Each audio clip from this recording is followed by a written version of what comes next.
one of the sentinel Earth-observing satellites. They occupy low Earth orbits that take them over the poles. In similar orbits, the swarm satellites monitor changes in the Earth's magnetic field.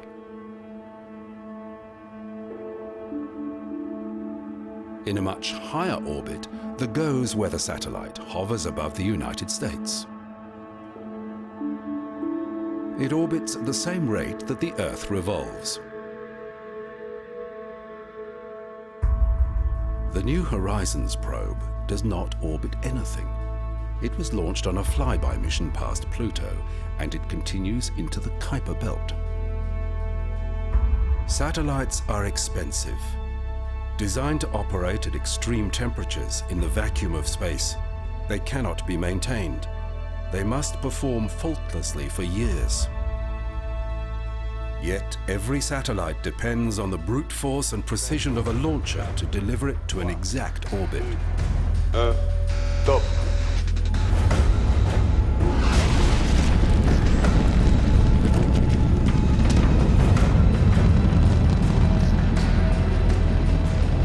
Launchers are expensive too. They have varying capabilities and varying reliability, but new developments in rocket technology are changing what can be achieved and how much it will cost.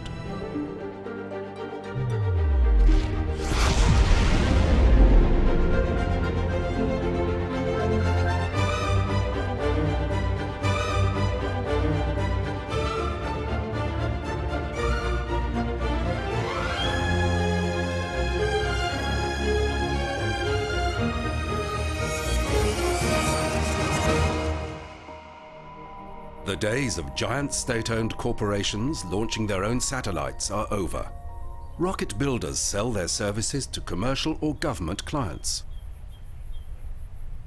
In October 2014, an Antares rocket built by Orbital Sciences was set to ferry supplies to the International Space Station.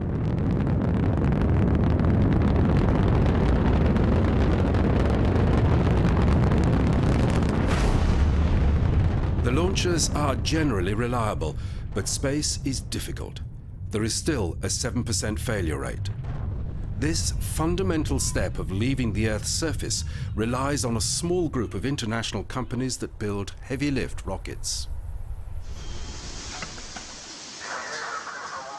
The most iconic booster in operation today is the Russian Soyuz. It's not the biggest or most powerful launcher, but its history stretches back to the earliest days of space exploration. Variants of the Soyuz launcher have been in continuous production since 1957, and they have made more than 1,800 trips to orbit.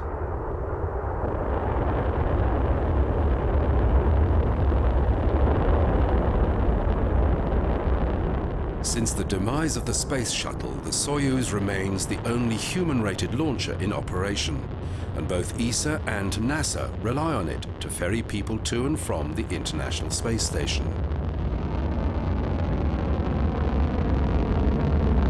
It is a direct descendant of the Vostok launcher that sent the first man into space.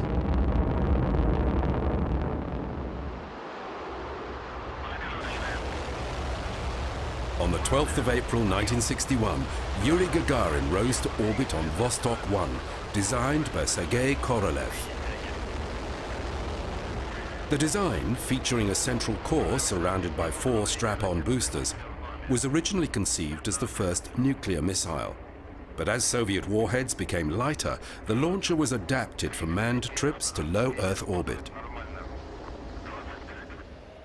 Today, 4 variants of the Soyuz launcher are in operation, and they launch from 4 different sites.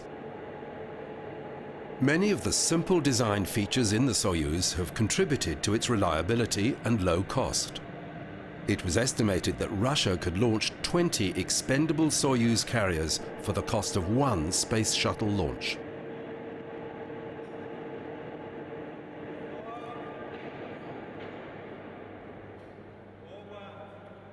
Though the basic layout of the Soyuz is still recognizable after 60 years, it has evolved.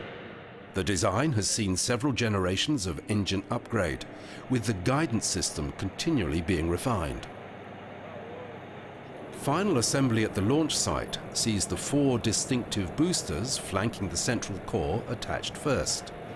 In Russian, they're known as carrots.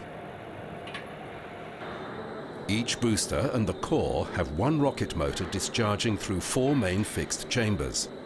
For guidance, the boosters have 2 additional small swiveling nozzles on their outer edges, while the core has 4 guidance nozzles. With the boosters and central core united, the assembly is now lifted onto its specially adapted railway truck. At this stage, it weighs just over 20 tons. When it's fueled, it will be more than 250 tons. The 4 boosters are known as the first stage. Even though they ignite at the same time as the central core, that's known as the second stage. Then, if the assembly is taking place in Russia or Kazakhstan, the third stage and the payload are fitted. This is the gamma-ray astronomy satellite Mikhailo Lomonosov, being prepared for the first launch from Russia's new cosmodrome at Vostochny in Siberia. The launcher and satellite are all assembled horizontally, a technique that is straightforward and practical. At Baikonur, the original Soviet launch site still leased by Russia from Kazakhstan, rollout usually happens at dawn. Baikonur is the only launch site where the Soyuz can carry a human payload. All of the Soviet Union's history-making flights started from the Baikonur Cosmodrome. The area's sparse population was one of the main reasons the Kazakhstan location was chosen. The rocket is delicately moved towards the firing ring, where it will be held in place by the 4 tulip petal arms. It takes about 1 hour to bring the launch vehicle to the vertical.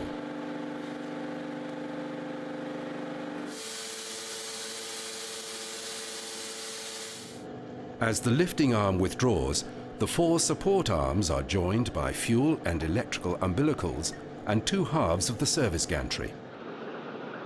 Ground staff will have access to every part of the launcher, and the cosmonauts will enter their spacecraft via this gantry. Technicians will spend the next 2 days checking the rocket and preparing it for launch.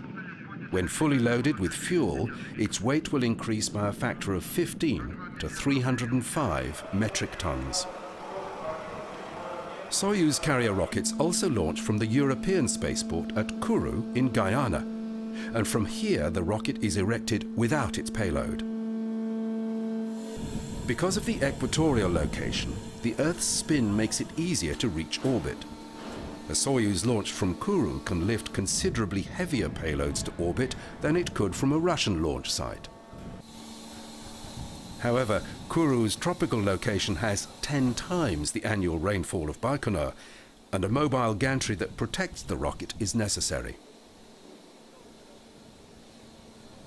Like the other European launchers, the satellite is attached to the Soyuz while it is vertical. 5 hours prior to launch, the fuel is gradually introduced. The liquid oxygen boils at -182 degrees C, and it is constantly replenished. At 36 seconds, the first umbilical mast retracts, leaving the rocket on internal power.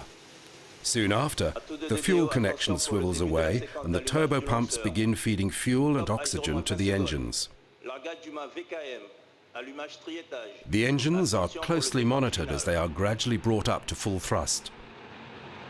10, 9, 8, 7, 6, 5, 4, 3, 2, 1, top, décollage, lift off.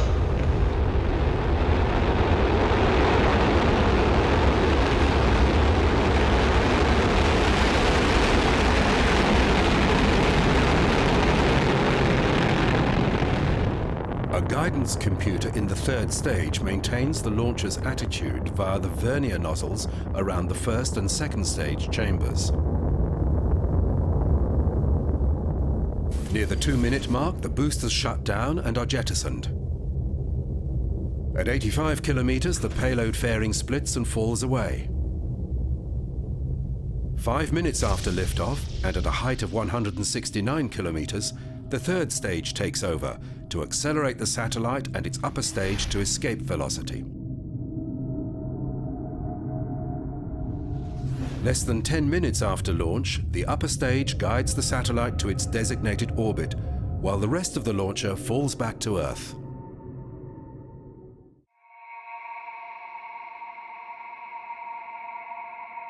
The American Delta IV Heavy is designed to orbit massive payloads or to hurl probes out of Earth orbit at incredible speeds. When it first flew in 2004, it had the greatest lifting capability available.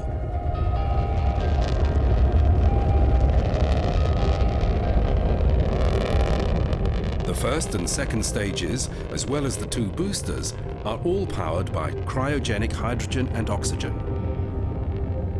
It can lift more than 28 metric tons to low Earth orbit.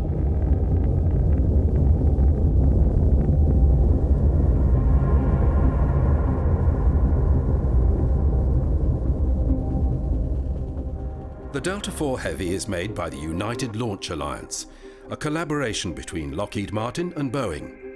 It was designed to meet US military requirements. It has launched 2 NASA missions, but its other 8 launches have been classified reconnaissance satellites. Services have not been sold to commercial clients.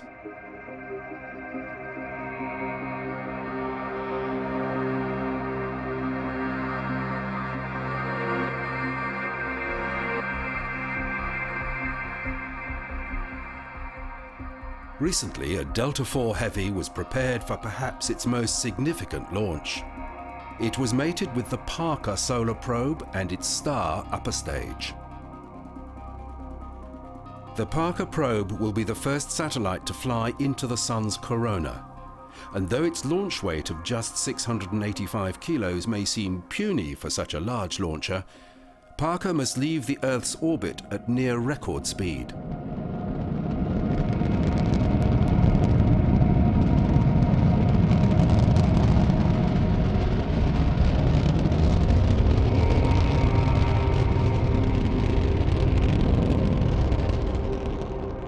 After a brief period in a parking orbit, the second stage reignited to break the bonds of Earth's gravity. The final kick, delivered by the solid-fueled upper stage, gave the Parker probe the second fastest departure from Earth, and with the help of the Sun's gravity, it will reach 668,000 kilometers per hour, making it the fastest man-made object ever.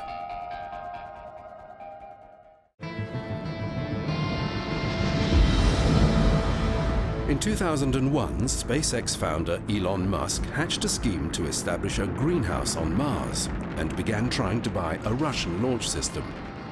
The space industry laughed, but they're not laughing now. Because he couldn't buy a rocket, he built his own.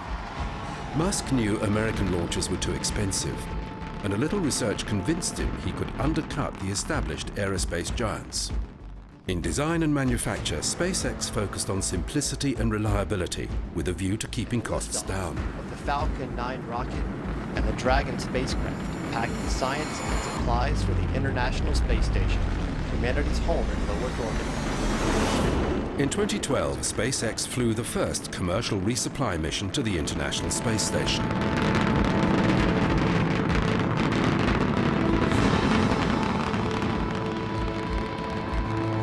SpaceX designed its own spacecraft, the Dragon, to carry out these resupply missions. Let's do some contact with a test 1. To date, SpaceX has completed 11 successful supply trips to the ISS, with 7 more booked. Unlike all the other cargo ships that visit the space station, the Dragon is capable of returning to Earth. The Falcon 9, the company's workhorse, was criticized because it has 9 separate rocket motors. Old rocket engineers argued that there were too many moving parts with a higher risk of failure. The Merlin engine, developed for the original Falcon 1, continues to be refined, giving the Falcon 9 a steadily improving lift capacity. Past the speed of sound, it's now subsonic. Soon it became clear what the multiple engines could achieve. Without its fuel load, the spent first stage falling back through the atmosphere was very light, and just one engine could enable a soft landing. If this worked, it meant reusable stages would drastically cut the cost of launches. A pinpoint landing on a remotely controlled barge required so many new techniques, and space experts were skeptical.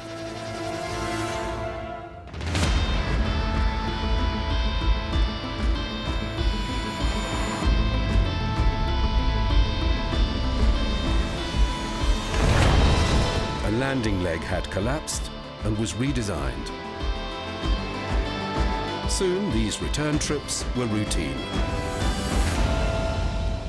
Though landing capability reduced the maximum payload by 30%, it also drastically reduced launch fees. Next came the Falcon Heavy, essentially 3 Falcon 9s strapped together. In 16 years, SpaceX had gone from laughingstock to builder of the world's most powerful launch vehicle. This first flight was to be a pure demonstration. Its dummy payload was Elon Musk's red Tesla Roadster. The car would go into orbit around the Sun.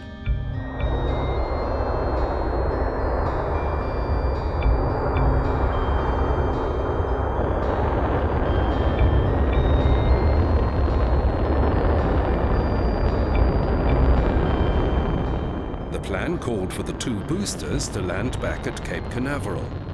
The central core would return to a barge at sea. Potential customers were watching the demonstration closely, and crowds who gather along the Florida coast to see a launch now wait to watch boosters returning.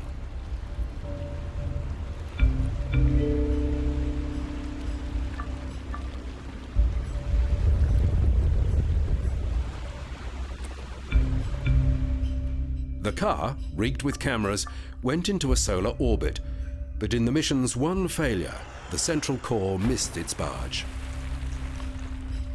The US Air Force will be the Falcon Heavy's first paying customer. The entry into the launch market of a company aggressively trying to reduce the cost of access to space is changing the space business. Today, SpaceX remains the only launch provider that openly publishes the cost of its services.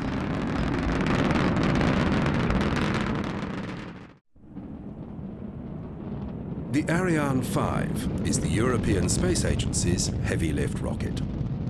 It features a liquid oxygen, liquid hydrogen first stage, flanked by 2 solid fuel boosters. Though the Ariane 5 is not the most powerful launcher, it holds the record for heaviest payload to geosynchronous transfer orbit.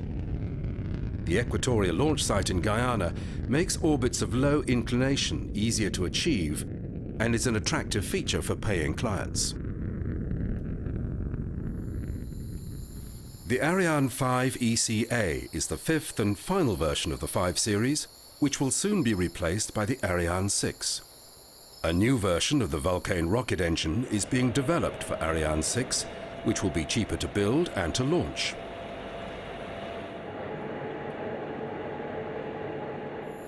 New facilities are being constructed for the Ariane 6 at the Kourou spaceport, including a new vehicle assembly building which will see a change from vertical to horizontal integration. But the Ariane 5 still has much to do. 18 launches are scheduled before its replacement begins flight testing.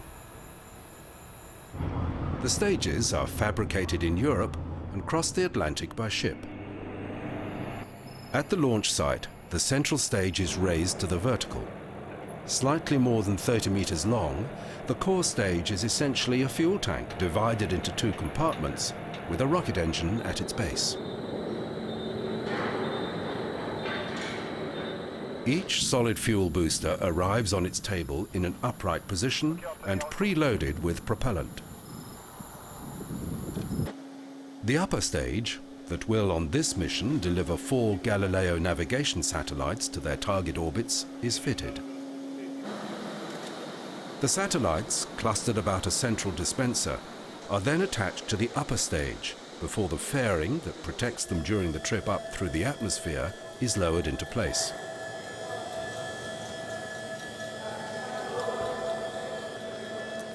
The Ariane, on top of the launch platform, begins its journey at a snail's pace. The Ariane 5 is operated by Arianespace, who have launched more than half the commercial satellites in operation today. Russia's heavy-lift Proton launcher started its life in 1965. It was originally designed to carry a 100-megaton thermonuclear weapon to targets in the US. It was never deployed as a missile, instead evolving into a successful heavy launcher. It delivered several modules to the International Space Station, and one of its recent high-profile successes was the launch of the first ExoMars probe. But the Proton has not been without its problems. Developed during the Soviet era, its manufacturer Khrunichev was reliant on the Ukraine for key components. And when launched from Baikonur, the Kazakh government was not keen on the extremely toxic hypergolic fuel it used. There are claims that acid rain falls after some launches, and that parts of Russia and Kazakhstan are being poisoned by the unsymmetrical dimethyl hydrazine that powers the Proton. At Baikonur in July 2013, a Proton-M was set to launch 3 Russian GLONASS navigation satellites.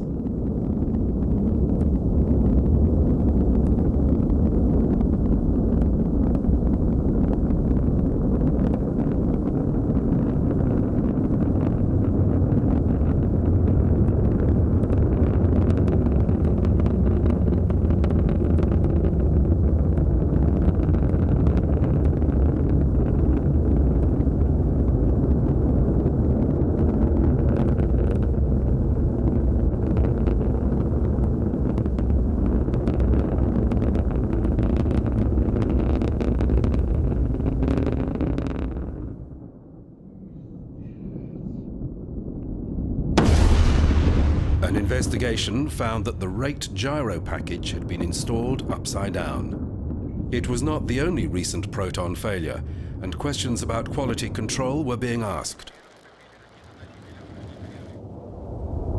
Though the Proton still has launch commitments for several years, it will be phased out.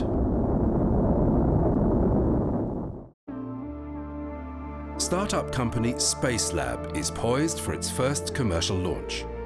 Their rocket, called the Electron, can deliver light satellites to low Earth orbit at prices that completely undercut the rest of the market. The launcher makes extensive use of carbon fiber in the construction of the tanks, and Spacelab has developed an engine with a radically new fuel cycle.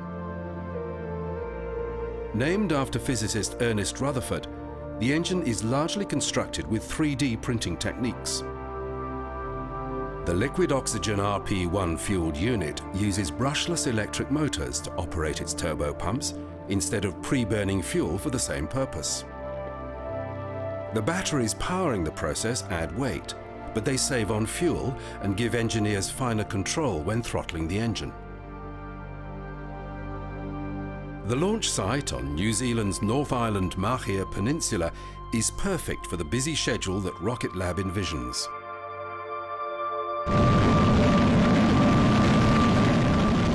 With the advent of microsatellites, smaller carriers like the Electron are becoming an attractive launcher for a new area of the launch market.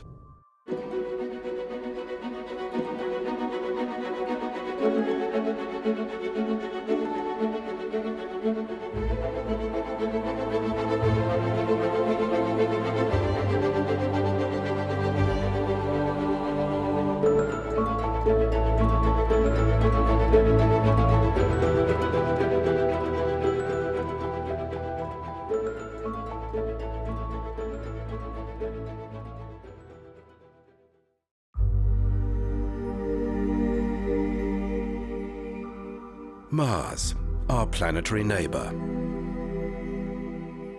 It's very cold and dry, and its weak gravity only holds a thin atmosphere. As probes started to visit the red planet, we gained a more accurate view of the surface, and scientists began to wonder. Mars had once been much warmer. It had rivers, and in its early years might have sustained life.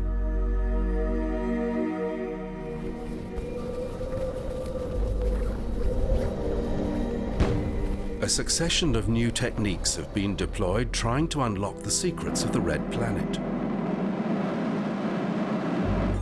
And while our knowledge of the Martian geology, its atmosphere, and its weather has grown immensely, each new mission to Mars raises more questions than it answers. We still don't know if Mars has, at some time, been a home to life.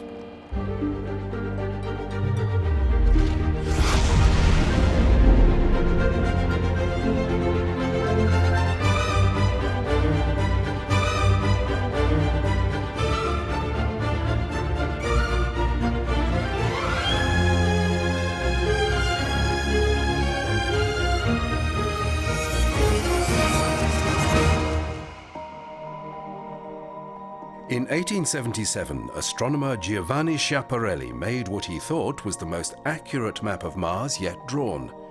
On it, he showed canals. In the early 20th century, American astronomer Percival Lowell was convinced the canals were signs of a civilization existing on the red planet. So began the search for life on Mars. In 1962, the Soviet Union sent the first probe, the Mars M1, on a flyby mission. It was an audacious project, and it failed. The first of many failures by both the Soviet Union and the United States. Cold War rivalry provided the motivation for these early missions. In 1971, NASA sent Mariner 9 to Mars. It was the first probe to orbit another planet, but scientists discovered that Mars was enveloped in a planetary dust storm. On-orbit photography revealed little more than a red cloud. Soon, Mariner 9 was joined by two Soviet orbiters, both equipped with landers. The Mars 2 lander crashed, but the Mars 3 lander made it to the surface intact. It returned one garbled image and then stopped functioning. Mars now had 3 orbiting spacecraft, all looking at a dusty, featureless planet. The 2 Soviet probes were identical, but the American probe had one key design difference.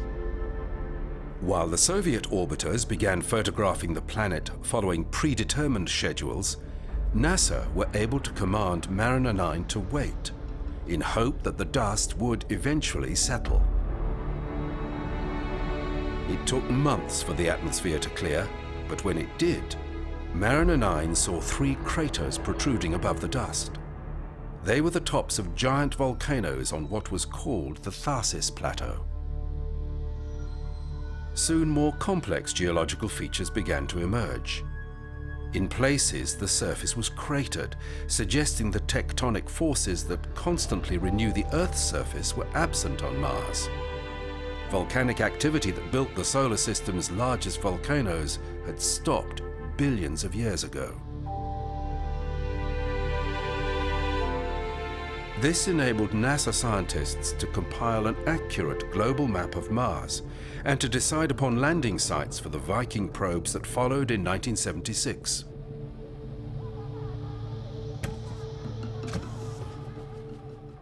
Viking 1 and 2 were identical orbiters, with landers that both made successful landings on the surface. Both returned pictures of the Martian landscape. The primary objective of the Viking program was to find signatures of life. But researchers now feel the 3 experiments tasked with carrying out the analysis had limitations. As researchers on Earth began looking for traces of life in extreme environments, they began to rethink where life on Mars might survive. Yet the consensus at the time was that Mars was sterile, and the idea of life on Mars died.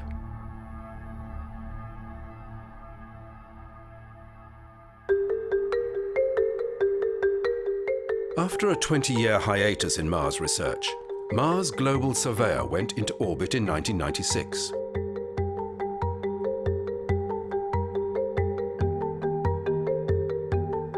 The pictures it relayed back were clearer than anything yet seen from the Red Planet.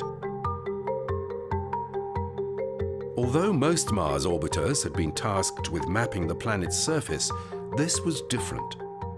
The high-resolution images that the Mars Global Surveyor sent back revealed rivers and even river deltas, but the occasional impact crater suggested that nothing has flowed in these systems for billions of years.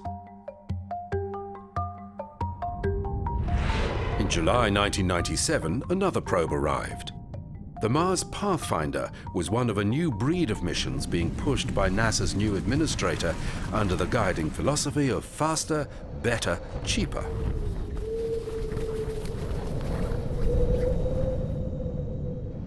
The idea was to cut development times, cut budgets, and although the risk of failure would rise, the reduced price tag could mean more missions. Pathfinder would land a small rover on the surface.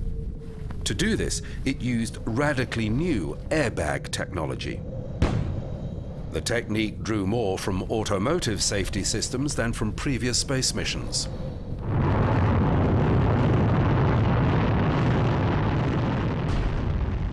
The landing site in Mars' northern hemisphere, known as Ares Vallis, is one of the planet's rockiest areas, yet it was thought to be a safe area to land. The broad array of different rock types are believed to have been deposited during an ancient flood. The new landing technique worked perfectly and served as a proof of concept that would be used on future missions.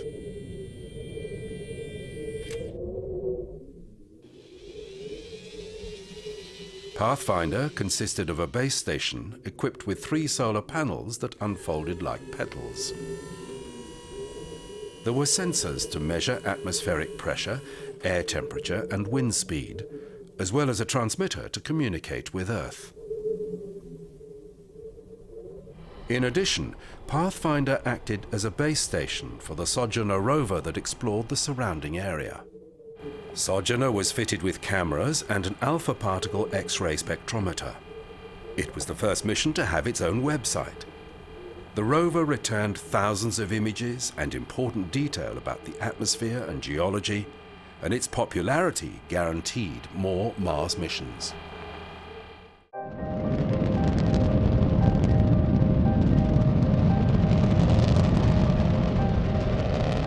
On the morning of April 7th, 2001, another Mars orbiter was launched. Mars Odyssey was equipped with 3 primary instruments, and it had the ability to act as a relay satellite between future surface missions to the Red Planet and Earth. On its arrival at Mars, it used a new technique to go into orbit. After firing a relatively brief pulse of its engine, Mars Odyssey went into a highly elliptical orbit that, at its closest approach, had it skimming the planet's thin upper atmosphere. Called aerobraking, this technique allowed the craft to circularize its orbit over a period of 3 months, and it saved around 200 kilograms of fuel.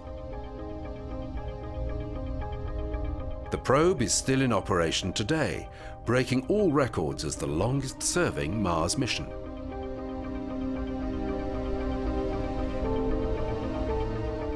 In December 2003, a new player arrived at Mars. The European Space Agency, using a Russian launcher, had sent Mars Express, its first planetary explorer. It was equipped with a lander known as Beagle. Though all contact was lost with the lander, Mars Express continues to return valuable data. The mission has been granted several extensions, the latest till 2020. Equipped with a high-resolution stereo camera, the probe returned unique 3D views of the planet's surface. The orbiter determined that the polar ice caps contain a blend of frozen CO2 and water ice. In the atmosphere, Mars Express detected first methane and then ammonia. Both gases deteriorate rapidly in sunlight, so there must be sources on Mars continually producing them. Methane and ammonia can rarely be made inorganically, but they're generally associated with life. 1 month after Mars Express went into orbit, a NASA lander arrived at Mars, followed 3 weeks later by a second identical craft.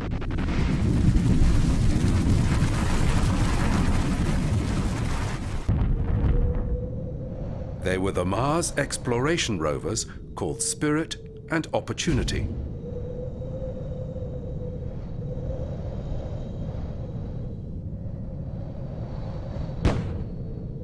Spirit, the first to land, was targeted at the Gusev crater. Opportunity would land at the Meridiani planum on the opposite side of Mars.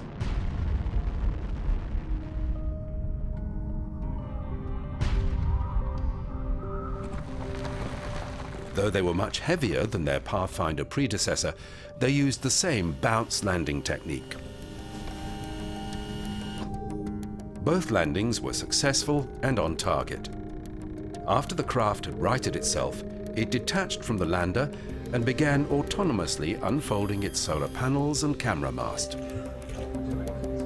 While this was happening, the team back at the Jet Propulsion Laboratory waited. Signals confirming the craft's safe arrival took 15 minutes to travel back to Earth.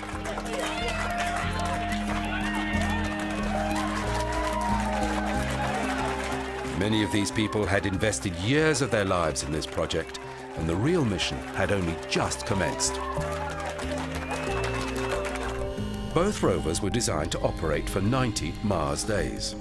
A solar day on Mars is about 40 minutes longer than an Earth day. And to avoid confusion, the science team operating the rovers refer to a Martian day as a sol. Mission designers, knowing about the dust storms on Mars, felt that the solar panels on the two rovers would eventually be blocked with dirt and stop functioning. But it became clear that the winds on Mars were clearing the panels. Soon, NASA announced that Opportunity had found evidence confirming liquid water had once flowed on Mars. There were pictures from the Meridiani planum of stratified patterns in the rock suggesting sedimentation. The distribution of chlorine and bromine at the site were clues to the areas past as the shore of a salty sea. In April 2004, NASA announced it would extend the rover's missions from 3 to 8 months. It would be the first of many such mission extensions. The rovers were equipped with an abrasion tool to grind away a portion of a rock's surface for a more detailed, uncontaminated analysis of geological samples.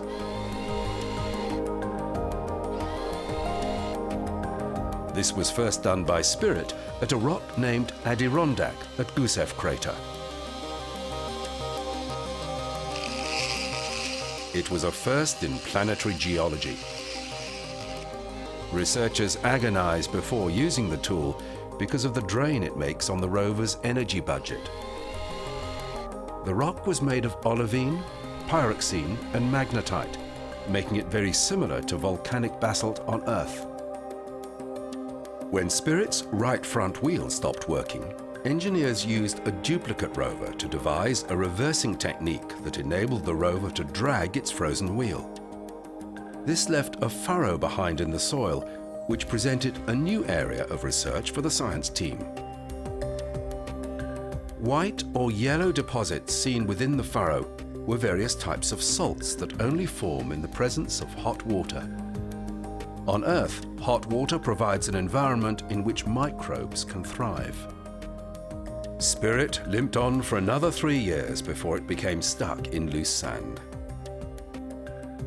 Again, the engineers began working with a replica which they placed in an identical situation. When nothing was able to free the rover, it was declared a stationary research platform. Further attempts were made to position the rover so its solar panels could operate more effectively, but even this was not possible. The last communication from Spirit was in March 2010. Opportunity lasted until June 2018, when dust clogged its solar panels. In March 2006, NASA's Mars Reconnaissance Orbiter arrived at Mars and began the now routine business of aerobraking. Though this procedure took roughly 6 months, the saving in fuel will see the craft functioning at Mars into the 2030s. One of the primary functions of the new orbiter is as a communications relay station. Its 3-meter antenna transmitting in the ultra-high frequency band enables very high data rates. By November 2013, it had tripled the amount of data sent to Earth by all the other NASA missions combined.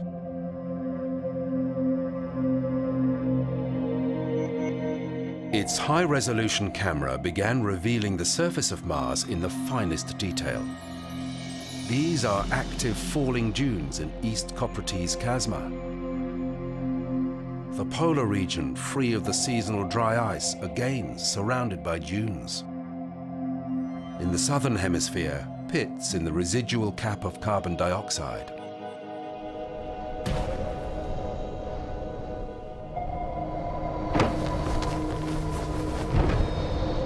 The poles of Mars were now attracting keen interest. Follow the water had become NASA's catch cry. The Phoenix lander was targeted at the northern polar region to follow up on information from Mars Odyssey suggesting frozen water lay beneath the surface near the poles. Because imaging had revealed the region to be unvarying, a rover was deemed unnecessary. The lander had been designed to use a parachute to decelerate, with rocket thrusters to deliver the craft to the surface, unlike NASA's previous 3 rovers, which had bounced. This decision proved controversial, as one strand of research suggested the rocket fuel would contaminate the very area that the lander was tasked with analyzing. The craft waited 15 minutes to allow any dust to settle before it deployed its solar panels. Phoenix had landed during the early spring in Mars's northern hemisphere, so the solar panels would receive plenty of light for the planned 90-day mission. As well as its camera mast, Phoenix was equipped with a meteorological station that recorded the daily weather. It featured a wind indicator and pressure and temperature sensors.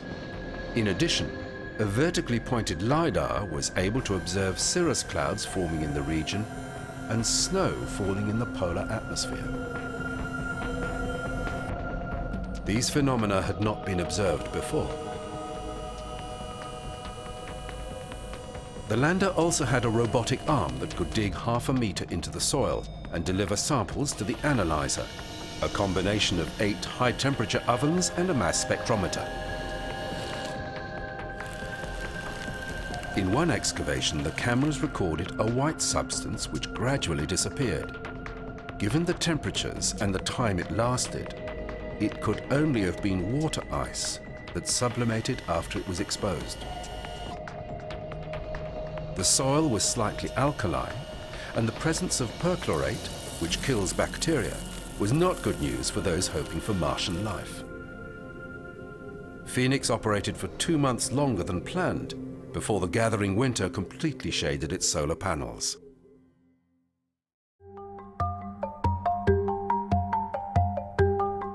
While the planet still had subterranean deposits of ice, there was precious little left at the surface, yet it was now understood that many of the red planet's features had been carved by running water.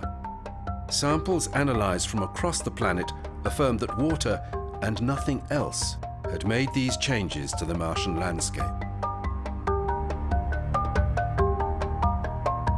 Mars had once been more like Earth, yet it had lost its surface water and most of its atmosphere. And the question of life persisted.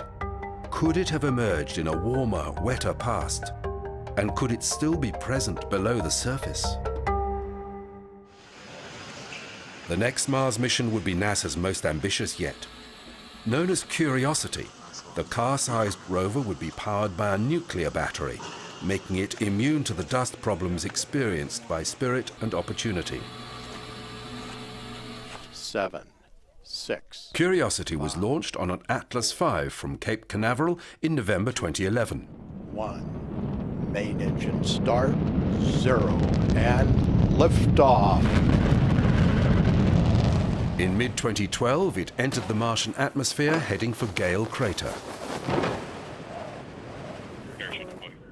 The Jet Propulsion Laboratory monitored the entry closely, but had no control over events. In Mars's thin atmosphere, the parachute could only slow the heavy craft to around 320 kilometers per hour.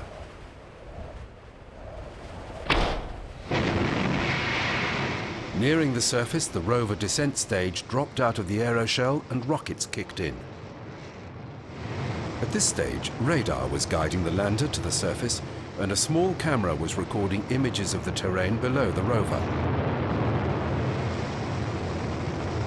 Next, Curiosity was lowered on a tether beneath the descent stage. This sky crane technique was used to avoid too much swirling dust exposing the rover to unnecessary danger.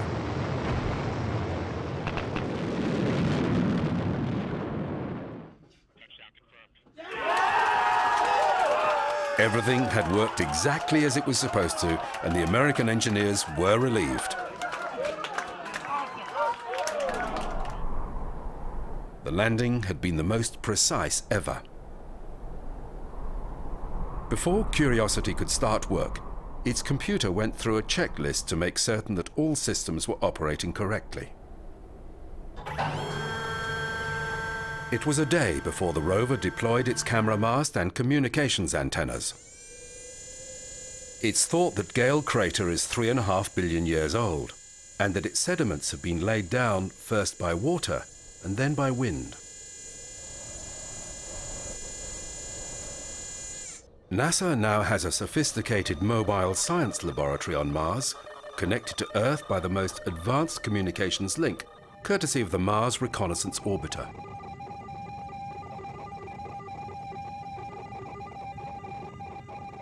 The rover's primary objective is to discover if conditions suitable for life ever existed or still exist on Mars. It's also gathering detailed information about the current conditions on the red planet, particularly the radiation levels that will have an impact on proposed manned missions. Curiosity has analyzed the dust from a number of holes it drilled, revealing sulfur, nitrogen, hydrogen, oxygen, phosphorus, and carbon, all elements essential to life. In its 6 years on the surface of Mars, Curiosity has traveled around 20 kilometers, but the driving is taking its toll. It routinely sends back a series of self-portraits, mainly for diagnostic reasons. Its wheels have taken severe damage, which will undoubtedly lead to design changes for future rovers.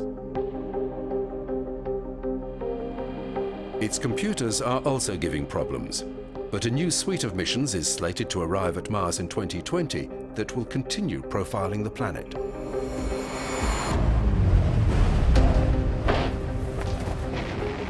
There is one aspect of the Martian environment that has never been investigated, but that's about to be addressed. The Mars InSight probe has been targeted at the flat Elysium Planitia, close to the equator, to spend 2 years investigating the planet's interior. It made a flawless landing in November 2018. After unfurling its solar array, it spent weeks selecting a suitable spot to deploy a seismometer onto the surface to monitor Marsquakes. It's clear that Mars had a warm, wet past, but it's cold and very dry now. Learning about the planet's geological activity will help us know why Mars has changed.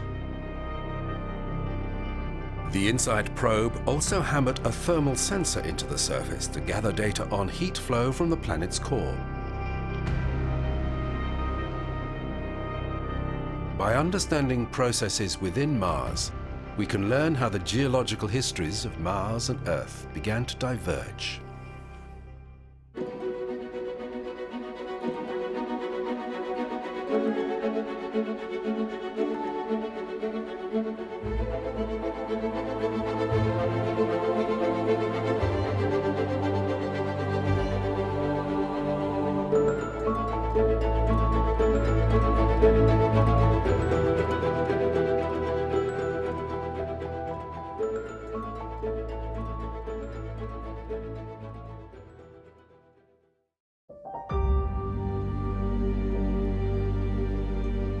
The ringed planet Saturn.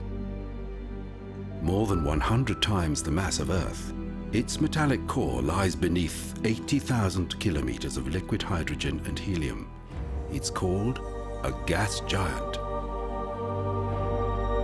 Saturn is orbited by at least 62 moons, each unique, some with complex and dynamic environments. Our only detailed examination of the Saturnian system ended in 2017, when the Cassini probe was intentionally crashed into the planet's dense atmosphere to guard against accidental contamination of the moons.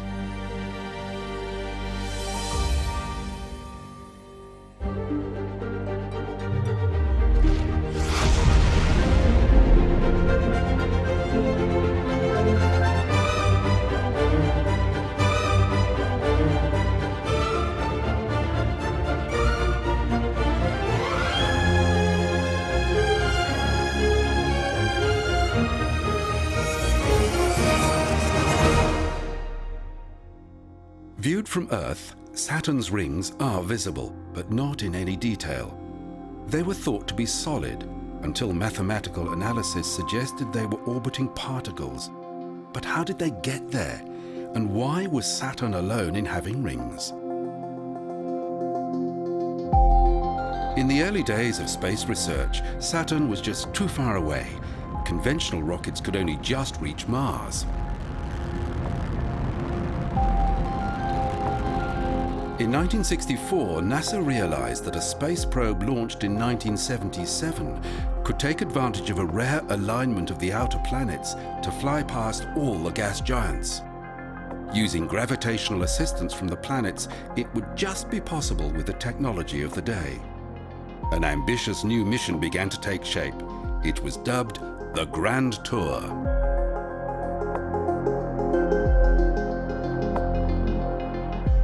Two probes that were far in advance of anything yet attempted would be part of the Mariner series.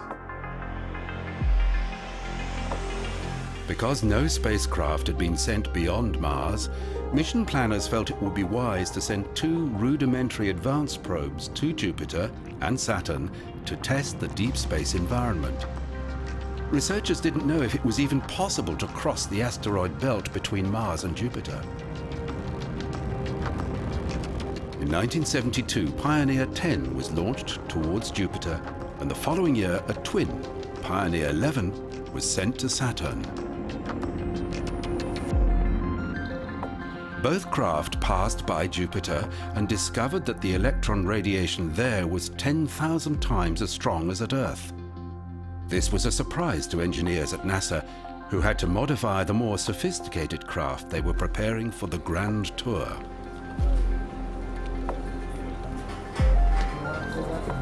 The probes, being built at NASA's Jet Propulsion Laboratory, were part of a program known as Mariner Jupiter-Saturn, but this was soon changed to the Voyager program.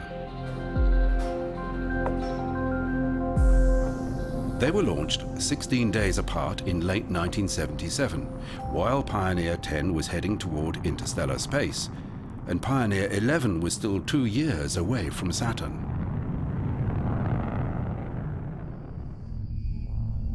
In 1979, as Pioneer 11 approached the ringed planet, it began sending back pictures far clearer than anything seen before. A new ring, the F ring, was observed for the first time.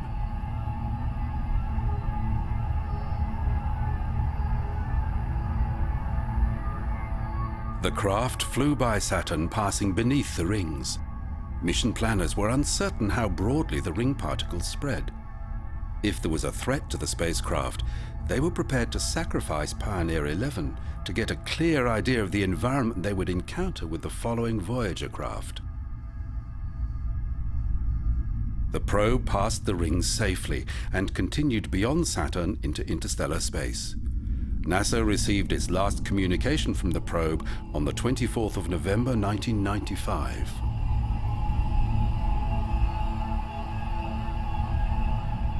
The following Voyager 1 and 2 probes were very robust, designed to survive for a very long journey and with far greater technical capacity than the Pioneers. In late 1980, Voyager 1 approached Saturn. Although its high-resolution polarimeter had failed, it was still able to see a new ring called the G ring, orbiting 100,000 kilometers above Saturn's cloud tops.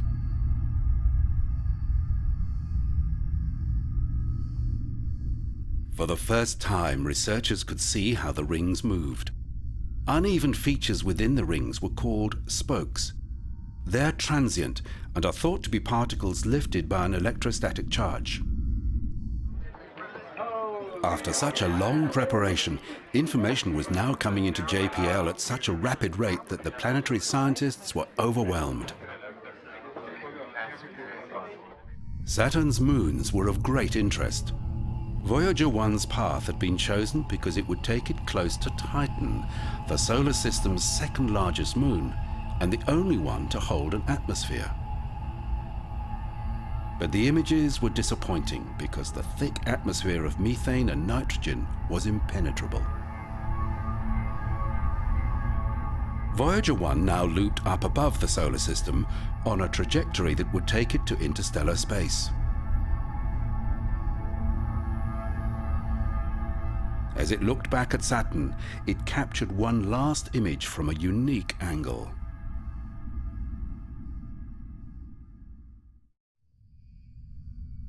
It was almost 10 months before Voyager 2 neared Saturn. Its different path meant that it could continue on to Uranus and then to Neptune. Its high-definition camera was still working, and planetary researchers were expecting detailed pictures of the rings. They were not disappointed. The varying densities and spacing within the rings was more complex than anyone had expected. The rings are named for letters of the alphabet in the order that they were discovered. It became apparent that the rings had changed in the time since Voyager 1 had seen them. Though they stretch from 7,000 to 80,000 kilometers above Saturn's equator, their thickness is on average just 30 meters. The spacecraft also returned pictures of the moon Enceladus. Its cracked, uncratered surface was made of ice, below which is an ocean. Ultimately, Voyager 2 left Saturn. Unable to go into orbit, it sped on toward Uranus. It would be 23 years before another probe visited. And liftoff of the Cassini spacecraft on a 30-mile trek to Saturn. Launched in 1997, Cassini was a collaboration between NASA, the European Space Agency, and the Italian Space Agency. It would take more than 6 years to reach Saturn. Cassini was the biggest, most complex interplanetary spacecraft yet devised. Its 12 different instruments each had a dedicated team of research specialists on Earth to interpret the data it sent back.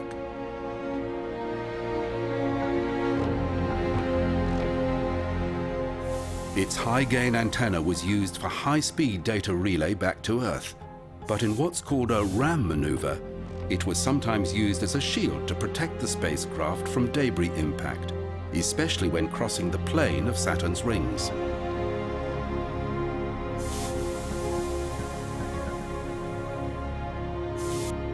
On the 1st of July 2004, it fired its engine to go into orbit around Saturn. It was designed not to fail. Beside its main engine was a backup, in case the primary engine did fail. It had 16 monopropellant thrusters, 8 prime, and 8 more, also as backups. In mission control at the Jet Propulsion Laboratory, the engineers could not know what was going on. The time delay and Cassini's disappearance behind Saturn meant that much of the telemetry was recorded for later replay back to Earth. The engine burn lasted for 106 minutes. Cassini was the first probe to employ a solid-state recorder, unlike the earlier Voyager craft that registered data on a mechanical tape recorder. Cassini's first orbit followed a highly elliptical path that would take it out past the moon Titan. This was important for 2 reasons. Its gravity would be necessary in modifying Cassini's course, so Saturn and its other moons could be observed from different perspectives. Secondly, Titan, with its dense atmosphere, was targeted as an area of major interest for the Cassini team. The European Space Agency had built a small craft called Huygens, attached to the side of Cassini. On its second approach to Titan, the Huygens probe was released. It was equipped with a heat shield, a parachute, and enough battery power to last for several weeks. Over a 20-day period, Huygens drifted for 4 million kilometers. It would transmit data back to the orbiting Cassini, which would later relay it to Earth.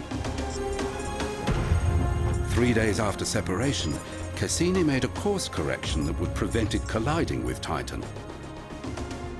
As Huygens reached Titan's atmosphere, Cassini was coming around for its third close approach of the moon, ready to receive signals from the lander.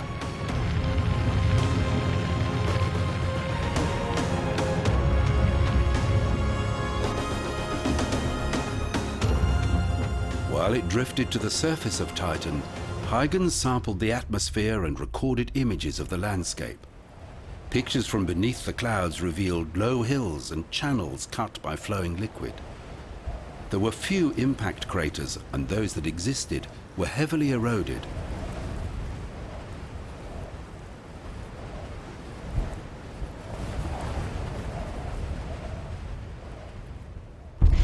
It was the first landing on a body in the outer solar system.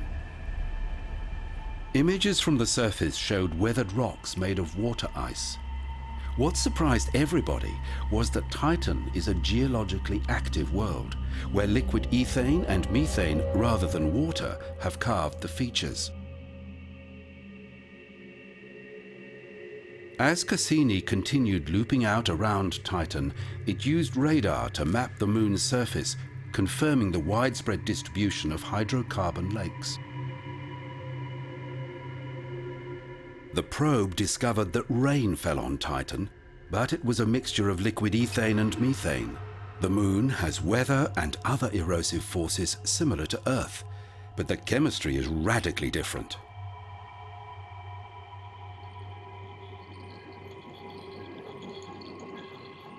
The small moon Enceladus drew attention to itself as the whitest, most reflective body in the solar system. Its surface shows cratering in the north, but the south has giant cracks known as tiger stripes.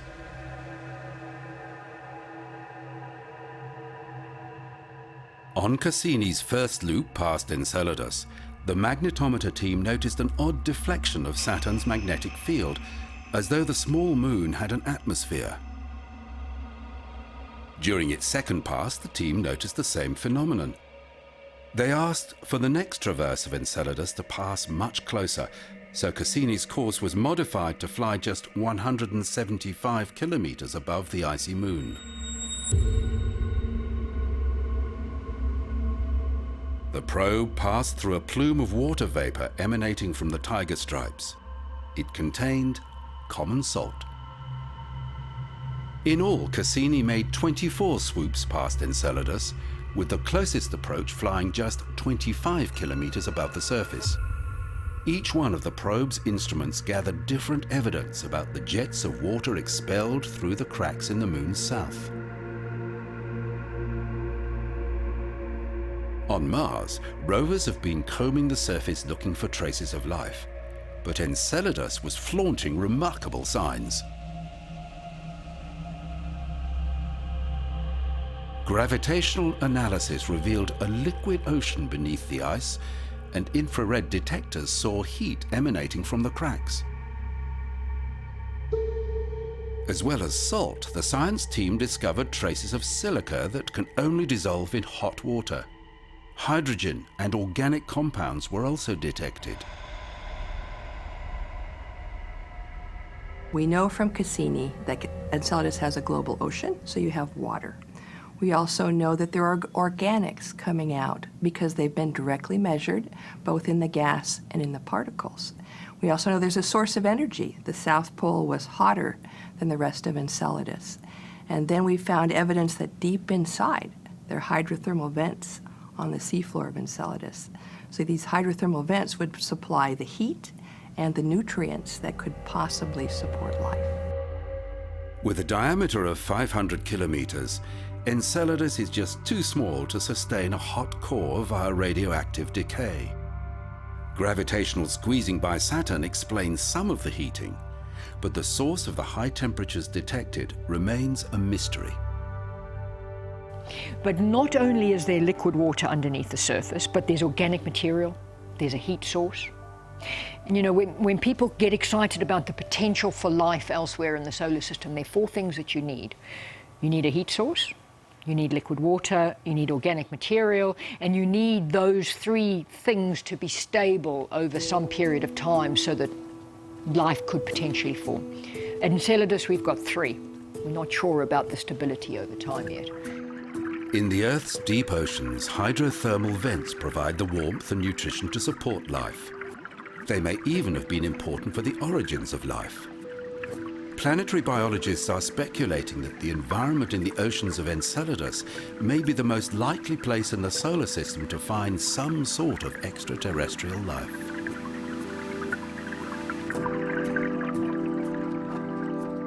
It took a while for Cassini to be in a position where backlighting from the sun allowed the imaging team to capture pictures of the plumes.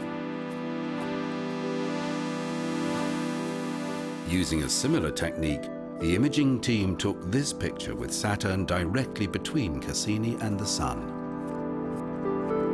It reveals Saturn's E-ring, the hazy outermost ring that is usually very difficult to see. The E-ring is a result of the plumes from Enceladus and is constantly replenished by the saltwater eruptions.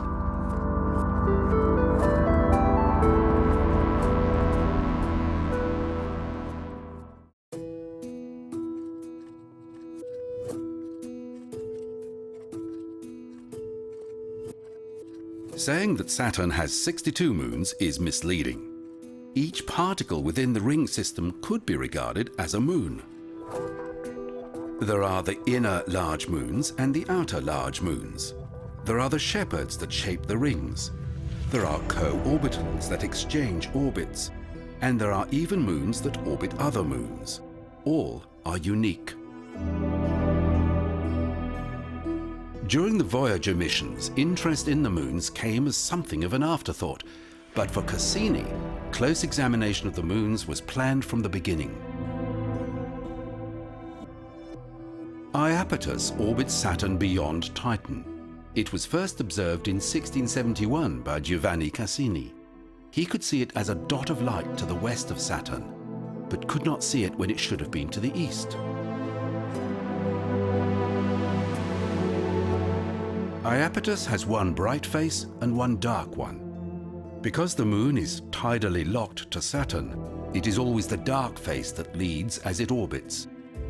One theory suggests that it sweeps up debris that spews from Phoebe, a more distant moon. Another feature of Iapetus has scientists baffled. A ridge along the equator stretches more than halfway around the moon. It's twice as high as Earth's tallest mountain. With Iapetus being just 1,500 kilometers across, the ridge gives Iapetus the appearance of a walnut.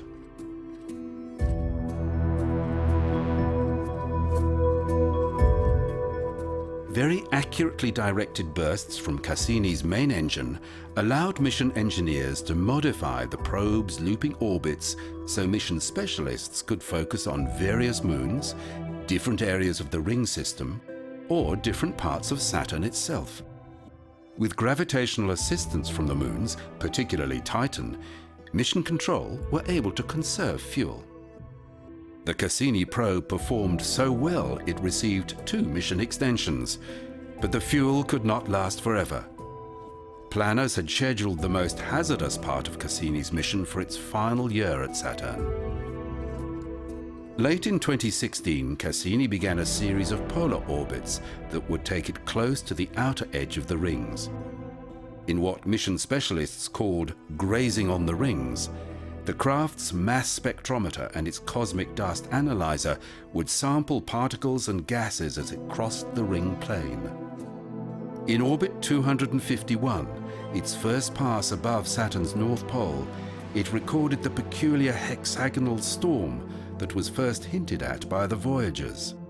The storm, more than twice the diameter of Earth, maintains its hexagonal shape, but its color changed with the advance of summer. At its center is a cyclone, shown here in false color, with red indicating lower cloud and green higher cloud. Winds at its edge blow at 540 kilometers per hour. One part of Cassini's dual-technique magnetometer had stopped working early in the mission. Without it, the craft had to do roll maneuvers from time to time to calibrate the instrument. The spacecraft would make 20 ring-grazing orbits, with the work of its instruments mapped out to the second. As the Sun was almost directly behind the rings, Cassini looked for dust clouds. Something is reducing ring particles to fine powder. Cassini made a number of radio occultation observations.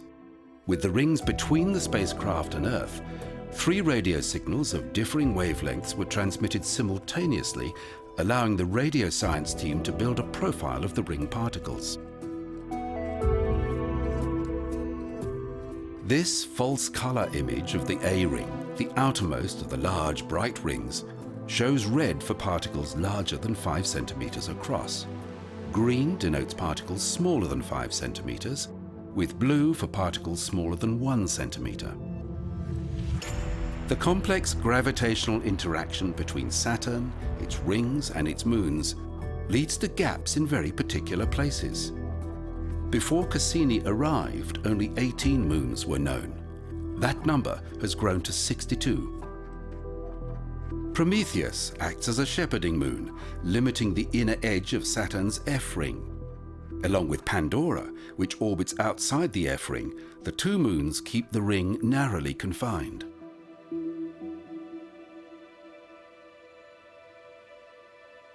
In April 2017, Cassini's orbit was changed for the final phase of its mission. The probe would now loop inside the rings.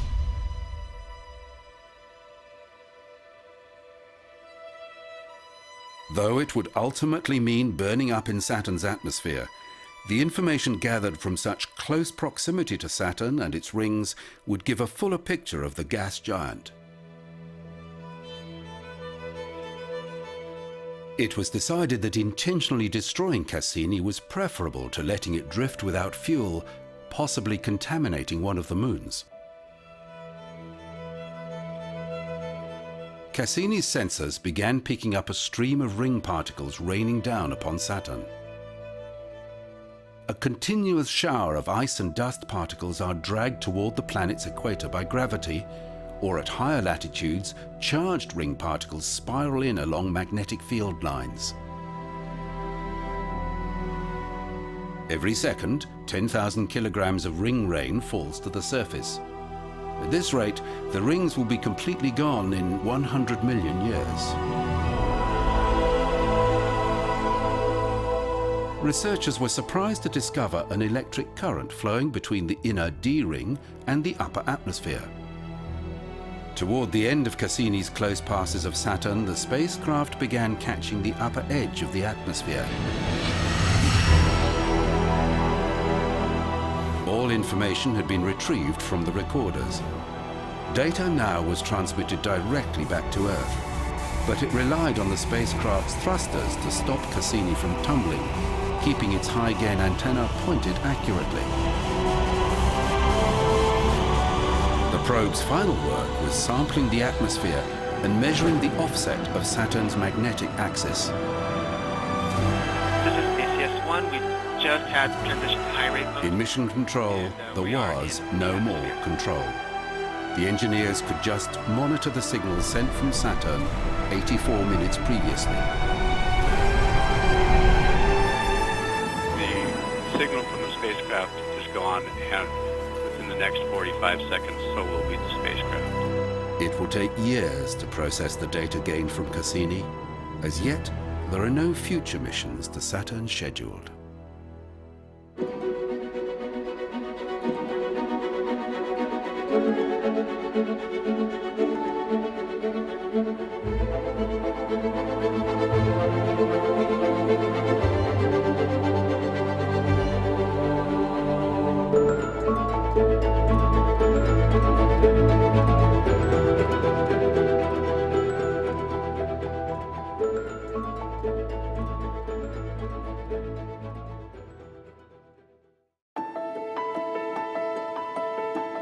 The International Space Station is a laboratory that orbits the Earth once every 90 minutes.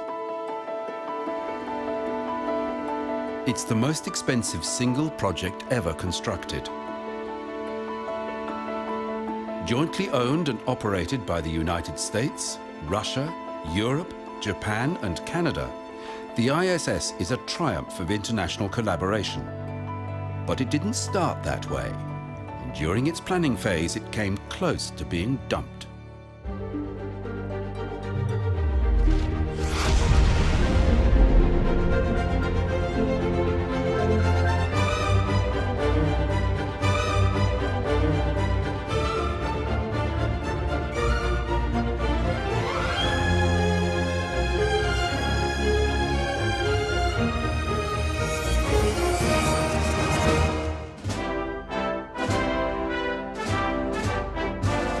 Tonight, I am directing NASA to develop a permanently manned space station and to do it within a decade.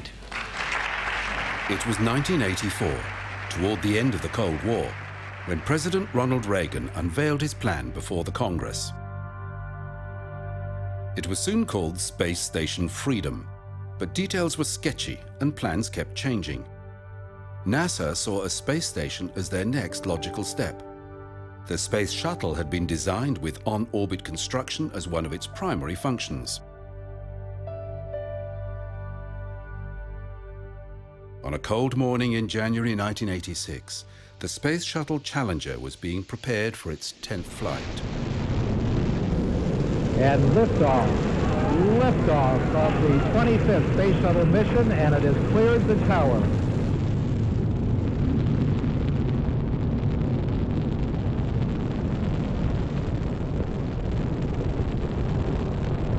Challenger, go with throttle up. Challenger, go with throttle up.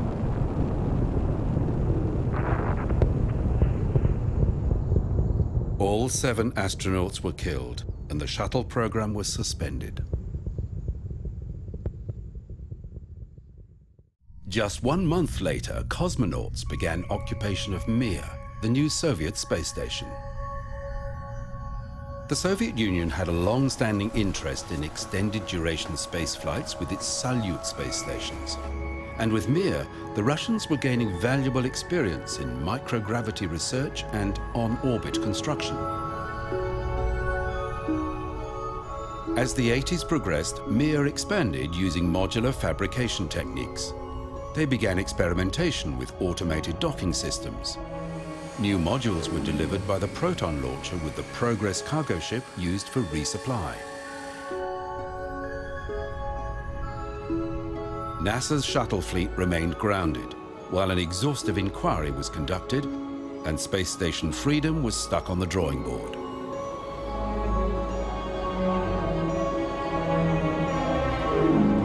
In 1989, discontent in Poland spread across the Eastern Bloc, leading to the fall of the wall that had divided Germany.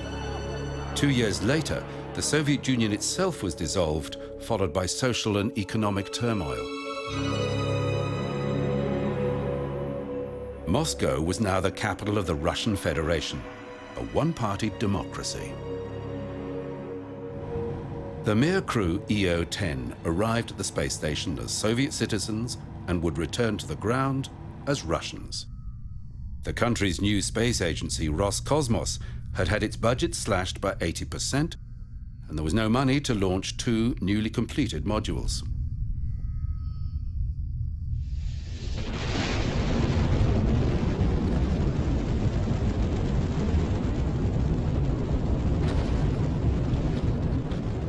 In 1988, NASA had resumed shuttle flights. But with the fall of the Soviet Union, interest among US politicians in Space Station Freedom was at an all-time low. Roger, roll, Discovery. NASA now began working with Roscosmos. In the Shuttle Mir program, the Russians would benefit from an injection of badly needed funds, and the Americans would gain expertise in long-duration spaceflight. Astronauts learned Russian and began riding to orbit in the Soyuz. Cosmonauts learned English. During the program, 10 cosmonauts flew on the space shuttle, and 8 Americans served as crew members aboard Mir, with the shuttle docking with the Russian space station 9 times. Roscosmos had begun work on a replacement Mir 2 project, completing the functional cargo block and the DOS-8 habitation module. But lack of funding forced the agency to shelve the plan. NASA convinced the cash-strapped Russian Federation to come in on their project. Europe, Japan, and Canada were also involved in what was now called the International Space Station. The functional cargo block was renamed Zarya and became the first piece of the International Space Station delivered to orbit in November 1998. Zarya was launched from Kazakhstan with an orbital inclination of around 50 degrees. This set the orbit for the International Space Station. The Space Shuttle would deliver the bulk of the modules from here on. NASA knew that this orbit would give the shuttle problems. Launched from Florida, the shuttle usually orbited at 30 degrees.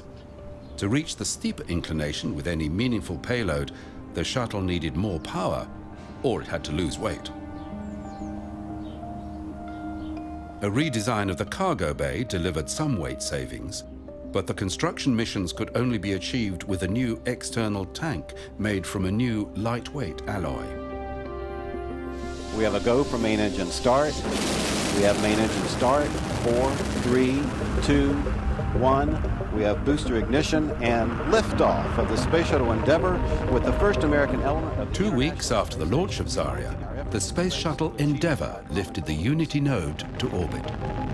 Houston's now controlling. Endeavour's rolling on a course heading northeast from the Kennedy Space Center toward a 240-mile-high rendezvous with the Zarya control module. In preparation, the crew connected the Unity node to the shuttle's airlock, and using the shuttle's robotic arm, they united the 2 modules.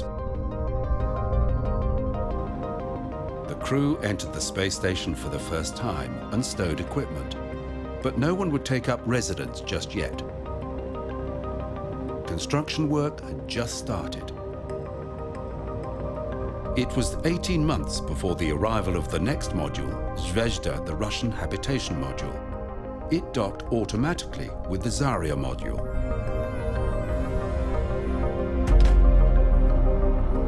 In October 2000, the Space Shuttle Discovery arrived with more pieces. During 4 spacewalks, the crew installed a structural truss and communications equipment.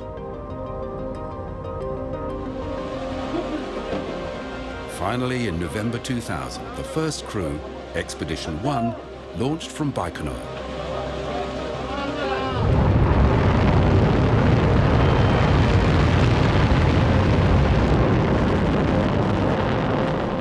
Cosmonaut Yuri Gidzenko was commander of the Soyuz spacecraft. Astronaut Bill Shepard was the commander of the team once they were on the International Space Station, and Sergei Krikalev, the most experienced member of the crew, was flight engineer. Much of the crew's daily activity was devoted to the unpacking and installation of equipment. There are always problems that need to be solved and maintenance to be carried out. In microgravity, muscles lose tone. One of the first pieces of equipment to be set up was an exercise bike. Every crew member is required to do 2.5 hours of cardio exertion every day. Unlike later missions, Expedition 1 carried out very little scientific research. At this stage, the station's primary laboratory module was still on the ground. But that would soon change.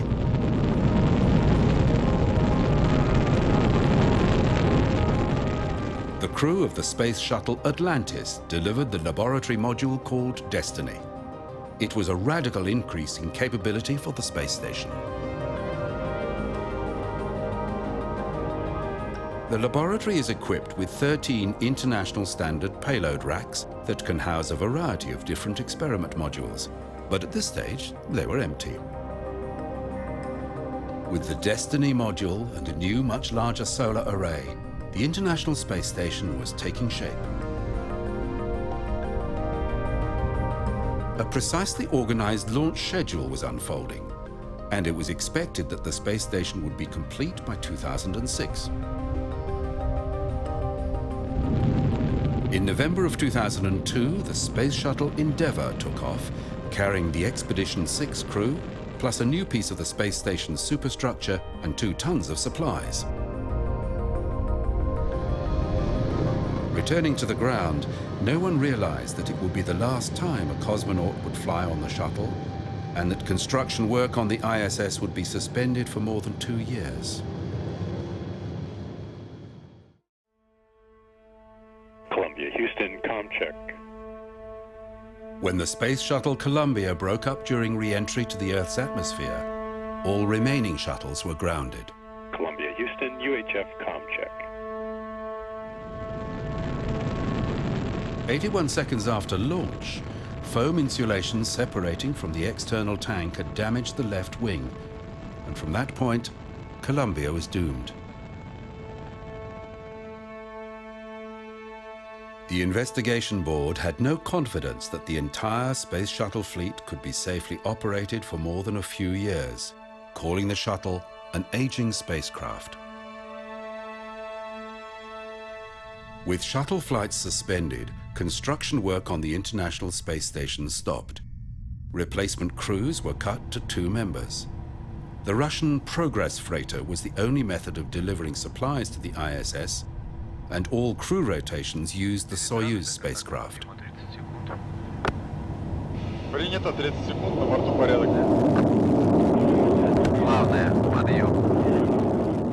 What started out as America's space station freedom was now completely reliant upon Russian technology. It would be more than 3 years before construction work on the space station recommenced. In 2004, US President George Bush made a speech to an assembled group of NASA administrators.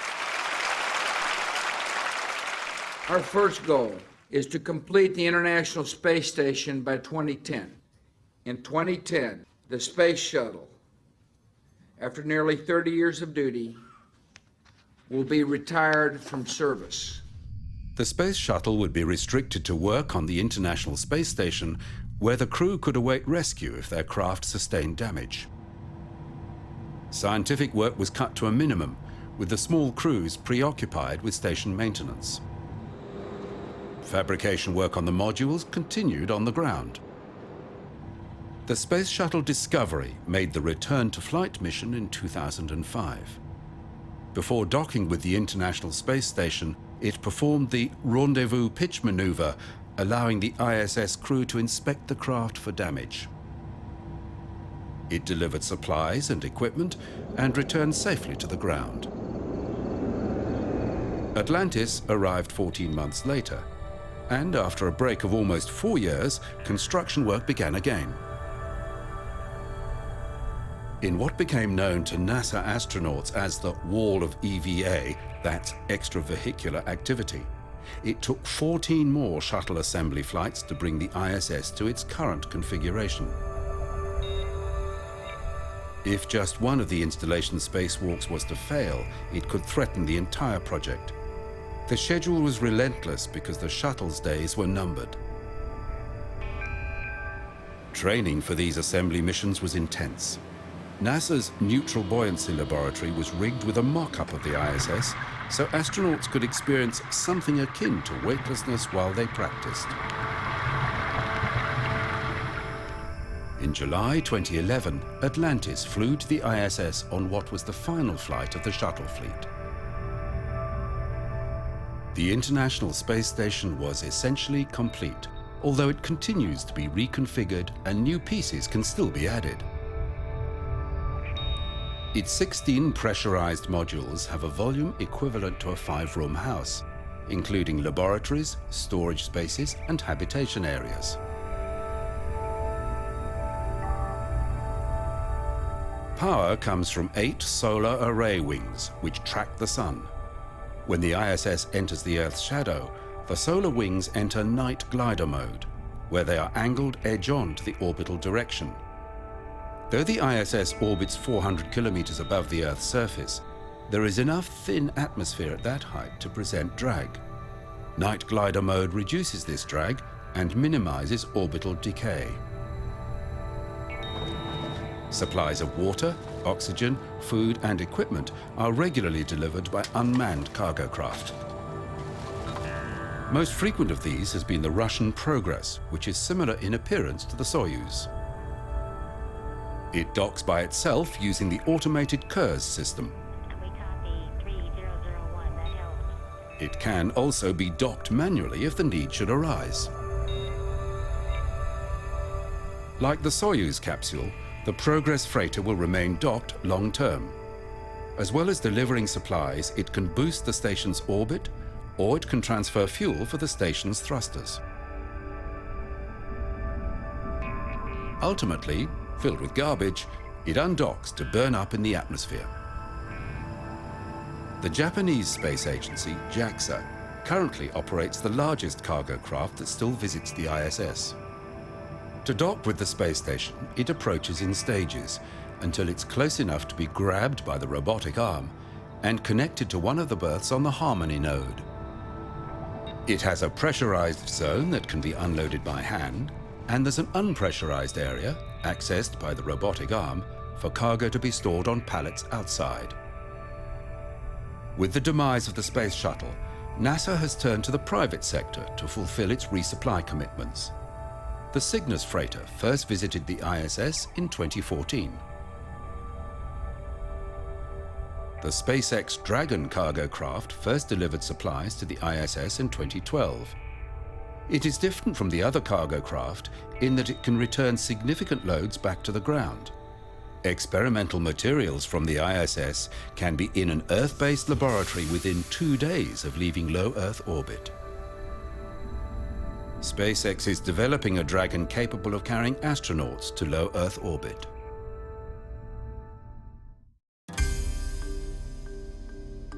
The business of the International Space Station is research. The study of fluid dynamics and material science in a microgravity environment simply cannot be done on the ground, and the orbiting platform is the perfect place for Earth observation, meteorological studies, and astronomy. The study of plant development in microgravity is of great interest. One of the major areas of study is into the effects of prolonged weightlessness on the human body. Without the resistance provided by gravity, muscles and bone deteriorate. This is partially offset by regular exercise. The ISS is equipped with a treadmill, a cycle ergometer, and a resistive exercise device. All are shock-mounted so as not to pass vibration across the station.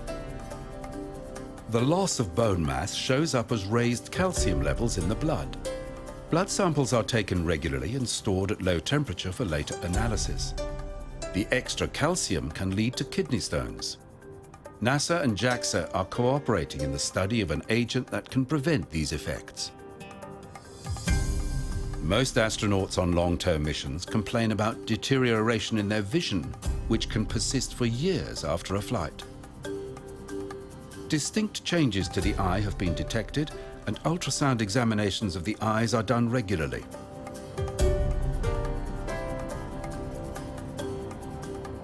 Astronauts and cosmonauts are totally reliant upon the technology of the ISS, and it needs regular maintenance. In August 2018, a small but steady drop in air pressure was noticed. It was traced to the Soyuz MS-9 capsule. A 2mm hole appeared to have been deliberately drilled, and nasty rumors about sabotage began to spread. Cosmonaut Sergei Prokopyev made a recording from the Soyuz to show the repairs and to quash stories about poor morale on the space station. As you see, everything is calm. We're living in harmony as always, and all the experiments are going to plan. Later, it was decided that a spacewalk to cut away some of the external insulation from the Soyuz above the hull might deliver more clues about how the hull could have been made. Because the Soyuz capsule is not designed for external maintenance and lacks handrails, it was a challenging job for the cosmonauts. It was difficult slicing through the 8 layers of the thermal blanket used to stabilize internal temperatures on the spacecraft. From the inside, it appeared that the hull had been repaired with glue, which gave out after the Soyuz had docked with the ISS. It was thought that analysis of the glue would shed more light on the mystery. Because the hull was in the habitation module, it was no threat to the craft's safe return. The blanket, which was left in a mess, is also not required during re-entry. Russian cosmonaut Sergei Prokopyev, European astronaut Alexander Gerst, and American astronaut Serena Agnon-Chancellor had flown up on this spacecraft and would be returning home on it.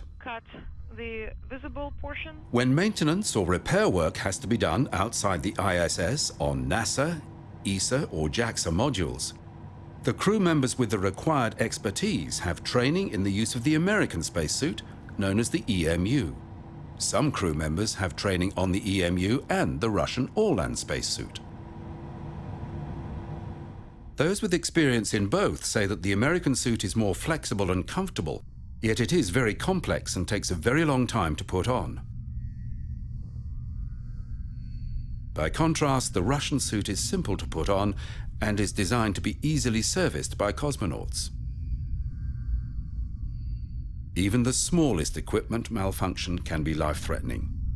When ESA astronaut Luca Parmitano was installing cables outside the ISS, water started leaking into his helmet. I feel a lot of water on the back of my head, but I don't think it's leaked from my back. Are you sweating? Are you working hard? I am sweating, but it feels like a lot of water. Mission Control called him back inside, but by the time he had reached the airlock, he couldn't see and he couldn't hear. His colleagues quickly got him inside and removed his helmet, along with more than a liter of water. Later, the empty suit was powered up and the fault was obvious. The water was leaking from the suit's cooling system. A report blamed Mission Control, who assumed that the water was coming from the in-suit drinking water bag. A crew will typically stay in orbit for around 6 months.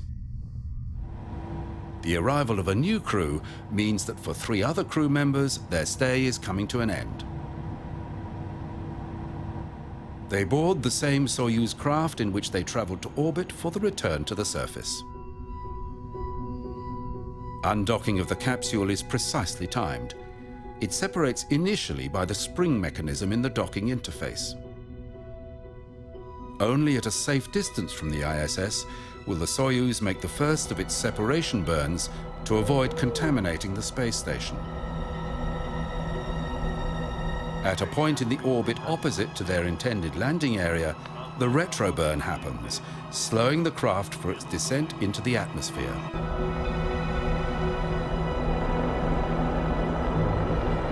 This burn is precisely timed and lasts 4 minutes and 45 seconds. At this stage, the descent capsule is still attached to the habitation and instrument modules.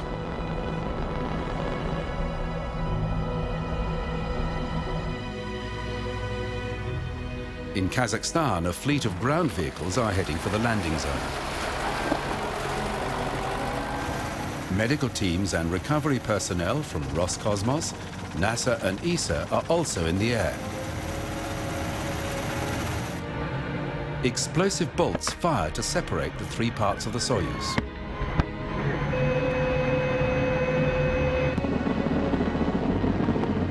During the heat of re-entry, the crew are out of radio contact with the ground. In the upper atmosphere, the drogue chute deploys, further slowing the capsule. And then the main chute.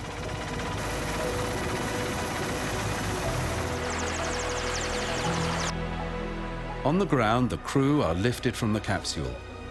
They're experiencing gravity for the first time in months, and it will take them months to return to normal.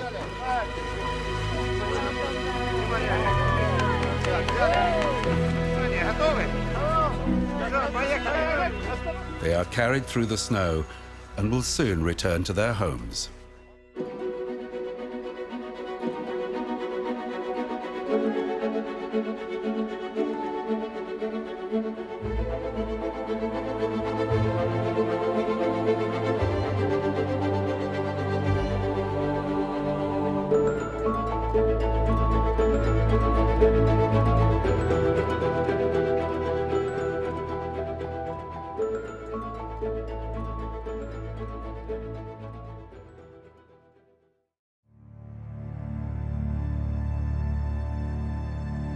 Jupiter is our solar system's largest planet. It's more than twice the mass of all the other planets combined. Its swirling atmosphere moves in bands at different latitudes, and its great red spot is thought to be a perpetual storm. Recently, images from a new probe that has flown above Jupiter's poles reveal a completely different planet.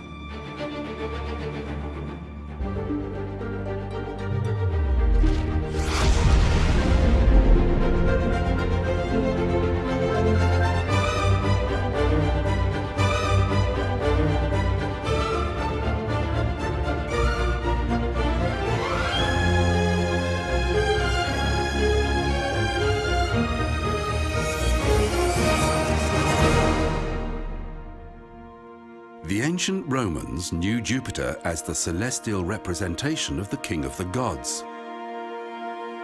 In 1610, Galileo, using his newly improved telescope, saw Jupiter's moons and could see they orbited the planet, evidence that not everything revolved around the Earth as the Church had declared. Though better telescopes improved our view of Jupiter, it was not until 1964 that Gary Flandreau, a graduate student working part-time at NASA's JPL, understood there was a way to get a clearer look at Jupiter. By plotting the positions of the outer planets, he realized that a rare alignment would enable a spacecraft launched in 1977 to visit Jupiter, Saturn, Uranus, and Neptune. NASA jumped at the opportunity and began work on twin craft for what was then known as the Planetary Grand Tour. To limit any surprises, two basic spacecraft, known as Pioneer 10 and 11, were quickly built. They would go ahead of the Grand Tour missions to send back information about the environment.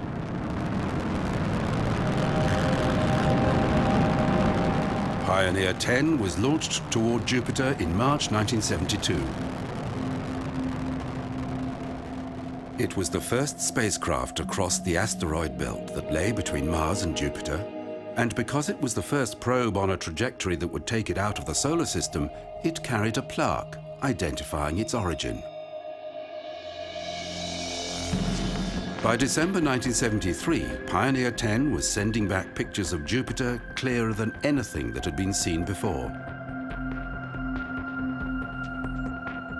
Approaching Jupiter, it encountered levels of ion radiation 10,000 times more intense than the radiation belts surrounding Earth. As the probe skimmed past the giant planet, it gained speed. Leaving Earth, Pioneer 10 was moving at 51,000 kilometers per hour. Departing Jupiter, it had more than doubled its speed. This gravitational slingshot effect made the Grand Tour possible. The Grand Tour craft, recently renamed Voyager 1 and 2, were due to be transferred to Cape Canaveral for launch integration when news of Jupiter's extreme radiation environment came through. The electron radiation at Jupiter had generated false commands within Pioneer 10. With the far more sophisticated Voyagers, this presented problems. Local supermarkets were stripped of their stocks of kitchen-grade aluminium foil, which was then used to shield critical cables.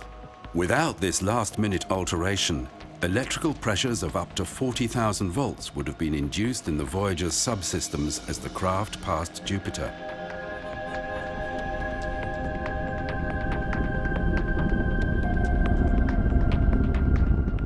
Voyager 2 was launched in August 1977. Its trajectory meant that it could visit Jupiter, Saturn, Uranus, and Neptune. Voyager 1 left 16 days later. Its different, faster trajectory only allowed flybys of Jupiter and Saturn and various large moons. At the time, the Voyager spacecraft were the most sophisticated probes to be launched. Because they were to operate at huge distances from the Sun, solar panels could not be used as a power source. They were equipped with radioisotope thermoelectric generators, which use the heat from the decay of plutonium-238 to generate power.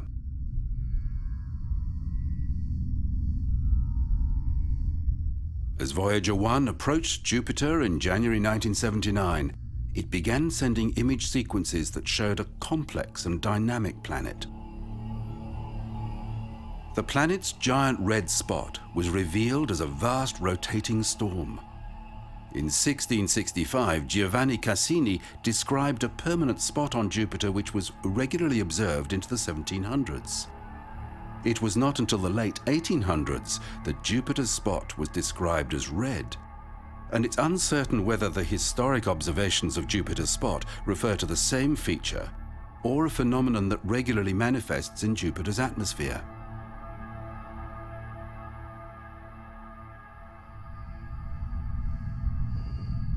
Voyager 1 made its closest approach early in March 1979. As the probe neared Jupiter, the activity at NASA's Jet Propulsion Laboratory became intense. This was the nature of the Voyager's flyby missions. There were long, quiet cruise phases between the planets, followed by brief periods when the flow of information from the craft overwhelmed researchers. One of the biggest contributions made by the Voyagers was the transformation in our understanding of the Galilean moons. Previously just dots of light, Jupiter's 4 largest moons were each distinct and completely different. The first surprise was the inner moon Io. It's a sulfurous yellow in appearance, and one particular long-duration exposure revealed an odd plume.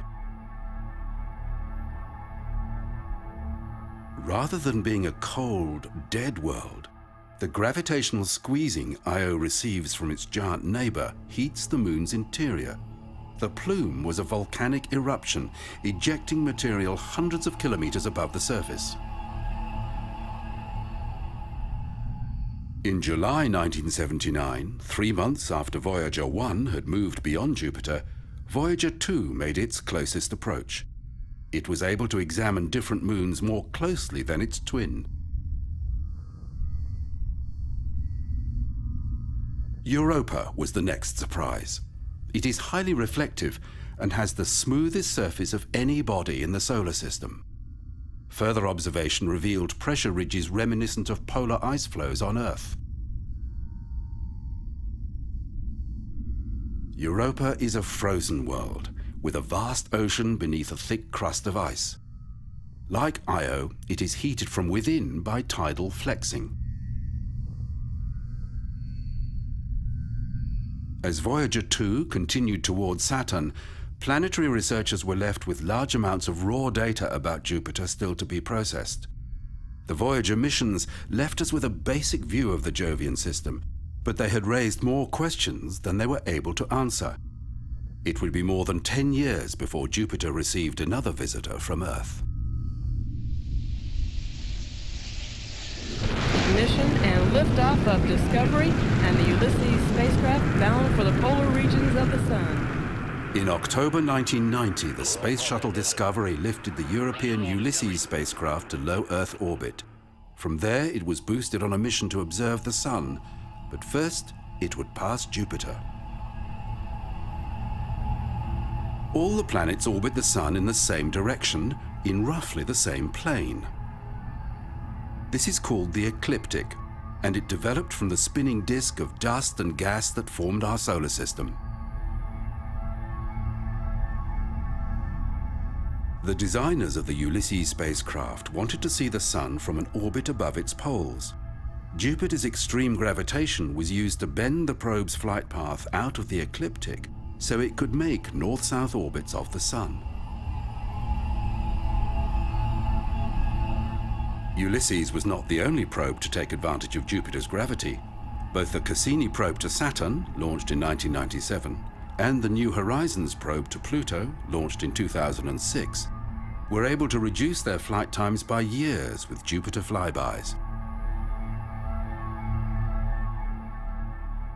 These probes were able to make meaningful observations while passing the giant planet.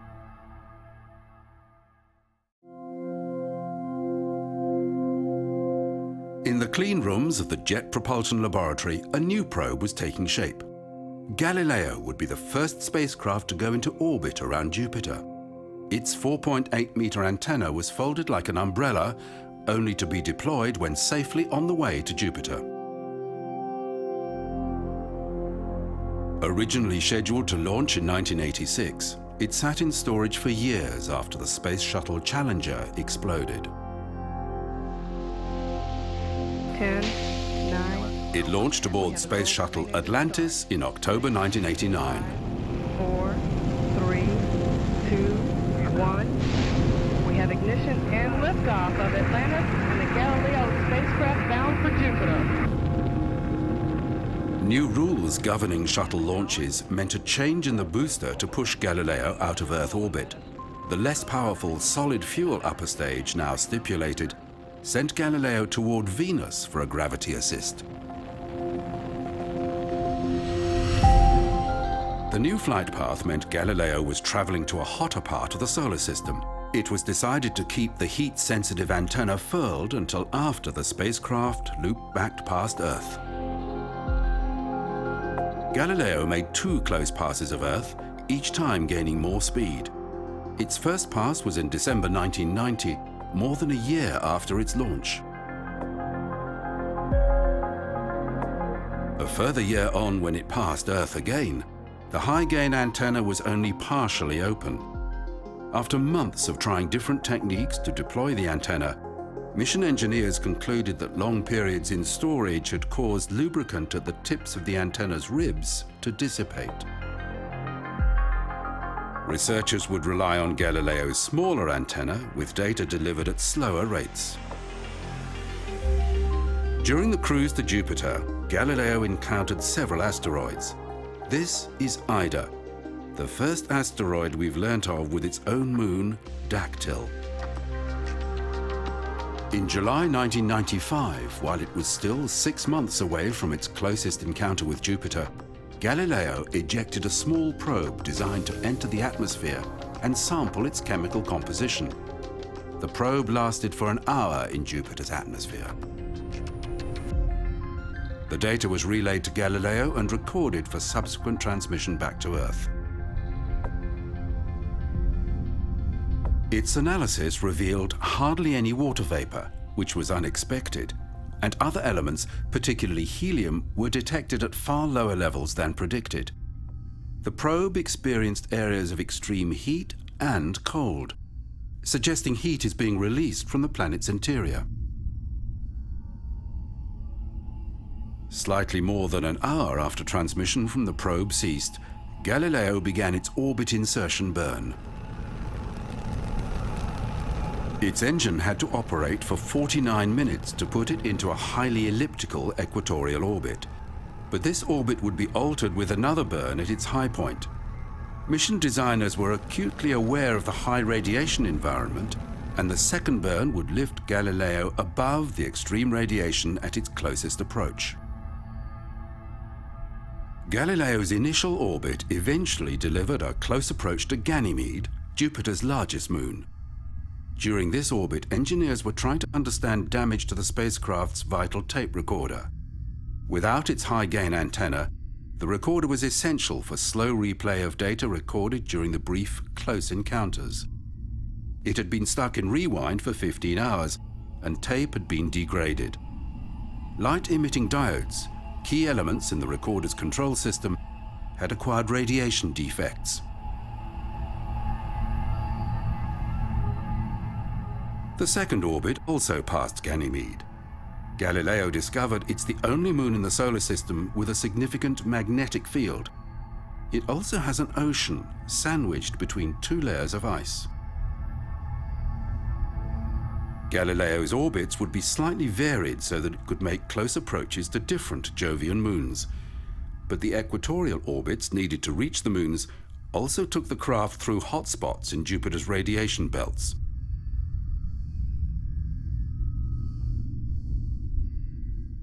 With the observations made by the Voyagers, the moon Europa was of particular interest to the Galileo team. Data from several instruments agreed that a salty ocean exists beneath Europa's surface ice. Later examination of the Galileo datasets revealed plasma wave and magnetic field information, showing that plumes of water vapor were erupting from cracks in the surface. Europa has more water than Earth, which makes it a possible home to life. Io was already known to have volcanic activity, but Galileo saw tides in the moon's solid surface of more than 100 meters. The temperatures generated by this gravitational distortion of Io make its numerous volcanoes hotter than anything found on Earth.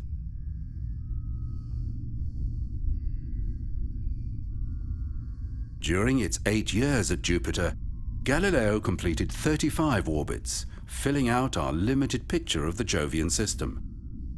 This was never an easy mission. Galileo was a robust spacecraft, but the radiation environment stressed all the subsystems, and engineers were constantly having to find workarounds for the frequent breakdowns Galileo suffered.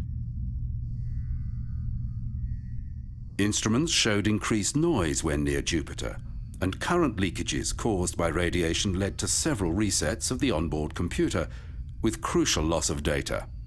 Software changes enabled the computer to recognize these resets and to recover by itself. Information learned would lead to changes in the way the next Jupiter spacecraft was designed. 5, 4, 3, 2, 1. Ignition and liftoff of the Atlas V with Juno on a trek to Jupiter. In August 2011, Juno began a journey to Jupiter that would last almost 5 years. Its mission parameters would be very different to Galileo's. It would ignore the moons and focus exclusively on Jupiter. Chamber pressures have plateaued. Spacecraft design saw crucial electronics shielded within a thick titanium vault, and rather than a plutonium power source, Juno would rely on solar panels. The Sun's intensity at Jupiter is roughly 5% of what it is at Earth, so the panels are huge. A shortage in stocks of plutonium-238 led to the change in power sources. Juno followed a looping orbit that took it beyond Mars before swooping back to Earth for a gravitational boost that added 14,000 kilometers per hour to its velocity, sending it on to Jupiter. Juno approached Jupiter on a path that took it above the planet's north pole. It was destined for a north-south orbit. This would see it pass beneath the severest sections of the planet's radiation belts that extend out from Jupiter's equator. 4 days before its closest approach, Mission Control sent a command that initiated the craft's autopilot. On July the 4th, 2016, Juno began an engine burn that would insert it into a 53-day orbit. 48 minutes later, Mission Control at JPL received tones verifying that Juno had started its deceleration maneuver. It was a tense 35-minute wait from the system's engineers before confirmation came through that Juno had performed exactly as intended.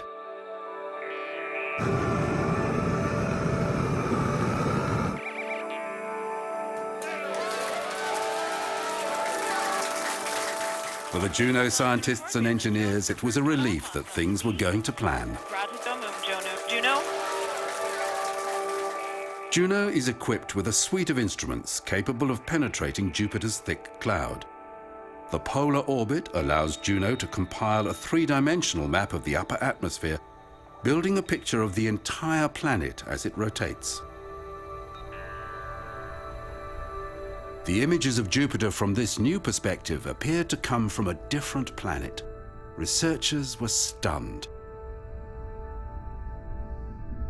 It was planned that Juno would only make 2 53-day orbits and then change to a series of 14-day orbits that would speed up the sampling rate. The spacecraft's main engine is fueled by hydrazine and nitrogen tetroxide, which ignite spontaneously when mixed. The propellant and oxidizer are forced out by a bladder of expanding helium. As Juno was finishing its second orbit, the helium valves were not responding correctly, so it was decided to maintain the original orbit. A mission extension has been granted to allow for the longer orbits Juno continues to follow. Within a day of the helium valve problem, Juno went into safe mode. All instruments went offline and data was lost. It appeared to be similar to the difficulties experienced by Galileo, but engineers traced the issue to a data transfer problem from one specific instrument, and the spacecraft remains healthy. Jupiter's axis is tilted at only 3 degrees, making even an oblique view of the poles near impossible until Juno arrived. When viewed in the infrared, researchers saw a complex arrangement of storms at both the poles. At the North Pole, a central vortex is surrounded by 8 anticyclones. At the South Pole, 5 anticyclones surround the central storm. Scientists do not understand why the storms, all rotating in the same direction, do not obliterate each other. On its 7th close pass of Jupiter, Juno flew directly over the giant red spot. Its microwave radiometer was able to map the heat distributions at varying levels down to 350 kilometers. The red spot is a giant storm, and Juno was able to see much higher temperatures at the deepest levels they could penetrate. With no geographic features, as on Earth, there is nothing on Jupiter against which storms can dissipate. The Great Red Spot remains firmly 22 degrees below the equator, yet it appears to have drifted around the planet at least 10 times since reliable observations began. Jupiter's magnetosphere is huge. It traps charged particles in bands stretching out to vast distances. This gives sensitive electronics on orbiting spacecraft like Juno big problems. It was assumed that Jupiter's magnetosphere was generated, like Earth's, by dynamo action, the convective movement of an electrically conductive fluid deep within. So far, results from Juno suggest that this is not the case. The lumpy nature of Jupiter's magnetic field points to an atmospheric source. The giant auroras at the poles also seem to come from a different mechanism than here on Earth.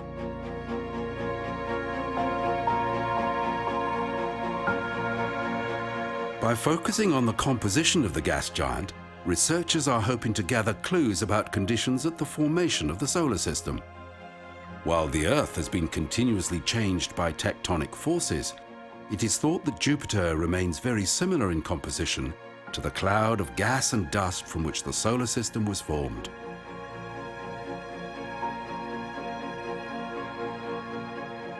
At the end of its mission, Juno will be sent on a collision course with Jupiter to avoid any possible contamination of the delicate moons.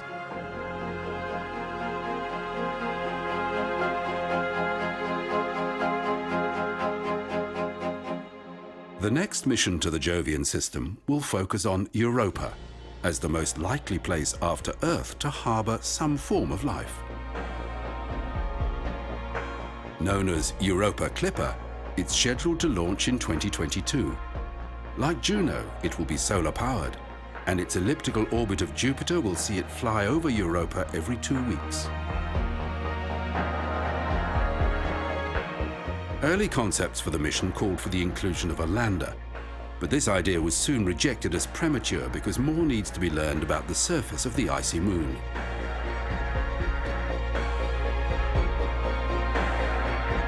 Though Europa's ice crust is thought to be at least 19 kilometers thick, accurate measurements need to be made.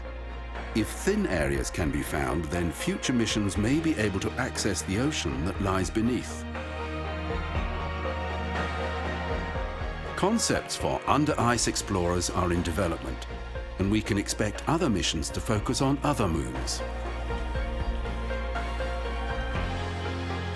As the largest planet, Jupiter's influence on the rest of the solar system is profound. It has more than twice the mass of every other planet combined. All other planets' orbits are affected by Jupiter's gravitation. There is still much to learn about Jupiter.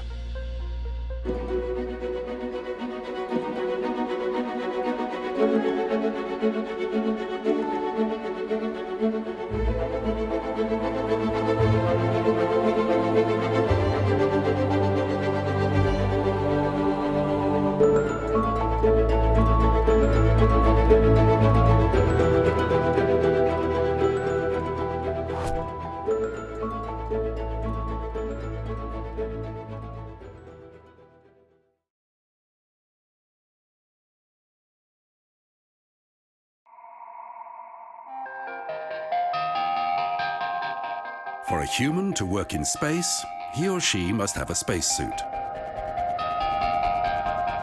It protects the astronaut from the vacuum beyond the atmosphere, supplying oxygen as well as insulation from the extremes of heat and cold. The spacesuit has to have means of communication with the outside world, and it must enable freedom of movement. The modern spacesuit is the result of a long and complex evolution.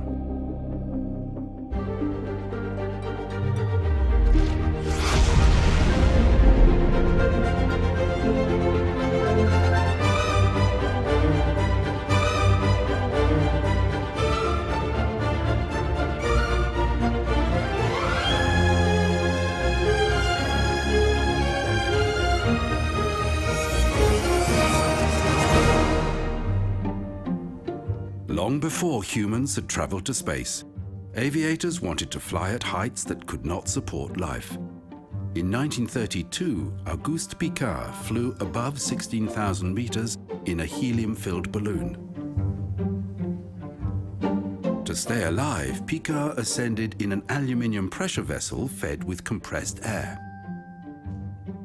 Spanish aviator Emilio Herreras came up with a different solution. His stratospheric suit never flew. It was an idea ahead of its time. In the United States, aviator Wiley Post had supercharged his plane, the Winnie Mae. It could fly at 15,000 meters, where the jet streams blow. Post knew he could save fuel and fly faster at that height. So with the help of tire maker B.F. Goodrich, he devised the first serviceable pressure suit. At this time, even military aircraft were flying at much lower altitudes, where the use of a simple oxygen mask was enough to ensure pilot efficiency. However, as jet power was introduced, operational ceilings lifted. At high altitudes, low ambient air pressure meant the oxygen mask would lift off the face when oxygen was fed to the pilot at pressures high enough to sustain life.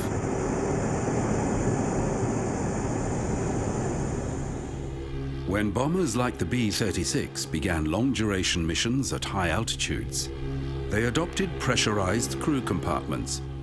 Yet the pressure suit, with a fully enclosed helmet, was necessary as sudden cabin depressurization could be lethal. In the 1950s, partial pressure suits became common. They had inflatable capstans that stopped blood draining to the legs under heavy G-forces, avoiding blackouts. Air crews hated them, but figures showed they functioned more effectively when wearing them. In 1955, a unique American spy plane made its first flight. The following year, the U-2 began reconnaissance missions over the Soviet Union. Flying at 21,000 meters, it was beyond the range of Soviet radar, and neither jet fighters nor missiles could reach it. Pilots flying the U-2 wore a new partial pressure suit, the MC-3. Rather than save a pilot's life in case of sudden depressurization, this suit was designed to be under pressure throughout the mission. Without it, the pilot's blood would boil. As missile technology developed, it appeared that human beings would be dispensed with as a weak link, not able to cope with conditions imposed by the technology.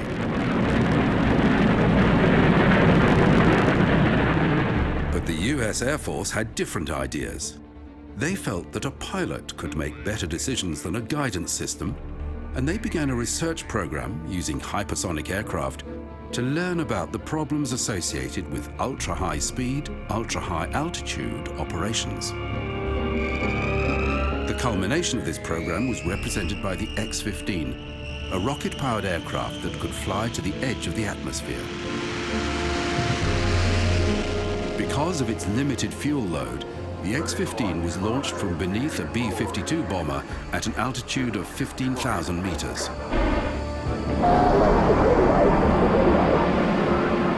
The cabin of the X-15 was pressurized with nitrogen to reduce the risk of fire. For the pilot, a new full-pressure flight suit, known as the XMC-2, was developed. It too was pressurized with nitrogen. A neck dam excluded the nitrogen from the helmet, which was fed with oxygen for life support. This suit was the predecessor of NASA's most important spacesuits. The X-15 set the speed record for a powered aircraft at well above 7,000 kilometers per hour, and the altitude record at just over 107,000 meters. The first real spacesuit was worn by Russian cosmonaut Yuri Gagarin. In 1961, aboard Vostok 1, he became the first man to orbit the Earth. His suit, the SK-1, was to protect against capsule depressurization and to sustain him during ejection from his craft. The Vostok cosmonauts had to parachute to the ground because their capsules landed too heavily. Since 1959, the newly formed US space agency, NASA, had been working towards launching an American into space. 7 test pilots had been selected as the Mercury program's first group of astronauts.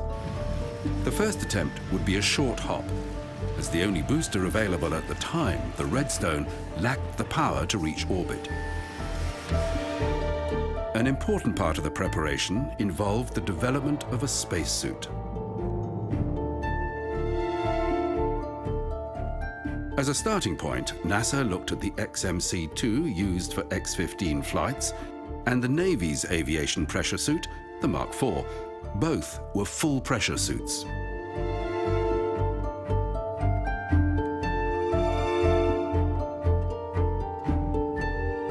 NASA decided that the Mark IV suit, worn here by Alan Shepard, was lighter and could be more easily modified for spaceflight. The boot leather and the suit's grey outer covering would be replaced by aluminized nylon for greater thermal control, and the helmet's rubber diaphragm surrounding the face was eliminated, with oxygen now entering via a hose at the waist to help cool the suit. For all 6 manned Mercury missions, the Mark IV suit performed well, but the demands placed upon it were modest. Like most pressure suits at the time, it served as a backup in the event of cabin pressure failure. Because this never happened on the Mercury flights, this suit was only ever pressurized at launch. In the early 1960s, the Soviet Union's space program was achieving an impressive list of firsts. For the United States, this was a source of national embarrassment. In 1961, the new president, John Kennedy, had boldly proclaimed that America should land a man on the moon before the end of the decade, and NASA was flooded with funds. This was the beginning of the space race. I don't think we ought to waste any money, but I think we ought to do the job. And this will be done in the decade of the 60s. The Mercury program was terminated early, in favor of a more complex series of missions with the aim of solving problems associated with sending a man to the moon. The Gemini program made use of a new 2-man capsule boosted to orbit atop a modified nuclear missile. Gemini required a new suit with new capabilities. NASA now understood future missions would have to last much longer. Suits would have to be more comfortable, and astronauts would have to leave their spacecraft in the vacuum of space. Gemini controllers were planning the first spacewalk.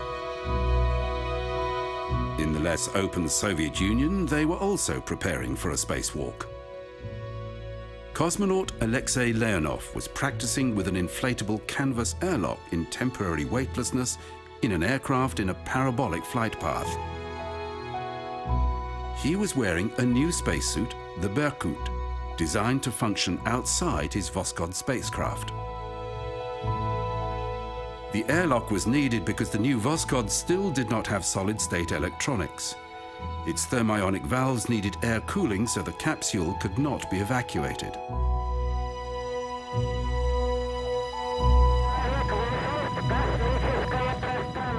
In March 1965, Alexei Leonov left the airlock on Voskhod 2 to float freely in space. It was another first for the Soviet Union. Soon, his Berkut spacesuit began ballooning to such an extent that Leonov could not reach his camera's shutter release, positioned on his leg. It was not until after the fall of the Soviet Union that the full story became known. The Berkut spacesuit had expanded so much that Leonov could not get back inside. Only by venting his spacesuit could the cosmonaut regain entry to the Voskhod capsule. Back at NASA, they heard that Leonov's spacewalk had been a resounding success, but they felt the Gemini program was catching up. In June 1965, astronauts Jim McDivitt and Ed White were preparing for the world's second spacewalk.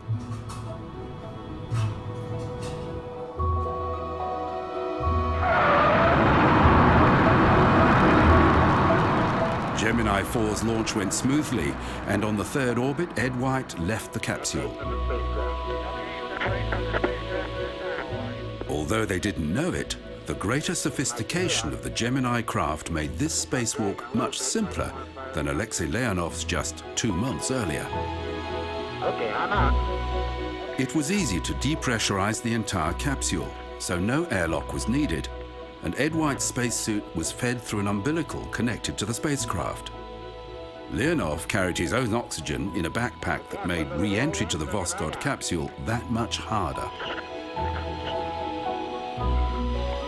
Within the structure of the Gemini suit was a mesh that prevented the ballooning problem experienced during the Russian spacewalk. The first American spacewalk went so well that NASA assumed working in space presented few obstacles. White's joyride in space gave no indication of the difficulties that lay ahead.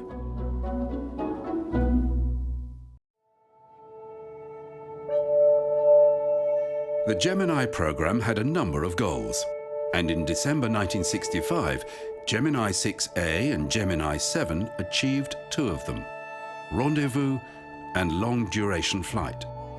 The crew of Gemini 7 remained in orbit for 14 days. Mission planners knew that staying in a spacesuit for 2 weeks would be a challenge, so a new version of the G3C spacesuit, called the G5C, was worn by the Gemini 7 astronauts. It replaced the pressure helmet with a zippered hood, and Frank Borman and Jim Lovell became the first people to remove their spacesuits in flight. New technologies were being pioneered in the Gemini spacecraft, and problems with the new systems often meant Gemini flights were only partially successful. The capsule had to be capable of far more complex maneuvers than its predecessor, and longer duration missions required fuel cell technology for electric power. In March 1966, Gemini 8 had successfully rendezvoused and then docked with the target vehicle. But a thruster problem sent the linked craft into a spin. The mission was immediately terminated. The scheduled spacewalk did not take place, and the craft landed in the Pacific, half a world away from the planned landing area. 3 months later, Gemini 9 could not dock because its target vehicle's fairing had not been jettisoned. The scheduled spacewalk went disastrously wrong. When Gene Cernan inflated his suit, it did not want to bend. Exhaustion and a fogging space helmet saw Cernan called back inside. He was overheating. Training for a spacewalk was limited to brief periods of weightlessness in an aircraft, or being suspended in a special jig that moved via an air suspension system across a smooth floor. Neither provided anything like the real thing. Engineers had realized that the current generation of spacesuit worked well sitting in a spacecraft, but when doing strenuous work, its air cooling system was inadequate. New designs were already in train. The next 2 Gemini flights both failed to demonstrate that an astronaut in a spacesuit could do meaningful work in space. Before the final Gemini flight, a new training simulation was tried. A mock-up of the Gemini craft docked to an Agena target vehicle was built in the McDonough School indoor pool. An approximation of the true weightless environment, it allowed astronaut Buzz Aldrin to train for extended periods. Handholds were fitted to the outside of the spacecraft, and the extravehicular work assignments on Gemini 12 were a complete success. It gave NASA planners the confidence to move to the Apollo program and the final stages in America's progress to its moon landing.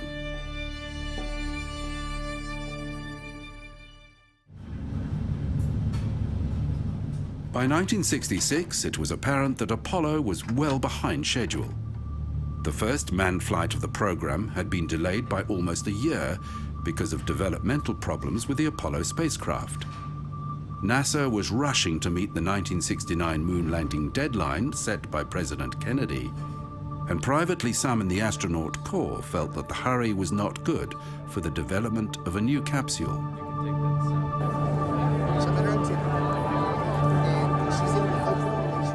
NASA had flagged changes to later models of the spacecraft, but the early Block 1 version would still carry a crew in the first manned mission to test systems in Earth orbit. A new spacesuit was being developed for use on the later moon missions, but it would not be ready for Apollo 1, whose astronauts, Gus Grissom, Ed White, and Roger Chaffee, would wear a slightly different version of the Gemini GC-4 suit. All American spacecraft had been pressurized with pure oxygen. This had weight-saving benefits, and by exclusion of nitrogen found in natural air, the danger of bubbles forming in the bloodstream during rapid decompression was eliminated. Though the pure oxygen environment presented a fire danger, nobody had thought to check the real risks.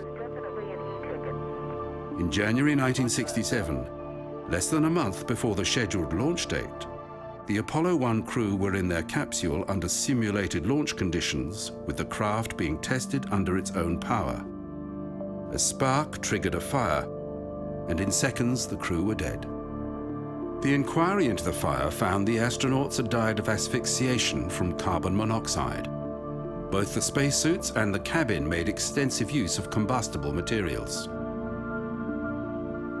For the program to continue, everything would have to be redesigned. Research into the problems associated with a spacesuit that could be used on the moon had been going on since 1962. The new suit had to be rugged. Designers were still not sure what the lunar surface would present.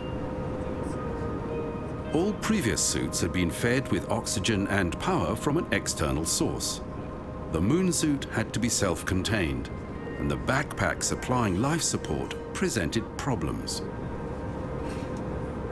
The backpack's dimensions and weight were determined by extensive testing, and designers of the life support, battery and communication systems worked within strict parameters.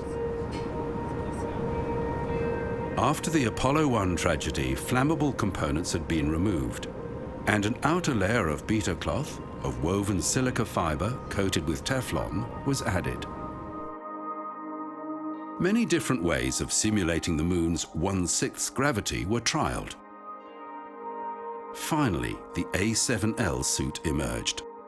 Beneath the outer layer, a tight-fitting suit with elbow, wrist, and knee joints of a bellows-like structure that maintained equal volume when bent, allowed freedom of movement absent in previous suits.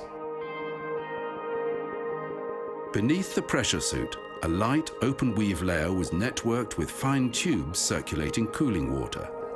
This carried away excess body heat that earlier air-cooled suits had not coped with. The pressure suit and the outer protective layer were joined together, with the inner cooling garment remaining separate. On Earth, the whole suit weighed 35 kilograms, with the backpack a further 60 kilograms. It was the A7L that went to the moon with the first 3 successful Apollo lunar missions, and it performed flawlessly. It continued to evolve as subsequent missions became more demanding. The moon suit was robust, and Apollo astronauts had complete confidence in it. No lunar mission ever had a problem with the spacesuit.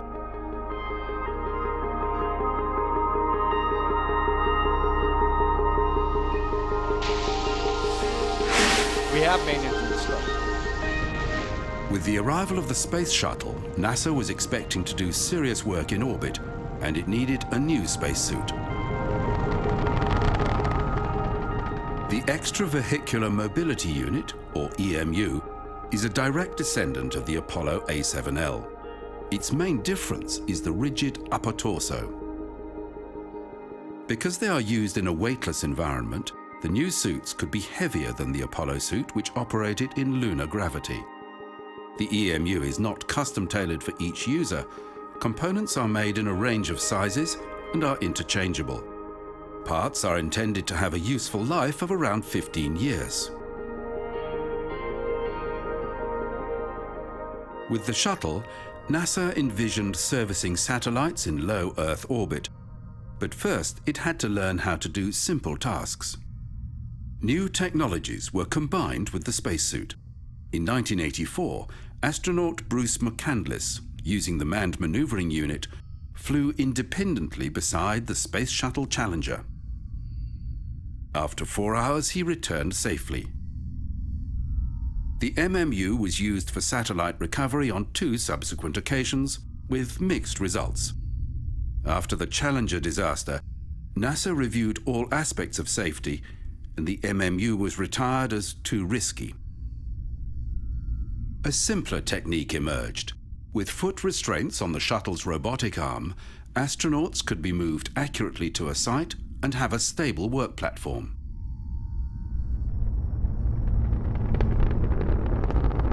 In 1990, the Hubble Space Telescope was launched. Unlike other satellites, Hubble was designed to be visited by the Space Shuttle for regular maintenance and upgrades. Over a 16-year span, there were 5 servicing missions to the telescope, the first being to fix an error in its manufacture. Each servicing mission called for long and complex spacewalks.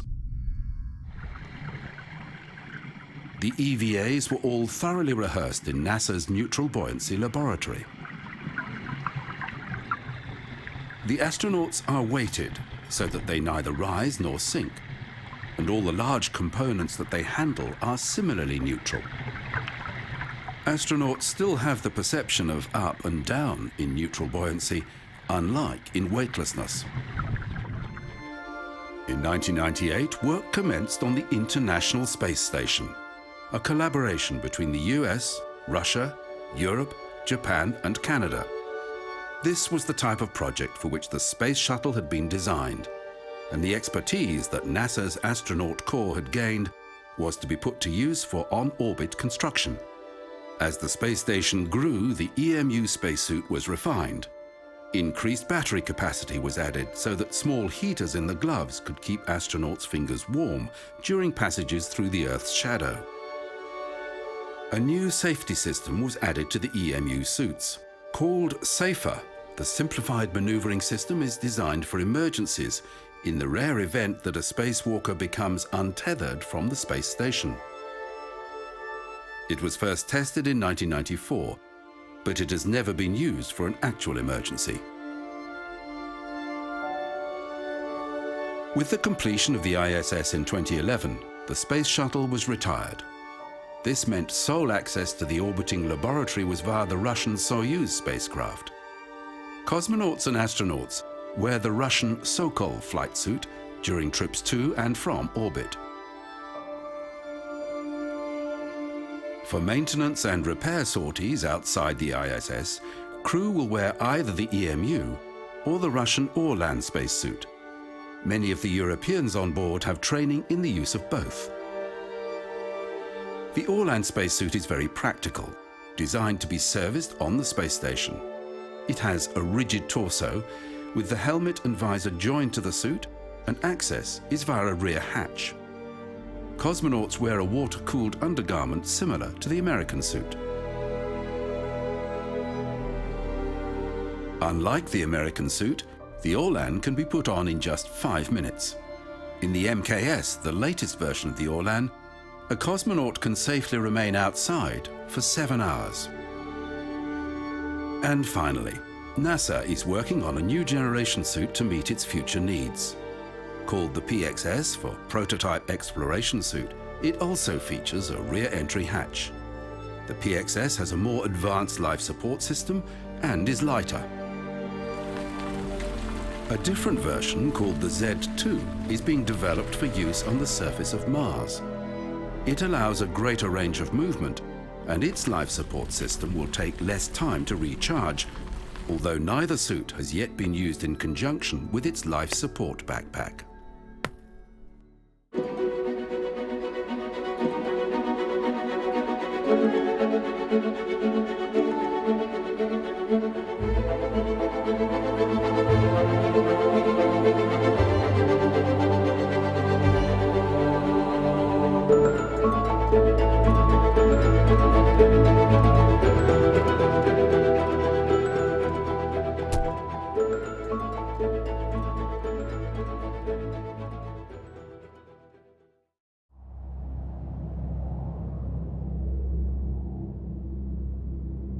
Some of our solar system's planets have been visited by scientific probes less frequently than others.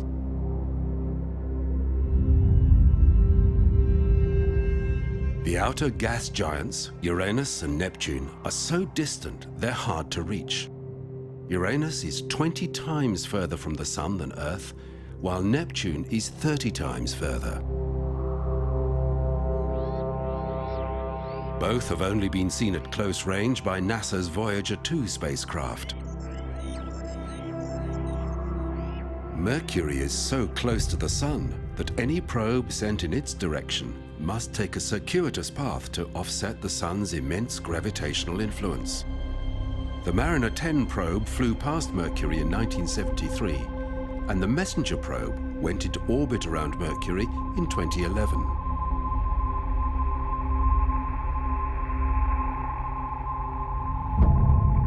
Venus presents different problems.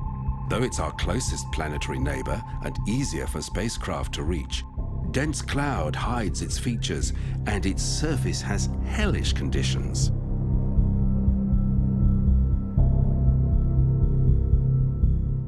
The Russian Venera craft have landed, but in the hostile environment, they could only survive for minutes.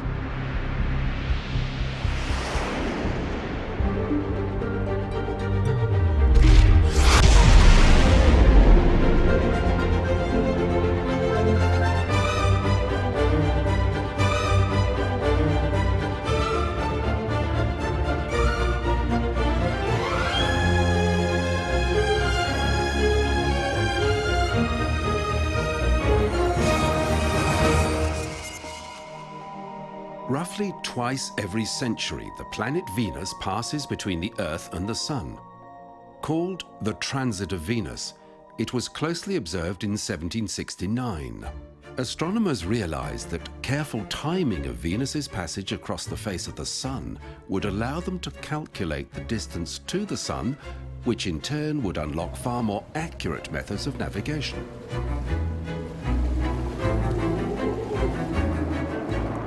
In 1961, the Soviet Union launched Venera 1, the first Venus probe. It passed Venus as intended, but Mission Control had lost contact with it.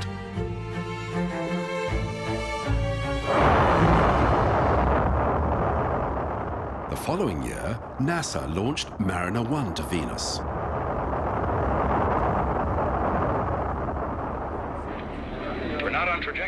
A coding error led to control problems with the launcher. Destruct command. It was destroyed minutes after liftoff. Blew up. Because convenient launch opportunities only occur in 18-month cycles, NASA had a second probe ready to launch. Mariner 2 was essentially a Ranger spacecraft designed to go to the Moon. These were the early days of the space race, and the United States was desperate to catch up with the Soviet Union. Lead times were short, and the Jet Propulsion Laboratory did not have time to complete its original design.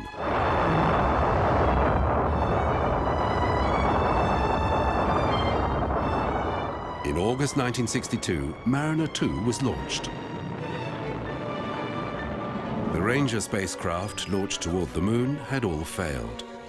Mariner 2, on its way to Venus, was functioning, but its transmissions were weak, and due to a launch anomaly, it was off course. After a week, instructions for a complex course correction were transmitted to the spacecraft. About an hour later, Mariner executed the maneuver which involved a roll turn, followed by a pitch turn, and finally a main engine burn.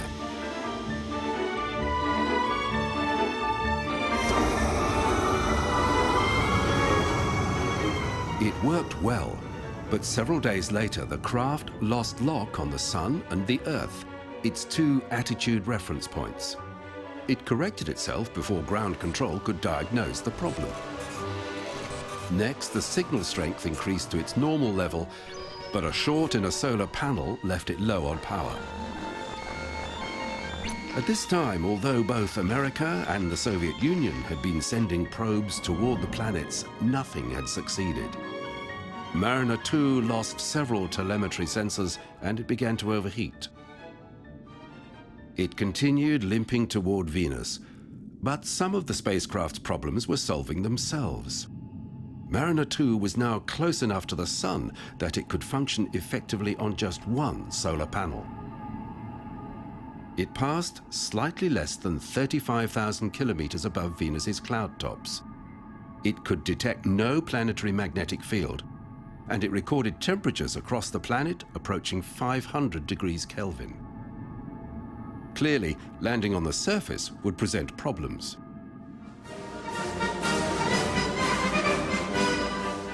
But America wanted to focus on their first real success in space, finally doing something that the Soviets had not.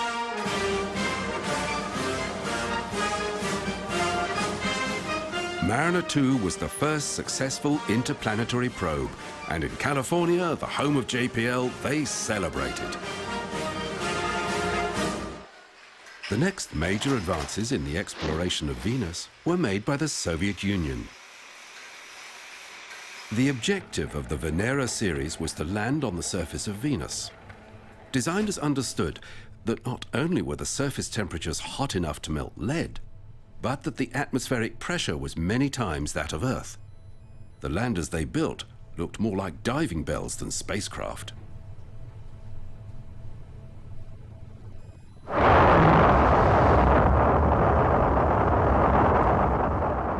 In June 1967, Venera 4 was launched. The vehicle consisted of a carrier craft with instruments used during the cruise phase to Venus and a spherical landing module that could communicate independently. After entry into the atmosphere, Venera 4's parachute opened. It sent back data for 93 minutes, but stopped 28 kilometers above the surface. Yet its electronics hadn't been overwhelmed by the heat. It had simply run out of power. Extrapolations from its final measurements showed a surface temperature of 500 degrees Celsius and a pressure of 75 atmospheres, far higher than anyone expected. The Venera program strengthened its landers and fitted smaller parachutes to reduce descent time. Launched in January 1969, Venera 5 and 6 learned more about the chemical makeup of the atmosphere, but neither remained functioning at the surface. The Venera series continued, refining the technology and making incremental improvements to mission duration, adding to the knowledge about Venus.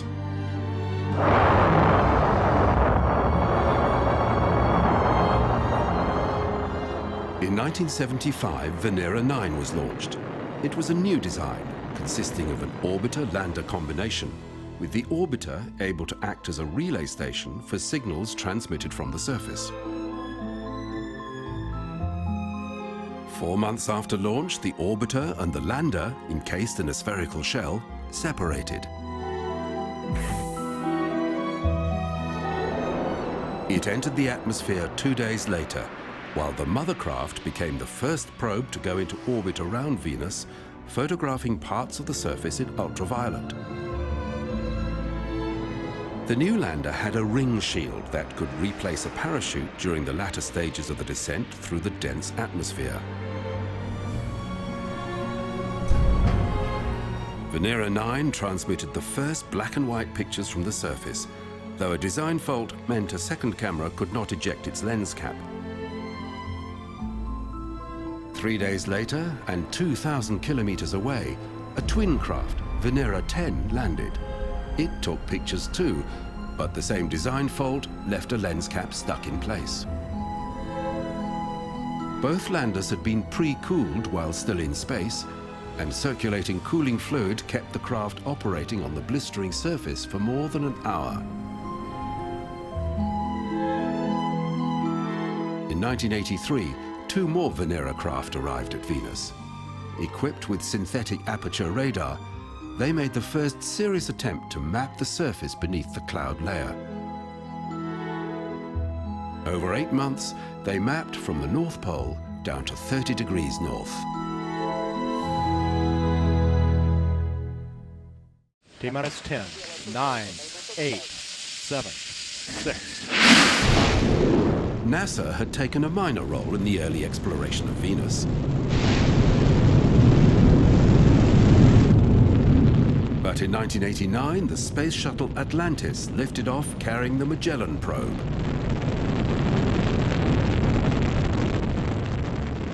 Magellan was bound for Venus. Like the Venera craft before it, Magellan would use radar to map the surface of the planet. It was the first interplanetary spacecraft launched from the space shuttle. Following a cruise of 15 months, Magellan arrived at Venus and entered an elliptical orbit. To keep costs down, the probe had been built from an agglomeration of spare parts left over from previous NASA missions. After some software problems, it began mapping. The images it relayed remain the highest resolution pictures we have of the surface of Venus. Pictures of low volcanic blisters emerged, and lava channels were evidence of an extremely active surface. The thick atmosphere has prevented all but the largest meteors reaching Venusian ground, and few impact craters were visible. Yet evidence of plate tectonics that sculpts the Earth's surface was not obvious. After mapping Venus, Magellan changed its orbit and plotted the planet's gravitational anomalies. On Venus, localized changes in gravity correspond to surface features. On Earth, this is not the case. A new naked picture of Venus emerged. The surface appears to have been completely remade around 500 million years ago. Yet while volcanoes and lava channels are common features on Venus, Magellan could not find evidence that volcanic activity still happens on the planet. In 2006, the European Space Agency's Venus Express went into orbit around Venus. Its focus was the long-term analysis of the planet's atmosphere. During its 8-year mission, it registered a sharp rise in the atmosphere's sulfur dioxide. This could be due to changes in wind patterns, but it could also be a sign of volcanic activity. Researchers also saw increases in infrared radiation coming from 3 different volcanic locations, more circumstantial evidence of current volcanic activity. Finally, the infrared team saw short-term temperature changes that fluctuated over just a few days. It appears that volcanoes may still be active on Venus. The mission ended in 2015 with a series of swoops into the upper atmosphere that verified unexpected ripples in the mesosphere. Very little in the way of Venus exploration has happened since Venus Express. Though elaborate plans exist for future missions to Venus, nothing at this stage has been funded. Yet many missions still pass close to Venus to use its gravitation to alter their flight paths. In 1974, Mariner 10 was the first spacecraft ever to use the gravitational slingshot effect on its way to Mercury. Italian mathematician Giuseppe Colombo devised the maneuver as a way to save fuel and to fly past Mercury not once, but several times. The technique is now commonplace. 10 days after launch, Mariner 10 executed instructions for a routine course correction.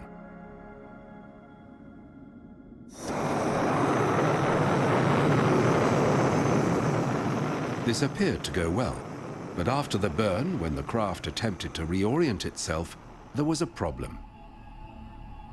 Mariner 10 knew where it was pointing because its tracking sensor could lock onto the star Canopus, but a flake of paint that had come from the spacecraft was confusing the system. An automated backup procedure found Canopus again, but flaking paint was an issue for the rest of the mission. To reach Mercury, a spacecraft must approach the Sun, and its immense gravity presents a problem. Voyages to outer planets are constantly slowed by solar gravity, but with the inner planets, a spacecraft constantly accelerates. Mariner 10 used Venus's gravity to reduce its speed, and it approached Mercury at an acute angle. Mariner 10 did not have enough fuel to go into orbit around Mercury, but its sun-centered path allowed the probe to make 3 close passes. Its first pass revealed a moon-like planet with a heavily cratered surface. Though Mercury is the smallest planet, it's the most dense. It has a large, iron-rich core. Prominent escarpments were seen. Here, Discovery Scarp cuts through 2 craters. It falls 3 kilometers. It's thought that these cliffs are the result of cooling and shrinking of the core. Mariner 10 continued to suffer technical problems. Its tape recorder kept sticking. There were restrictions in the rates of data transmission, and limited attitude control meant flight engineers were using solar pressure on the high-gain antenna and solar panels to compensate. Yet the mission continued. Mariner 10 could only map about 45% of Mercury's surface, as the same hemisphere faced the Sun during each of its passes. Mariner 10 discovered a very thin atmosphere, primarily of helium. Several months after its third and final pass of Mercury, it ran out of fuel. It still orbits the Sun. Main engine start, 2, 1, and 0. It was more than 30 years before the next mission to Mercury. In 2004, Messenger was launched. It was designed to go into orbit around Mercury, which presented a number of design constraints. It featured a large woven ceramic sun shield, but it did not have a dish antenna.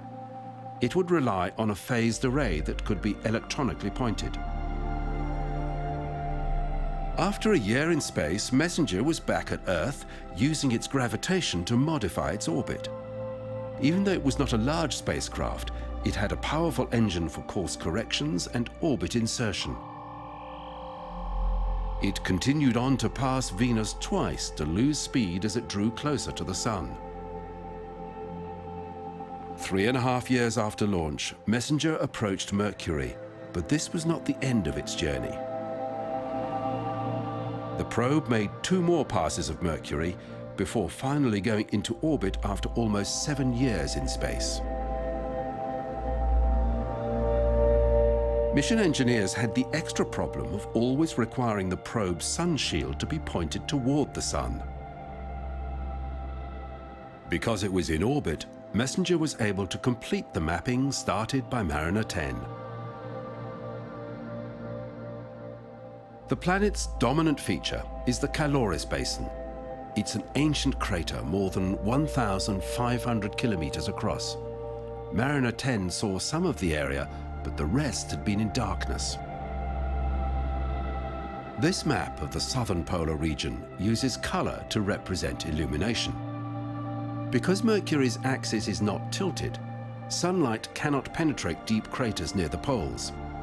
It was in these areas that Messenger discovered substantial amounts of water ice.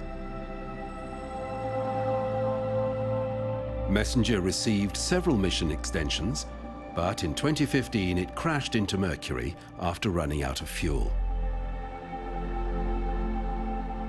A new mission is already on its way to Mercury, Bepi Colombo, named after the designer of Mariner 10's trajectory.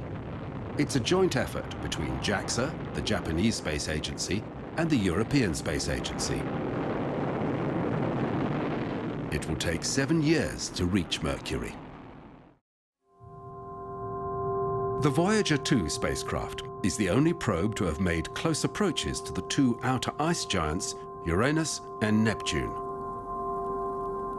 Launched in 1977 with its twin Voyager 1, it was able to take advantage of a rare alignment of the 4 outer planets, enabling it to make close observations of each one.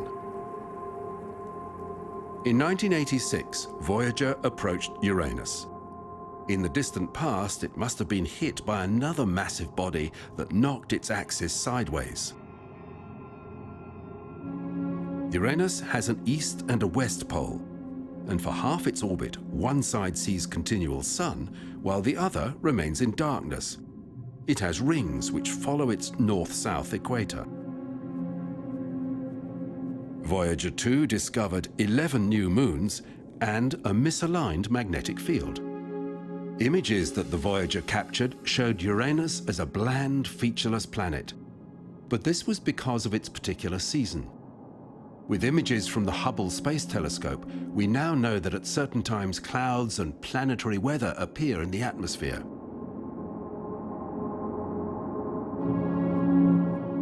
Uranus's largest moon, Miranda, was observed in detail for the first time. So chaotic is its surface that researchers thought that it must have been blown apart by some cosmic impact, with the fragments reforming. Now it's thought that tectonic forces, initiated by the gravitation of Uranus, are responsible for the moon's jumbled appearance. As Voyager 2 left Uranus, backlighting from the sun revealed two new rings encircling the planet.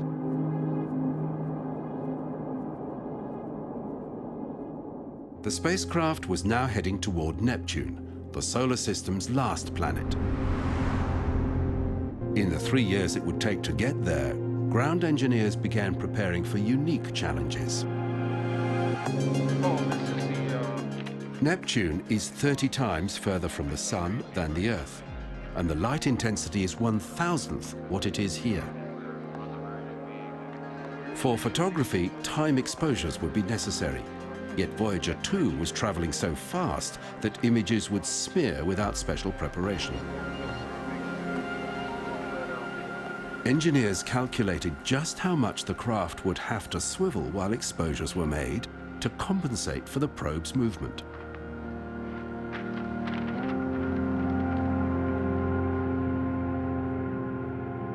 In June 1989, Voyager 2 began returning distant images of Neptune. Across the world, people had realized that the data sent back to Earth by this spacecraft was transforming our understanding of the solar system.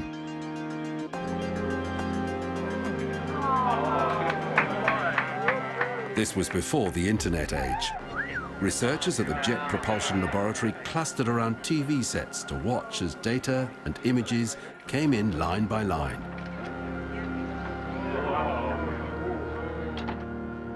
Neptune is a more conventional planet than Uranus. Its axial tilt is 30 degrees, and it revolves in the same direction as Earth. While Neptune is slightly heavier than its fellow ice giant Uranus, it has a slightly smaller diameter. And, though it is further from the Sun than its neighbor, Neptune emits more heat than Uranus. The planet has an internal heat source that drives more dynamic weather patterns. Voyager 2 measured wind speeds at Neptune in excess of 2,000 kilometers per hour, the fastest in the solar system. There were cirrus clouds in the atmosphere, and the probe recorded pictures of a great dark spot, similar to Jupiter's Great Red Spot. It was an anticyclone in the southern hemisphere, as large as the Earth. In 1994, when Hubble tried to find the same feature, it had disappeared, but a new dark spot was forming in the northern hemisphere. Voyager 2's last observations within the solar system were of Neptune's largest moon, Triton.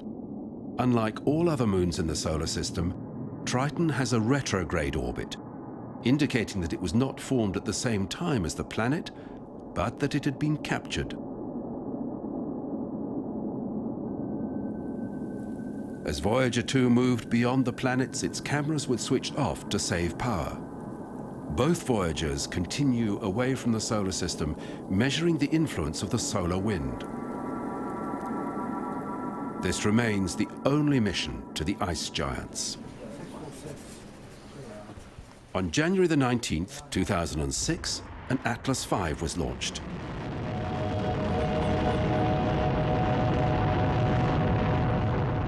It was a very powerful rocket with an unusually small payload.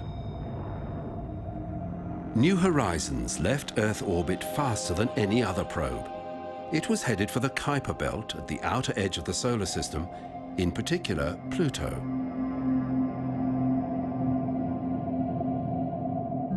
In a little more than a year, New Horizons reached Jupiter, where it received a gravitational assist that cut 3 years from its flight time to Pluto. After it passed Jupiter, the spacecraft went into hibernation, simply sending an all's well transmission once a week. It took New Horizons more than 9 years to reach Pluto. Since it had departed, Pluto had lost its status as a planet. With the discovery of more objects of similar size in the Kuiper belt, it was decided that to be a planet, a body had to clear its orbit.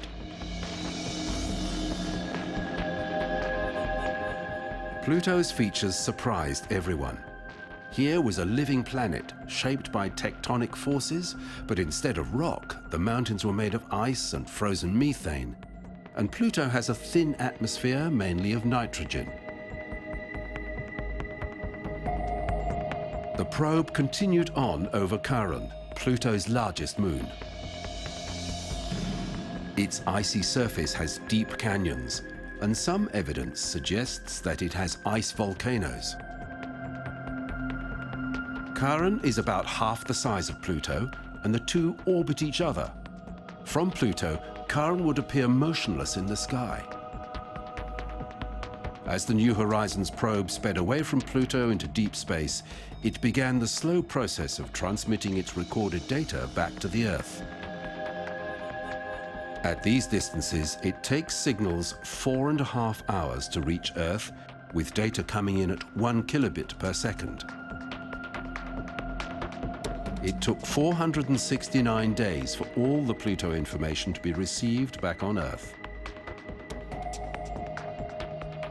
Early in 2019, New Horizons passed trans-Neptunian object Ultima Thule, and with a mission extension, it continues exploring the outer reaches of the solar system.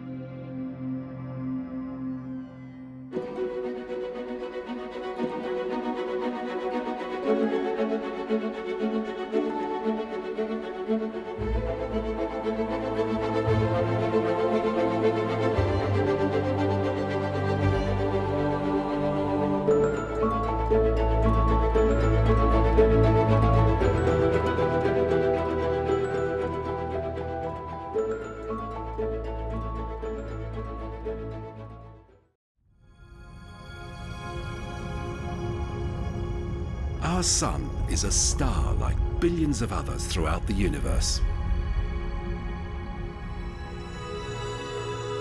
It's a giant nuclear furnace at the center of our planetary system. And although life on Earth is completely reliant upon the Sun, we also need our planet's magnetic field and atmosphere to protect us from extremes of solar radiation. Regularly, the Sun ejects huge blasts of solar plasma, and on Earth, a direct hit by a coronal mass ejection will play havoc with power grids, communications, and satellites.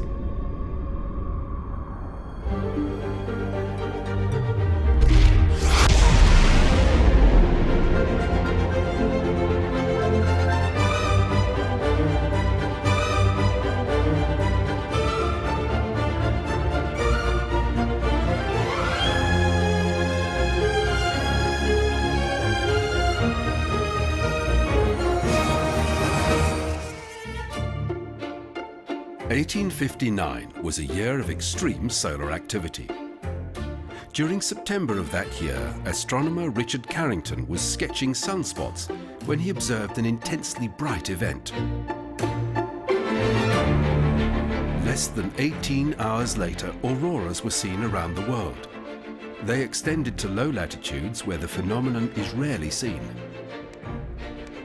Telegraph operators across Europe and North America reported malfunctions, including electric shocks and sparking wires. This was the first time that solar storms had been linked with auroras and electrical and magnetic disturbances here on Earth. and it became known as the Carrington effect. Since the 1700s, a periodic fluctuation had been observed in the number of sunspots, but a deeper insight into the sun's behavior would not emerge until 1958. James Van Allen was the chief scientist for America's first satellite, Explorer 1. It was equipped with a cosmic ray detector. 7, 6, 5, 4, 3, 2, 1. Fire command, command. The launch was successful, but the orbit achieved was highly elliptical with an apogee far greater than expected. As its altitude changed, variation in the detector's readings suggested that charged particles were trapped in bands around the Earth. These became known as the Van Allen belts.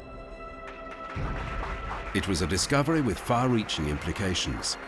The energetic charged particles that make up the Van Allen belts emanate from the Sun and are trapped by the Earth's magnetic field. They fluctuate with solar activity, and they present a risk to spacecraft that have to pass through them. The previous year, physicist Eugene Parker, working at the University of Chicago, had predicted that a constant stream of charged particles would flow from the Sun. He called it the solar wind. The astronomical community was reluctant to accept this idea. Soon, his theory was vindicated, as early Russian and American spacecraft began detecting a constant stream of charged particles. Solar wind explained why a comet's tail always points away from the Sun. Parker's supersonic solar wind theory predicted a variable stream of plasma, charged particles, permeating the solar system. The Earth's magnetic field deflects most of the solar wind, preserving the Earth's atmosphere.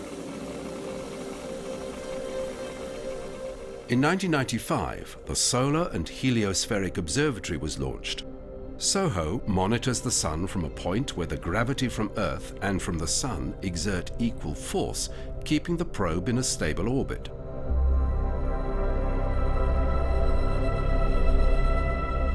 SOHO gives us a clear picture of the solar wind. Its LASCO instrument obscures the central disk of the Sun, revealing the corona, the Sun's atmosphere. The planets are also clearly visible. The horizontal lines flanking them are due to their brightness overwhelming the camera's sensor. SOHO's Extreme Ultraviolet Imaging Telescope was able to see waves traveling out from solar flares, causing snow-like interference in the image sensor. Solar radiation in the extreme ultraviolet varies from minute to minute and over the Sun's 11-year solar cycle. Solar activity generates tides in the Earth's atmosphere, which increase with altitude. This in turn adds to the drag felt by low-orbiting satellites. Communication systems can also be affected, in particular GPS services.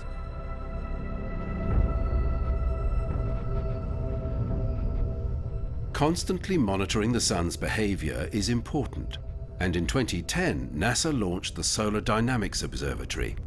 It orbits the Earth geosynchronously at an inclination of 28 degrees, which gives it a constant view of the Sun. The SDO observes in a number of different wavelengths that correspond to different temperatures, each one revealing varying activities, from the surface to the corona and to the flaring regions. The Sun is not solid. Rather than rotating, it swirls. At the equator, it spins once every 25 days. At the poles, it takes 38 days. It's in a plasma state, extremely hot matter made up of loose electrons and ions. Plasmas are excellent conductors of electricity, and the movement of the Sun generates a tangle of magnetic field lines. The surface of the Sun, known as the photosphere, has a temperature of around 6,000 degrees Kelvin and is best viewed in the visible part of the spectrum. Here, sunspots appear as dark regions where magnetic flux impedes convection. These are about the size of the Earth. Beyond the visible spectrum, magnetic loops at the same areas become visible. The lower levels of the Sun's atmosphere, the chromosphere, see gravity yielding to the dynamic thermal and magnetic forces, with temperatures increasing to 8,000 degrees Kelvin. Ascending further through the solar atmosphere, a narrow band called the transition region sees temperatures rise to more than 500,000 degrees Kelvin. In the corona, seen here during an eclipse, it rises to 1,000,000 degrees Kelvin. Why this happens is not understood. The atmosphere is where the solar weather is generated. Solar flares appear as bright flashes, bursts of electromagnetic radiation from radio waves to gamma rays. Solar flares from some other stars are much larger than those from our Sun, and sometimes smaller stars, known as red dwarfs, display extreme solar flares. The SWIFT Gamma Ray Observatory is designed for rapidly locating brief bursts of gamma rays and X-rays. In April 2014, SWIFT saw a solar flare emanating from DGCVN. Its initial blast was 10,000 times stronger than any flare from the Sun. It was the first of 7 flares that continued for 2 weeks. DGCVN is a red dwarf, about 1/3 the size of the Sun, and it rotates twice as fast as the Sun. This enables it to generate a much stronger magnetic field. It's thought that the strength of the star's magnetic field is related to the intensity of the flares it emits. Coronal mass ejections are different. They are vast clouds of plasma blasted from the Sun's outer layers. They travel with the solar wind. While they are often linked with solar flares, researchers have not been able to establish a direct relationship.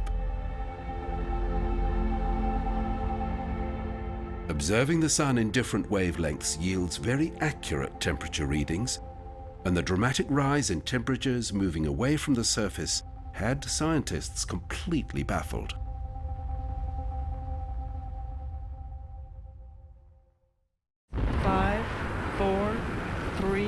In 1990, a new spacecraft was launched. Ignition and liftoff of Discovery and the Ulysses spacecraft bound for the polar regions of the Sun. The Ulysses probe was bound for the Sun, but had to go the long way. Solar researchers wanted to have a different view of our star. The solar system coalesced from a vast cloud of gas and dust. As it collapsed, it began to spin, forming a disk. All the planets orbit along the plane of this disk, called the ecliptic. Ulysses would look at the poles, the parts of the Sun that could not be seen from our terrestrial viewpoint. Ulysses traveled via Jupiter, using the giant planet's strong gravitation to change its course. It approached on a path that took it over the planet's north pole. This bent the probe's trajectory beneath the ecliptic so that it could see the Sun from a polar orbit.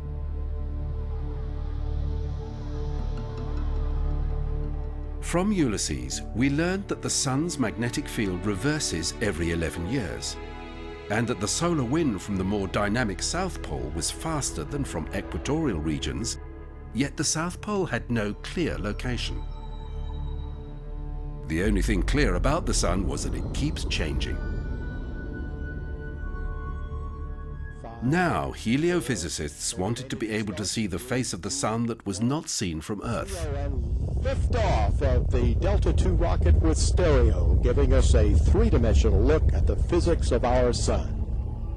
The twin stereo probes were launched in 2006. They were in slightly different orbits, one leading the Earth and moving slightly faster, the other trailing the Earth and moving slower. Each year, the two craft separated by 44 degrees, giving each an increasingly different view of the Sun. Because the Sun rotates, sunspots can develop out of sight. As sunspots are key indicators of solar weather, it's important to know just what is about to spin into view. The stereo probes now observe the Sun in 360 degrees.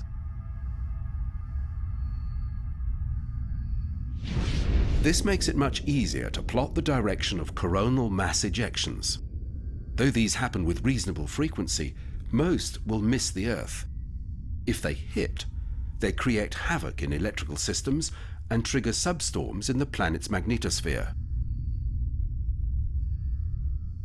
Information provided by the stereo satellites is being used for the protection of power grids and satellites through regular space weather bulletins. Since the 1960s, observers had been aware that auroras would sometimes brighten suddenly, with movement within the auroral curtains increasing. These were short-term phenomena, quite distinct from solar storms that result in auroral activity lasting days. As communication satellites in geosynchronous orbits became more sophisticated, they registered sudden localized falls in the Earth's magnetic field that seemed to coincide with what were now being called substorms. 3, 2, 1. We have ignition and liftoff of a Delta II rocket carrying Themis, NASA's revolutionary journey to study the northern lights. The Themis constellation of satellites was designed to monitor the behavior of the Earth's magnetosphere. The aim was to measure fluctuations within the Earth's magnetic field and relate any variations to changes detected in the auroras from ground stations in the North American Arctic. Each satellite was equipped with an array of booms to measure the strength and direction of electrical and magnetic fields. After several months, they maneuvered into elliptical orbits of varying eccentricity, with each reaching a high point above the night side of the Earth. The Earth's magnetic field deflects most of the plasma from the Sun. At times of high solar activity, some of the charged particles will spiral into the poles on Earth's day side. On the night side, the field lines are stretched to breaking point, called magnetic reconnection, when the plasma suddenly rebounds along the field lines into the polar regions. In February 2008, 2 of the probes detected a reconnection event, and 96 seconds later, the ground stations registered a sudden brightening of the aurora. The giant loops bursting from the Sun's surface are known as flux ropes. They are one of the most basic configurations in plasma. The glowing plasma follows helical magnetic field lines twisting around a central core. The Themis satellites discovered that flux ropes can extend all the way from the Sun to the Earth's upper atmosphere, carrying currents as high as 650,000 amps. Heliophysicists remained baffled by the behavior of the Sun's atmosphere, so a new probe was constructed. Known as IRIS, it was small and simple. It consisted of a telescope, an imaging spectrograph, and ancillary support equipment. It was cheap to build and cheap to launch. IRIS was placed in a polar orbit of the Earth that gave it an uninterrupted view of the Sun.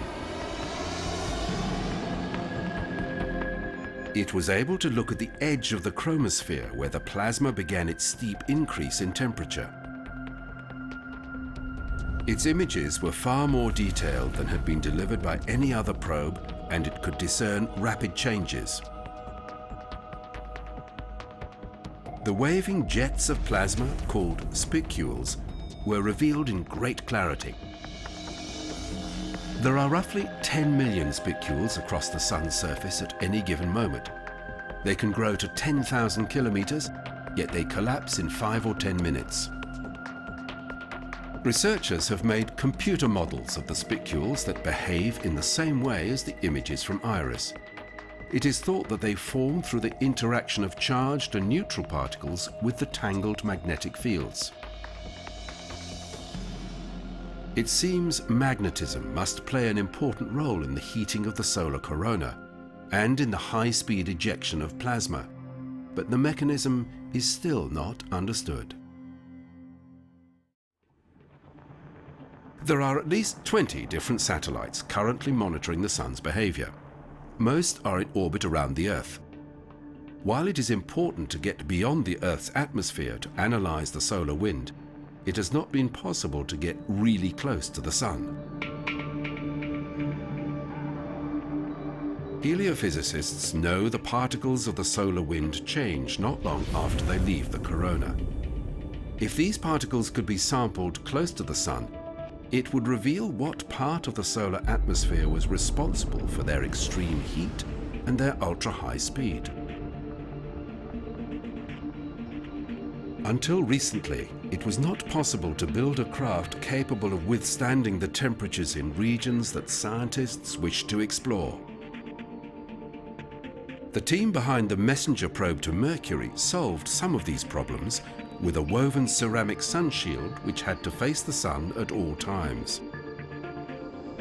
Around 2010, work began on Solar Probe Plus, designed to pass the Sun just 6 million kilometers above its surface. A number of different systems have to work in concert to enable the probe to gather data inside the Sun's atmosphere. A carbon composite solar shield surfaced with highly reflective alumina will shade the rest of the craft from temperature extremes. As the Sun is a wideband radio source, the probe is out of contact during its close approaches and must function autonomously. In 2017, the probe was renamed the Parker Solar Probe, after Eugene Parker, the physicist who had first identified the solar wind. It was the first spacecraft to be named after a living person. On a mission like this into new territory, you're going to be in for some surprises. Maybe not big ones, maybe only little ones, but you're going to find that your point of view will have to change to conform with the data. Why is the solar corona, the outer atmosphere of the Sun, at 1 million or 2 degrees when the Sun itself is only 5,600? It isn't because of sunshine, that's for sure. Again, we don't know until we make the flight and have a year or two to think about the data. The Parker probe's launch weight is less than 700 kilograms, which is quite modest. Yet its launch vehicle, the Delta IV Heavy, is one of the most powerful boosters available. Minus 15. In the pre-dawn hours of August the 12th, 2018, the final countdown was proceeding. 8, 7, Eugene Parker was at Cape Canaveral to watch the launch. 3, 2, 1. There we go.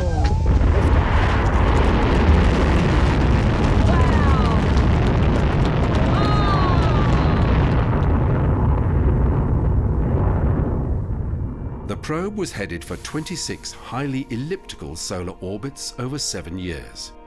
During its mission, it will make 7 close passes of Venus, slowing each time to sweep closer and closer to the Sun. After separation from its upper stage, the probe first deployed its solar panels. These fold back near the Sun, with a cooling system enabling them to survive. The magnetometer boom unfolded at the rear of the craft, and then the field antennae, to measure electric and magnetic fields and waves, snapped into place. Though the Parker probe leaves Earth at high speed, it uses Venus's gravity to slow down, allowing it to approach the Sun at the appropriate angle. However, as it falls toward the Sun, it will accelerate to 720,000 kilometers per hour. On its outward loops, it will lose speed, but as the mission progresses, the Parker probe will make closer passes at higher speeds.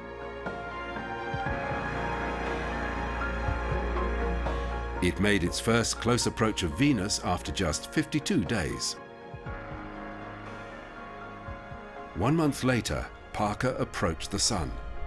For 11 days, it was out of contact with mission control, quietly recording data while carefully keeping its sun shield pointed directly at the sun.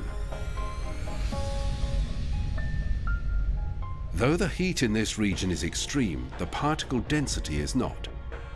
The sun shield will reach around 1,500 degrees Kelvin, and the protected electronics of the spacecraft will be at room temperature. As the probe loops away from the sun, it's able to re-establish radio contact and play back the stored data. This is the first image from inside the sun's corona, taken during Parker's first pass. It shows a coronal streamer. The bright spot is the planet Mercury. The dark spots are image correction artifacts. The Parker probe's second and third passes were at much the same distance and speed as the first, but subsequent passes will be both lower and faster as it continues to use Venus to modify its orbit. In 2024, the Parker Solar Probe will visit Venus for the last time, and its final 5 passes of the Sun will come down to 6.2 million kilometers from the surface. By this time, we should have a clearer understanding of the processes that heat the solar wind and expel it at such high speeds. But whatever we learn about our Sun, it will raise new questions. A clearer understanding of the Sun has led to design changes in satellites and revised management practices of power grids and communication systems. But with new proposals to send humans back to the Moon or on planetary expeditions, we will need to understand more about the potentially hostile solar weather that flows from the star we call our Sun.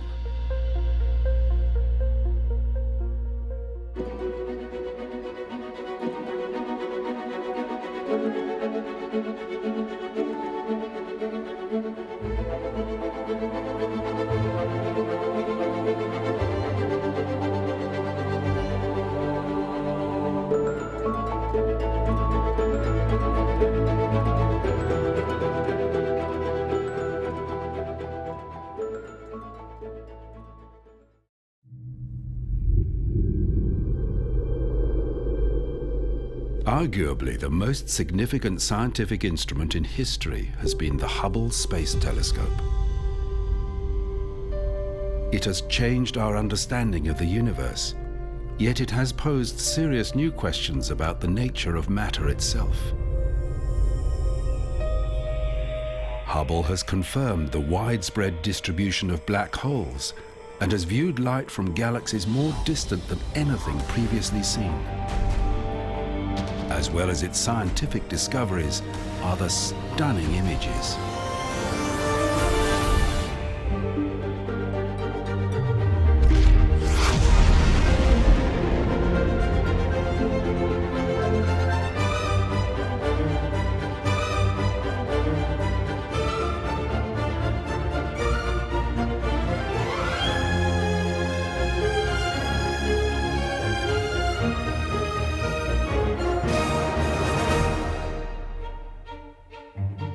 In 1609, Galileo built an early telescope and soon turned it to the night sky.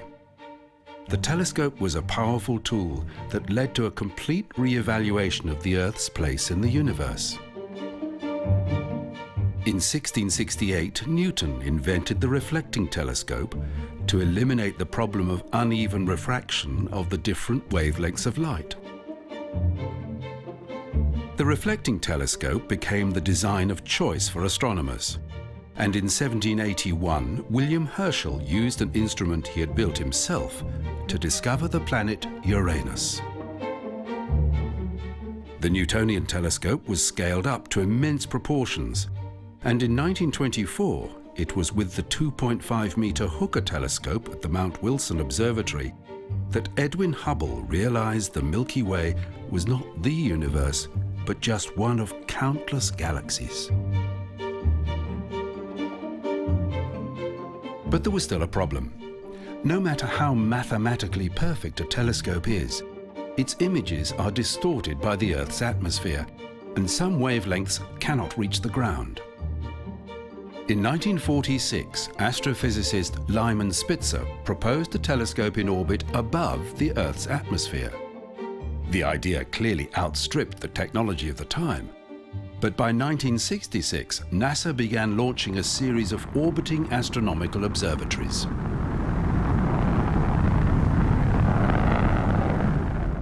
Only 2 were successful, but the telescopes in low Earth orbit were the first to see the night skies in the ultraviolet part of the spectrum. In the 1970s, plans were drawn up for a large orbiting telescope. Part of its brief was for it to be visited regularly by maintenance crews, something that would become possible when the Space Shuttle went into service. The design called for a 2.4-meter primary mirror ground within very fine tolerances because it was required to function well into the ultraviolet spectrum. Originally known as the Large Space Telescope, it was slated for launch in 1979, but delays in construction led to several postponements, and the Challenger disaster led to more delays. In 1983, the name Hubble Space Telescope was adopted in honor of the man who confirmed that the universe was expanding. Finally, in April 1990, Hubble was ready for launch.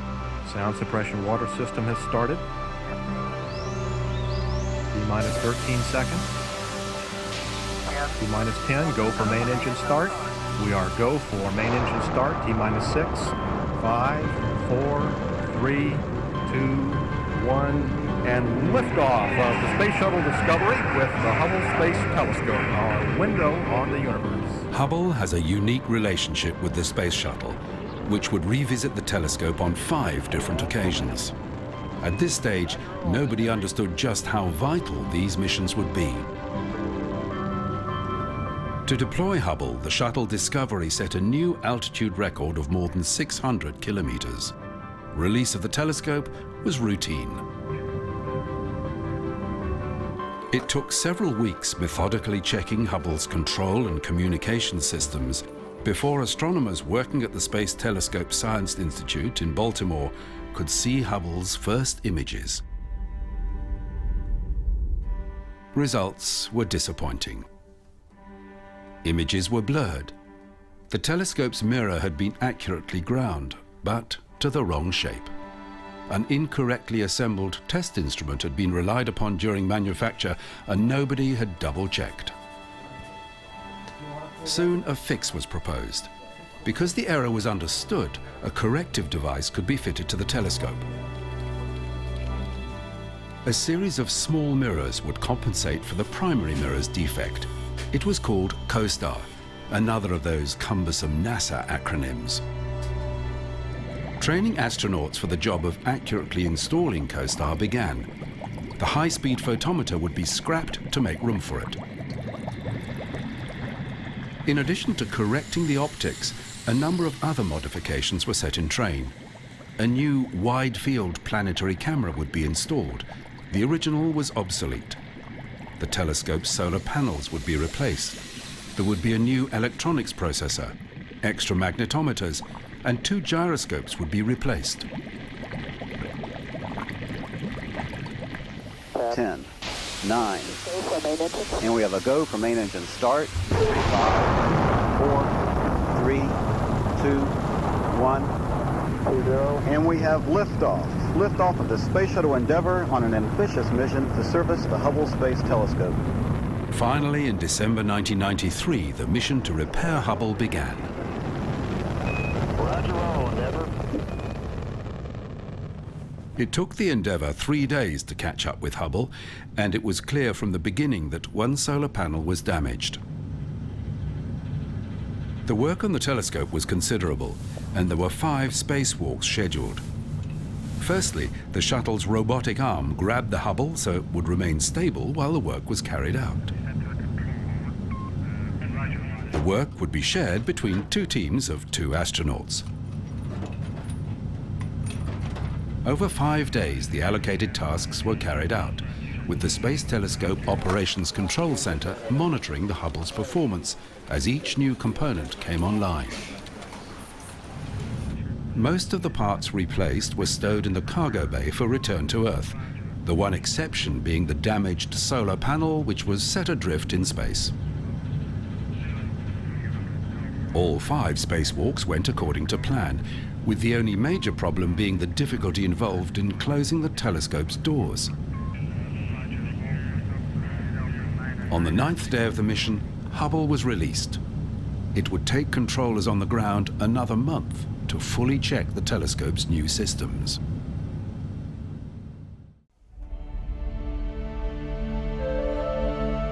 Hubble had been repaired in December 1993, yet it would take close to 2 months for technicians on the ground to run through a complex series of optical alignments before they could be certain that the telescope was performing correctly. When astronomers finally saw results, they were stunned at the quality it was delivering. The repair mission had been successful. With the services of a powerful new tool finally at their disposal, astronomers at the Space Telescope Science Institute began addressing a pressing list of demands for time on Hubble. In March 1993, a comet had been discovered orbiting Jupiter. Its path suggested that it had only recently been captured by Jupiter's gravitation and that it would soon crash into the planet. No one had ever seen a collision between bodies within the solar system, and opinions differed about how visible the impact would be. Soon, Hubble captured this image of a chain of fragments. Comet Shoemaker-Levy 9 had been shattered by Jupiter's gravitation. The fragments ranged in size from several hundred meters to several kilometers across. Over 6 days in July 1994, Hubble observed the pieces crash into Jupiter's unlit face. As the planet revolved, the impact region showed a series of black swirls.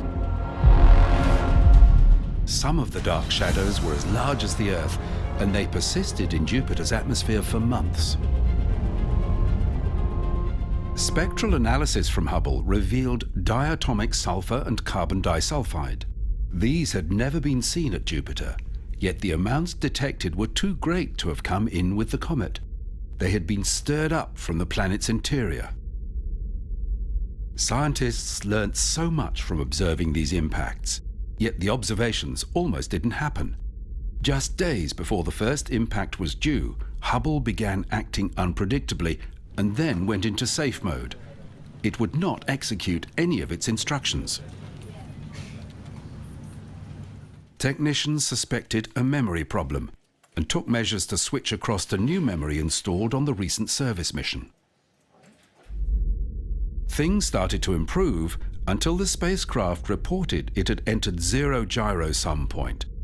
It appeared that 2 gyroscopes had failed and the situation had dramatically deteriorated. The problem was traced to a counter that had run out of numbers with which to count. The issue was understood and quickly resolved. The incident underlined just how complex the operations of the Hubble would be, and that the ground engineers still had to learn how to operate the new hardware. Though Hubble functions as a telescope, it is also a spacecraft that must be controlled with exquisite accuracy. Unlike other spacecraft, it has no thrusters. Chemical residue from rocket engines would quickly contaminate the precision optics. To enable it to move, Hubble has 4 reaction control wheels. As they spin, the telescope will rotate in the opposite direction. Each one has a mass of 45 kilograms, and they are controlled by the telescope's computer. Combinations of spin in any 3 wheels will allow the telescope to point accurately in any direction. They are mounted in angled pairs around Hubble's center of gravity. In 1997, on the Space Telescope's second servicing mission, one of the reaction control wheels was replaced. it had developed an electrical fault. So that Hubble can remain pointed accurately, 3 fine guidance sensors positioned toward the back of the telescope will lock onto any of a series of bright guide stars. Hubble only needs 2 guidance sensors to point with accuracy. They are so sensitive, they can detect wobble in the motion of closer stars. The third vital aspect of the telescope's pointing system is its ability to detect the rate and direction of its movement. Hubble is equipped with 6 gyroscopes that register its orientation. These are essential when pointing the telescope in a new direction. The gyros spin at 19,200 RPM and they do wear out. This is why there are 6 units, even though when designed, Hubble only needed 3 to function properly. With new algorithms, Hubble can now point with only 2 gyros, though less accurately. Work has been done to enable it to work at reduced capacity with only 1 gyroscope. Hubble can point with an accuracy better than 2/1,000,000th of 1 degree. This ability to stay fixed on one narrow region of the sky for a very long time led astronomers to perform a unique observation. For 10 days in 1995, they pointed Hubble at a small, empty region of the sky near the constellation Ursa Major. To some, this was folly, a waste of valuable observation time. The results astounded everyone. This empty part of the sky was packed with irregular-shaped galaxies. Some were as old as 13 billion years. Hubble had looked back in time at the formation of new galaxies in a range of shapes not seen closer to our own Milky Way. It became known as the Deep Field Survey. It was the first of a series of similar explorations of areas of the sky in which nothing had previously been seen. Animators have added depth to these images by using spectral information known as redshift, which indicates a body's distance from Earth. This was a completely new area of astronomy, and it was one reason why Hubble had been built, but the Space Telescope was already running into design constraints. Engineers began work on equipment that would upgrade the telescope's performance in the near-infrared part of the spectrum. This would be fitted during the next servicing mission, along with updated support equipment such as a solid-state recorder, which would replace the original reel-to-reel recorder. Yet even at this early stage of Hubble's life, astronomers were realizing its limitations. The distant galaxies it had seen were approaching the extent of its view in the infrared end of the spectrum. Even with enhancements, the telescope could not be kept cold enough to observe the large redshift wavelengths revealing very old, very distant objects.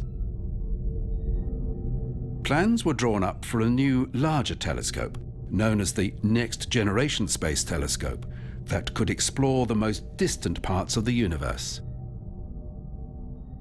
But there was still plenty that Hubble could do better than any other telescope, and there appeared no reason that it wouldn't continue being refitted with the latest technology as it became available.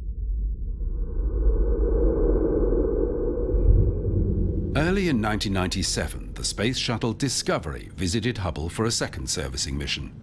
Astronauts fitted new instruments to improve its reach into the infrared. In 1999, Discovery again visited Hubble. This mission had been brought forward as 4 of the gyroscopes had failed and the telescope had gone into safe mode.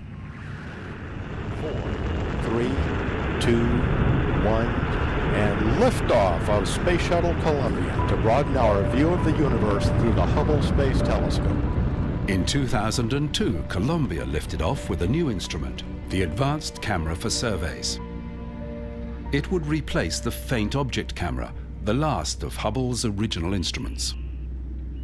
When it departed, Hubble was again in peak condition. Less than a year later, at the close of its next mission, Columbia burnt up during re-entry. Foam insulation had come loose during launch, damaging thermal protection tiles.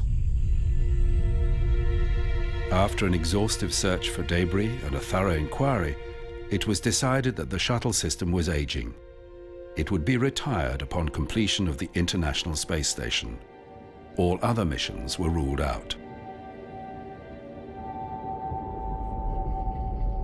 For the Hubble Space Telescope, this was a death sentence.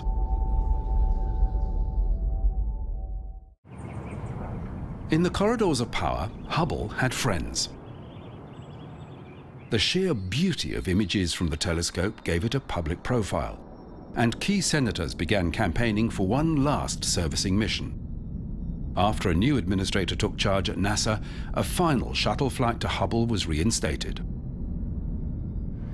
Work began on what would amount to a rebuild of Hubble's operational systems, as well as another update of scientific instruments. New fine guidance sensors would be fitted. All gyroscopes would be replaced, and a new set of batteries would replace the originals that Hubble was still using. Within the imaging spectrograph, a power supply had failed, and training began to open up the unit and replace an electronics board. The advanced camera for surveys had also malfunctioned, and its repair work was seen as even more detailed. Because the shuttle now had to operate with a backup, and because Atlantis could not reach the International Space Station from Hubble's orbit, the shuttle Endeavour was prepared for a rescue mission. On the 11th of May 2009, Atlantis sat on NASA's Pad 39A ready for Hubble's final servicing mission.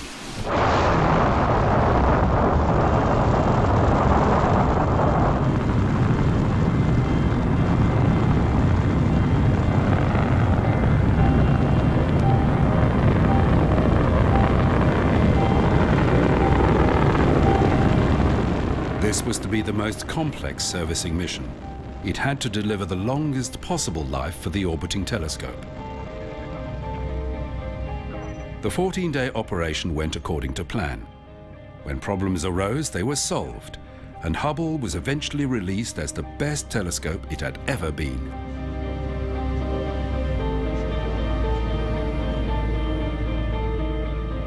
On the ground, astronomers from the Space Telescope Science Institute waited for the first pictures from Hubble's new, more sensitive instruments. This means the telescope can operate more efficiently, needing less observing time than earlier incarnations. The team was quick to release examples of the new generation images.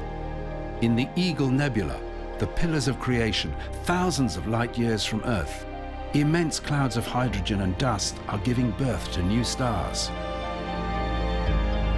The 5 galaxies of Stephan's quintet in the Pegasus constellation.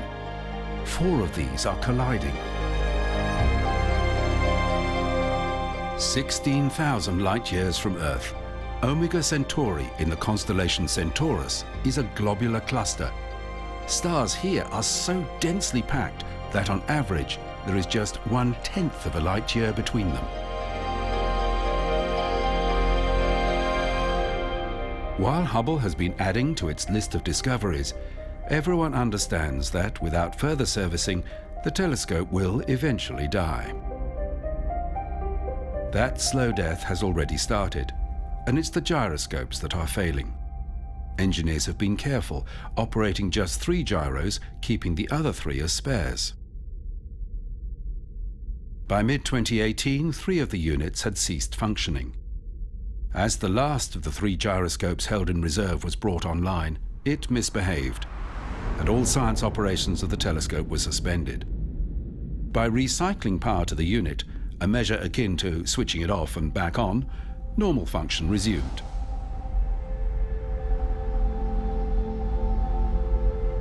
As further gyros fail, the telescope will use its star trackers to help it point accurately. Hubble is expected to function well into the 2020s, by which time a new space telescope should be in orbit. The next generation space telescope is now called the James Webb Space Telescope, named after NASA's Apollo-era administrator. The telescope has been completed and is undergoing exhaustive checks before it is launched. It has a giant mirror of 18 hexagonal segments that is folded before deployment. Compared with Hubble, it is huge, yet the complete spacecraft weighs considerably less than Hubble. NASA built the Webb telescope in collaboration with the European and Canadian space agencies, and it will launch on an Ariane 5 from the European spaceport in Kourou, French Guiana. It will orbit at the second Sun-Earth Lagrangian point, a place 1.5 million kilometers from the night side of the Earth, where the telescope can maintain a stable position. A large, very thin sun shield will protect the James Webb, allowing the optical components of the telescope to cool to around 50 degrees Kelvin. Its operational temperature must be very low to allow it to see deep into the infrared end of the spectrum. The mid-infrared instrument needs to be colder still. A cooler using helium as its refrigerant will enable the sensor to function at just 7 degrees Kelvin. The Webb Space Telescope is designed to build on the work of Hubble by seeing further back to the earliest emergence of galaxies, stars, and exoplanets.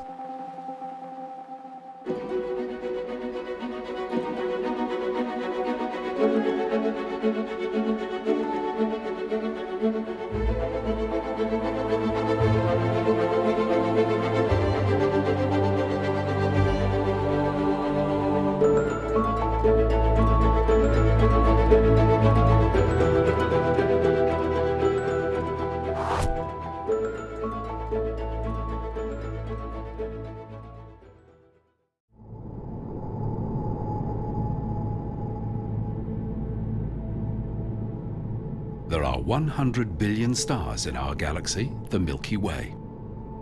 Or maybe there are 200 billion. Or maybe 400 billion. No one really knows. In the universe, there are 100 billion galaxies, and as technology improves, that number could increase to 200 billion galaxies. No one is certain.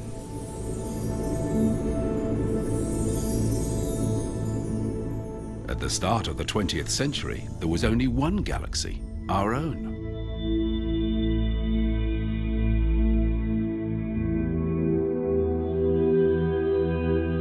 Clearly, over the past 100 years, our knowledge of the universe has expanded, but there's still a long way to go.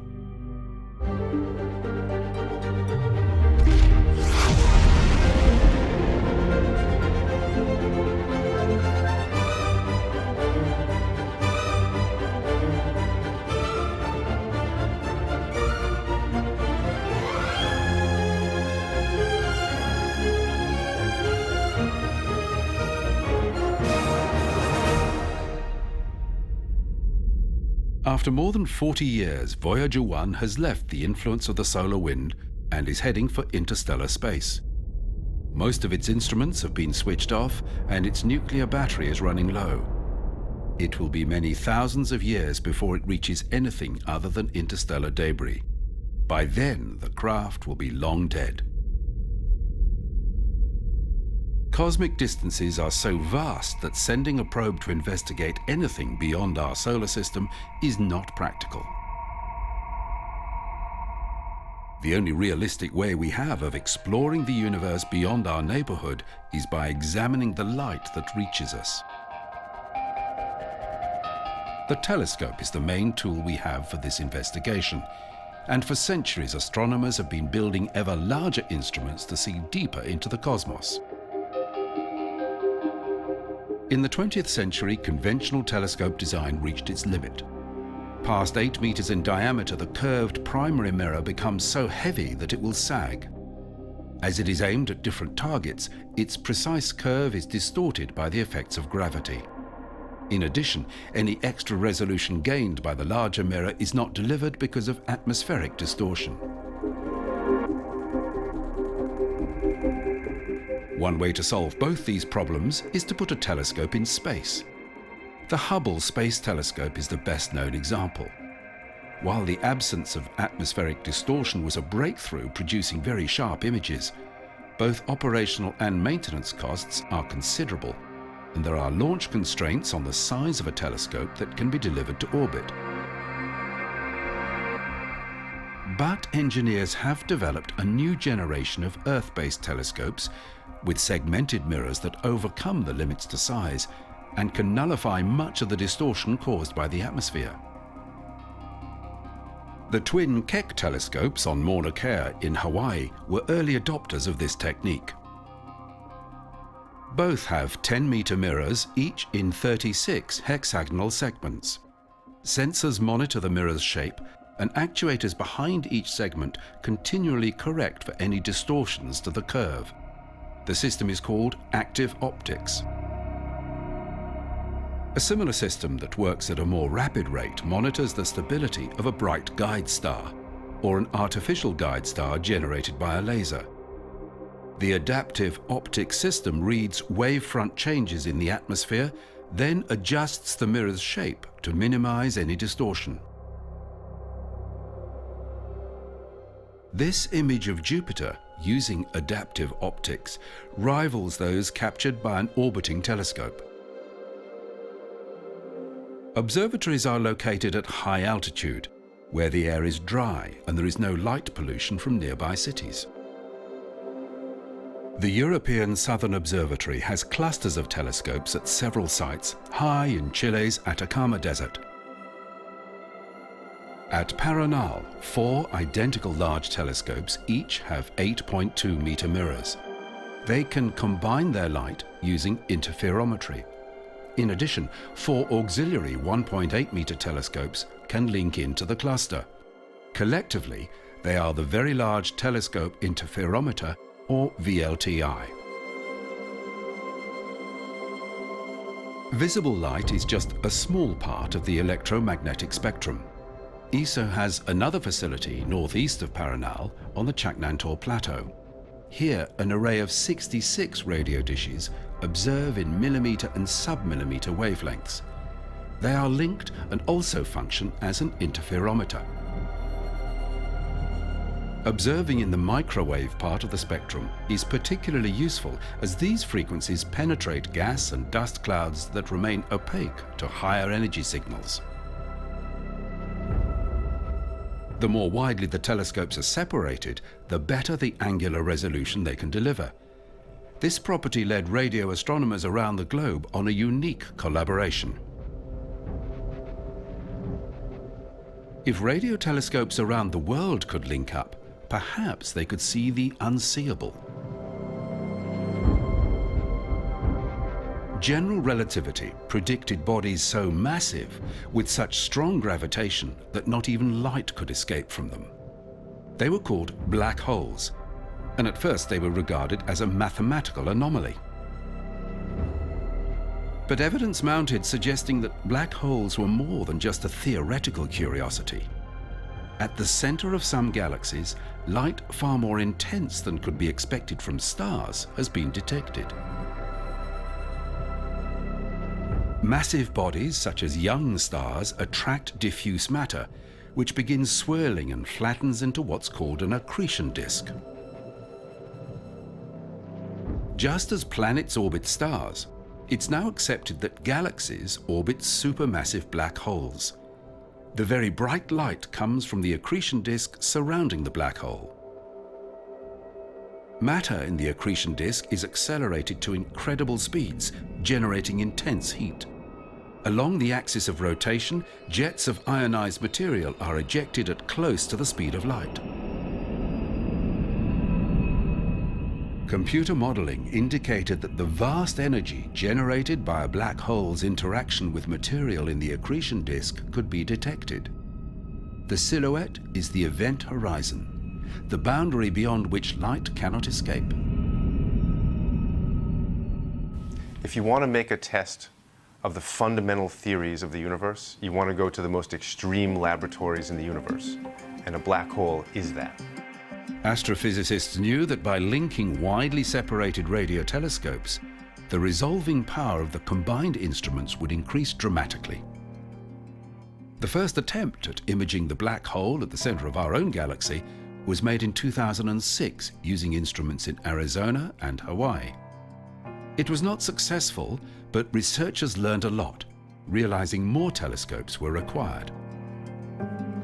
By 2009, an international collaboration between 8 different telescopes had coalesced. They aimed to capture an image of the supermassive black hole at the center of Messier 87. So for this experiment, it was clear that we need expertise from completely different areas. And so we needed someone with imaging capabilities, we needed someone with numerical relativity capabilities, and in my case, we needed someone who can try to find this additional information via pulsars. And so just being part of this team means you work completely differently. The project was named the Event Horizon Telescope. Instruments in North and South America, Europe, Hawaii, and even in Antarctica would unite to form a telescope with a virtual diameter equal to the Earth. None of these facilities was designed to work as part of such a large array, and the technical difficulties facing the team were immense. Signals from all the sites would have to be processed at a central location, yet the distances that separated them were so great that a direct line linking them was impractical. Data transfer would take place via computer hard drives that were moved from the place of acquisition to 2 locations, the Max Planck Institute in Bonn and the MIT Haystack Observatory in Massachusetts.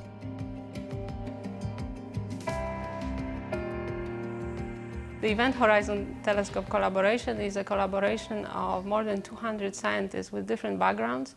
They all come from different parts of the world. They have different experiences, different set of skills.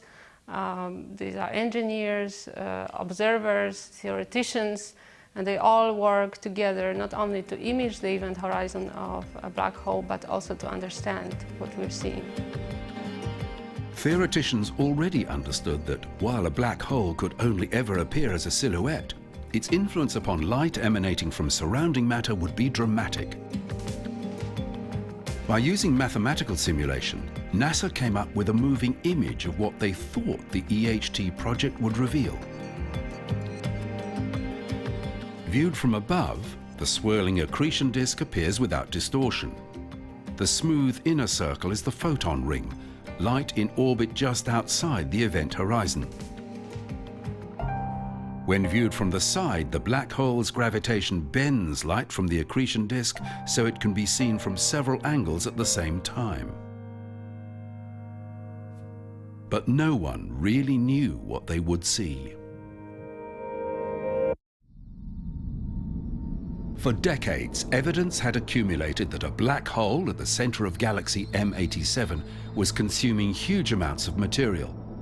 Unusually high emissions across the electromagnetic spectrum were detected in this region, and images from the Hubble Space Telescope revealed a huge jet of matter extending out light years. In April 2017, the EHT was scheduled to make a series of coordinated observations of the heart of the M87 galaxy. Each observatory had been equipped with its own atomic clock, as all data had to be meticulously time-stamped. Good weather had to happen simultaneously at each site, and a go, no-go decision was made several hours before each observation. April the 5th, 6th and 7th had good conditions, with data being collected. Observations were suspended on the 8th and 9th due to strong winds at the sites in Mexico and Arizona, with the final night's observations made on the 10th and 11th of April. We have this terrible period of waiting where we don't know if it's all worked. We send all of our data together, and only when it's truly combined do we know if it's worked. And then the even harder part begins of analyzing that data and being very, very careful, doing all the checks and balances to know that we got it right. During the observation period, 5 petabytes, That's 5,000 terabytes of data was recorded. The hard drives upon which it was stored weighed half a ton. They were transported to correlators in Westford, Massachusetts, and to Bonn in Germany. While this was relatively simple from most sites, limited access to the South Pole telescope delayed its data for several months. Interpreting radio data as a picture relies upon the black hole's gravitation bending passing electromagnetic waves. The EHT will only be able to see the individual points from rays that are bent toward the Earth. It is the correlation of all these points that builds them into a recognizable image.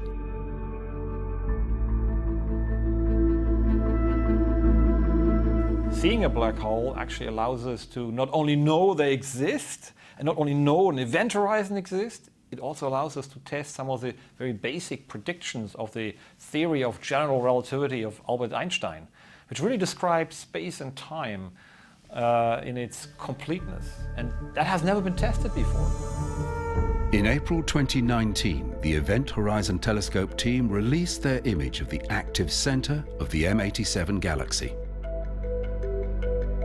At its heart was the silhouette of one of the largest black holes we know. It's roughly 38 billion kilometers across, the diameter of our solar system. Its mass is 6.6 billion times greater than our Sun. After predictions flowing from the general theory of relativity more than 100 years ago, the world finally has proof that black holes do exist.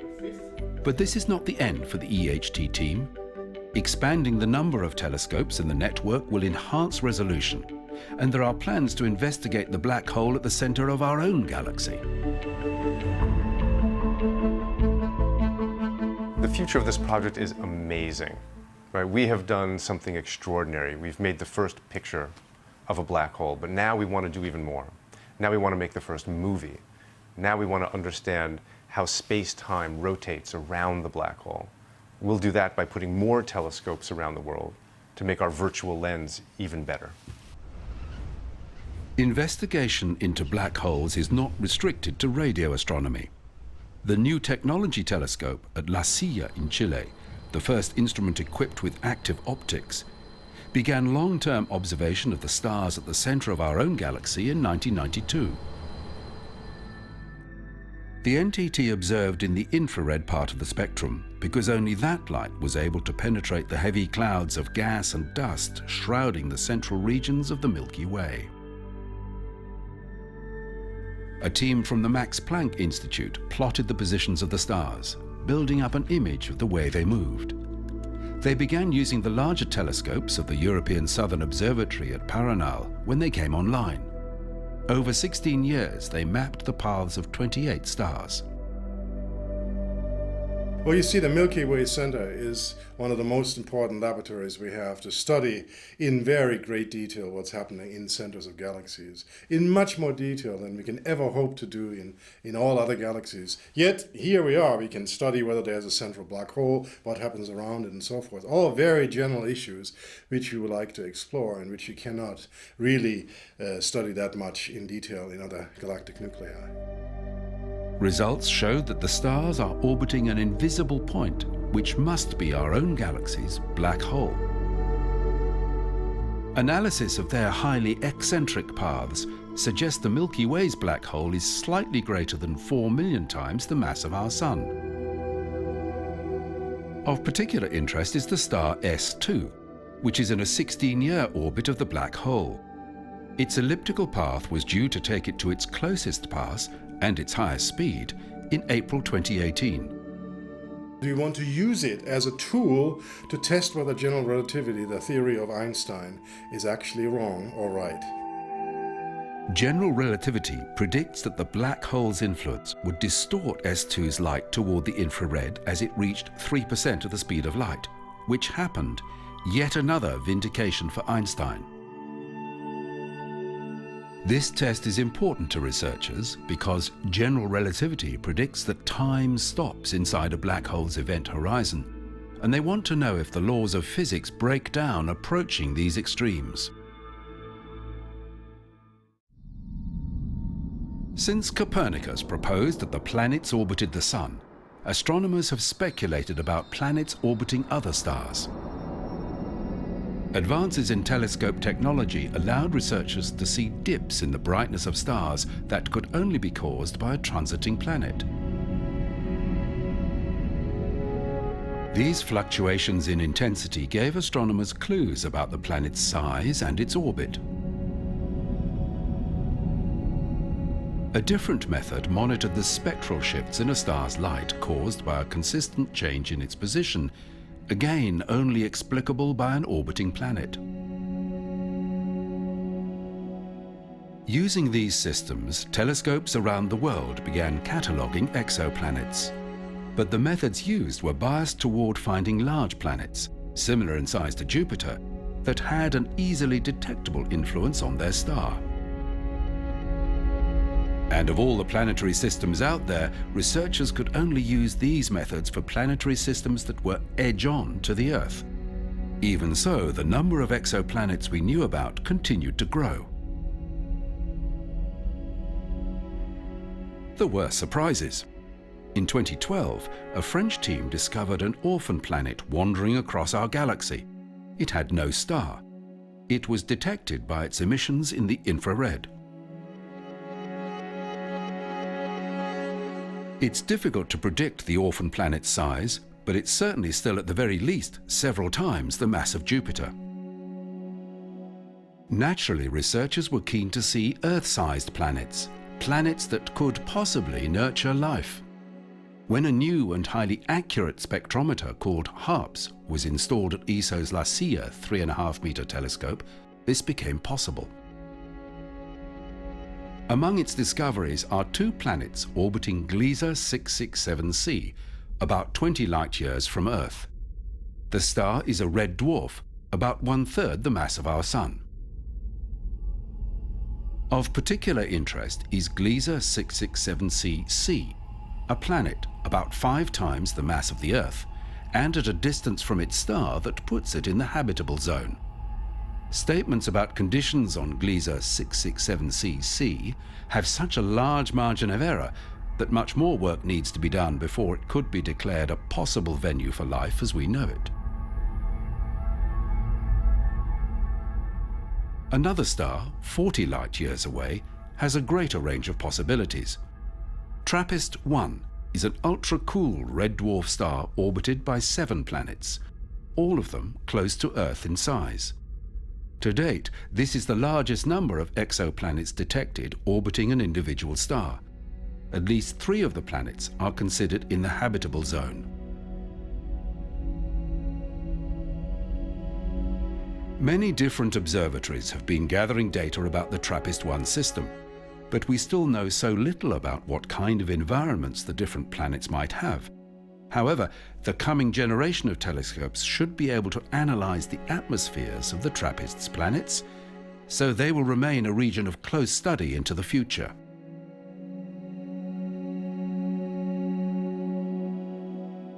At the moment, around 3,800 exoplanets have been catalogued, and that number continues to grow. In 2018, the satellite TESS was launched to search for more exoplanets.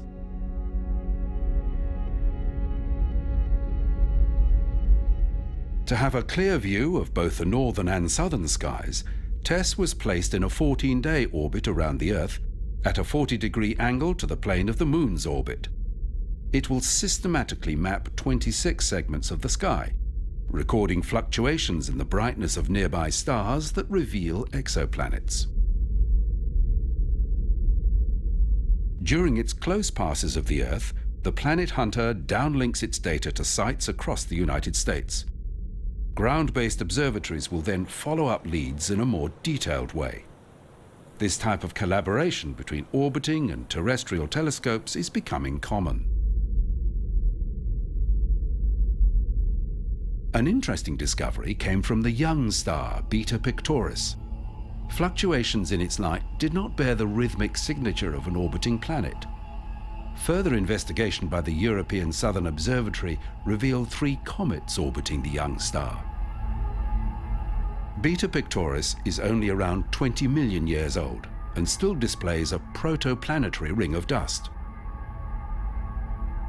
In TESS's first year of operations, at least 29 new exoplanets were confirmed, with a further 1,000 objects of interest listed in publicly accessible databases.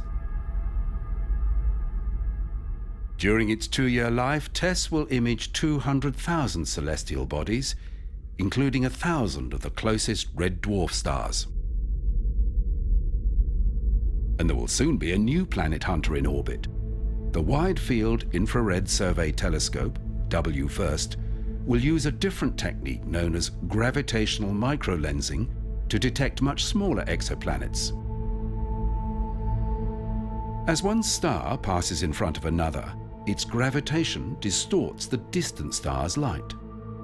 By monitoring the light over time, a spike in what should be a regular curve reveals an exoplanet orbiting the lensing star. But that's not WFIRST's only objective. There's a gap in knowledge that some cosmologists find embarrassing. When quantifying the speed at which galaxies rotate and the amount of mass they contain, there's a baffling mismatch. Our laws of physics say that spinning galaxies do not contain enough matter and therefore enough gravitation to prevent them from flying apart, and yet they don't. Astrophysicists came up with the dark matter hypothesis. This is not just matter that doesn't glow. It is matter that interacts with nothing else. The only influence it has is via gravitation. Halos of dark matter surrounding galaxies is the current method to explain why they move the way they do. Estimates say there is 5 times more dark matter than matter, yet no one can explain it. Another fascinating anomaly is that early galaxies whose light has taken more than 10 billion years to reach us, rotate at a slower rate. The influence of dark matter is not as pronounced. New generations of telescope are being built to help researchers answer some fundamental questions about the laws governing the universe. But it seems that cosmology has reached a stage where it is just discovering how little we know about what lies beyond the solar system.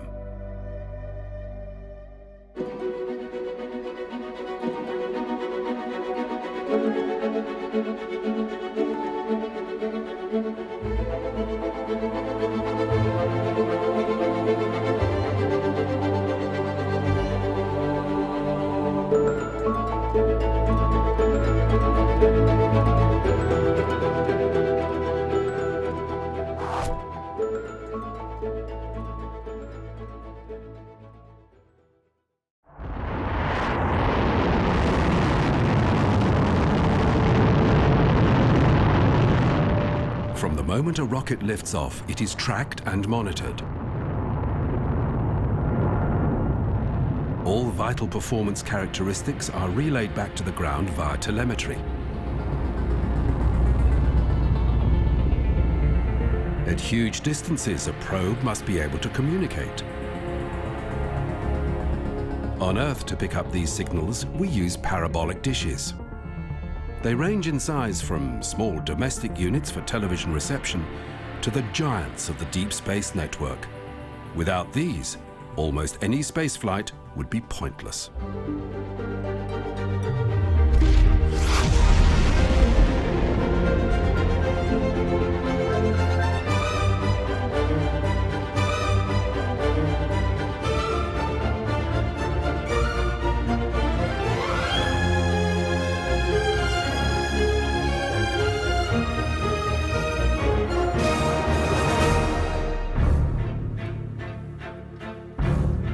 The very first artificial satellite, Sputnik, was designed with 4 whip antennas and 2 radio transmitters. Soviet engineers saw its main function as announcing to the world that it was there.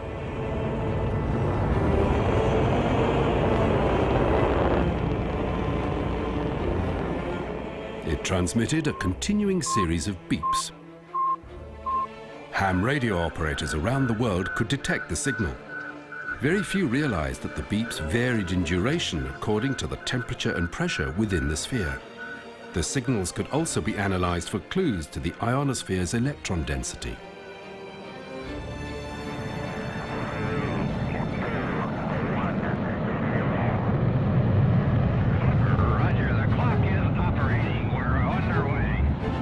Soon, cosmonauts and astronauts were orbiting the planet. When John Glenn made the Mercury program's first orbital flight, 18 different tracking and communications posts were set up along his spacecraft's ground track. As well as local staff, NASA provided each ground station with its own capsule communicator, a flight engineer, and a flight surgeon. Special tracking ships were deployed to maintain communications and monitor telemetry while the spacecraft was crossing the ocean.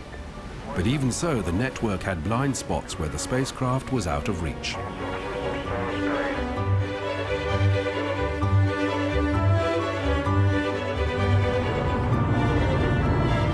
For the Soviets, communication was even more difficult. During their early space flights, there were no tracking ships, and their terrestrial stations were all in the Soviet Union.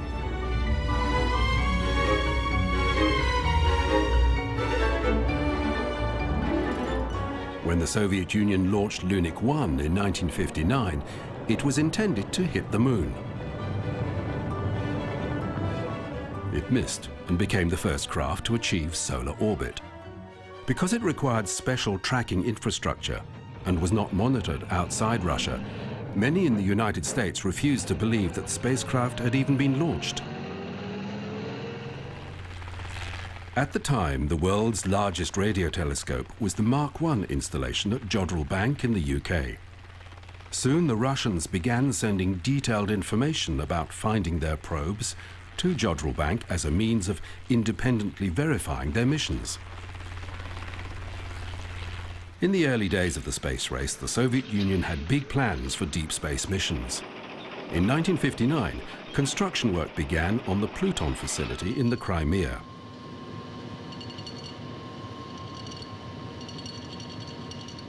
Though the Soviets did not enjoy the financial resources of the United States, they were not lacking in enterprise.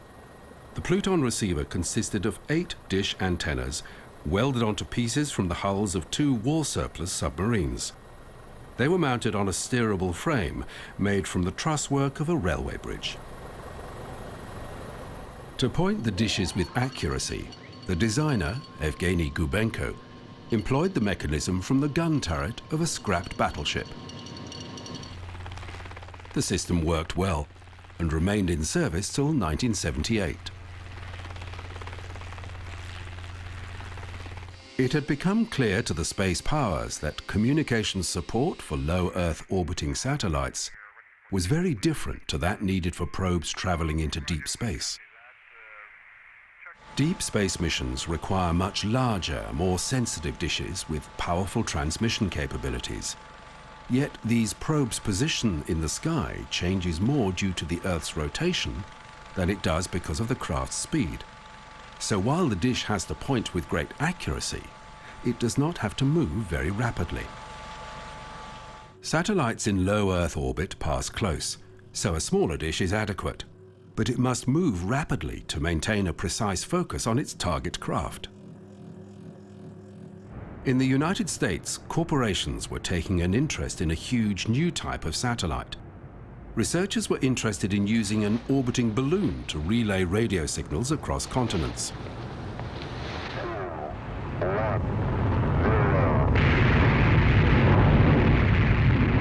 Project Echo launched its first inflatable satellite in 1960.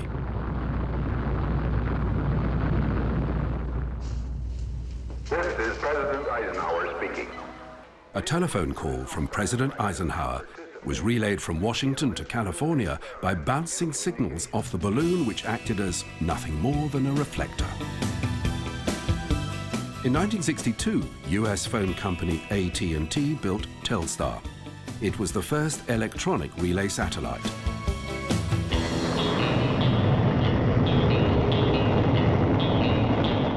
Launched by NASA in July 1962, Telstar was the first commercially funded satellite. Europeans tuning in to see President Kennedy got baseball and then the presidential press conference. I understand that part of today's press conference is being relayed by the Telstar communications satellite. Then French singer Yves Montand sang a song to the US.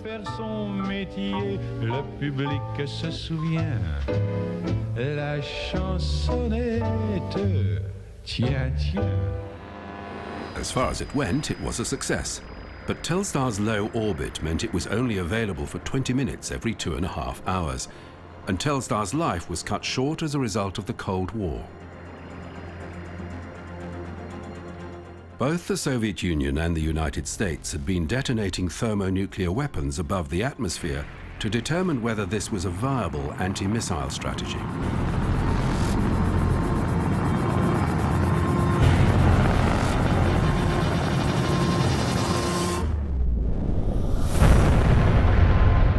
From tests in the Pacific, they discovered that an immense pulse of gamma radiation triggered positive ions and recoil electrons that took out electrical systems in Hawaii and New Zealand, destroyed at least 3 satellites, and damaged several others, among them Telstar. In October 1963, US President John Kennedy added his signature to a treaty with the Soviet Union banning nuclear testing in space. The first telecommunications satellite that resembled today's technology was Intelsat-1, also known as Early Bird. It orbited above the equator at the same rate as the Earth's spin, which allowed it to hold a static position. It could relay 1 TV channel or 240 telephone calls. It was the beginning of the space business's most profitable industry. Estimates put satellite telecommunications revenues for 2019 at $2.4 trillion US. Geosynchronous orbits make ground stations much simpler without the need to track a target across the sky. Today, there are at least 240 active satellites in equatorial orbit at geosynchronous altitudes. Not all are communications platforms. Weather satellites also find this orbit useful, having an uninterrupted view of a complete hemisphere. The craft must be carefully spaced to avoid collisions and radio frequency interference. The International Telecommunications Union coordinates the orbital slots and frequency allocations, and satellites nearing the end of their useful life must retain enough fuel to boost themselves into a graveyard orbit to prevent overcrowding. There is clutter caused by spent upper stages and old satellites.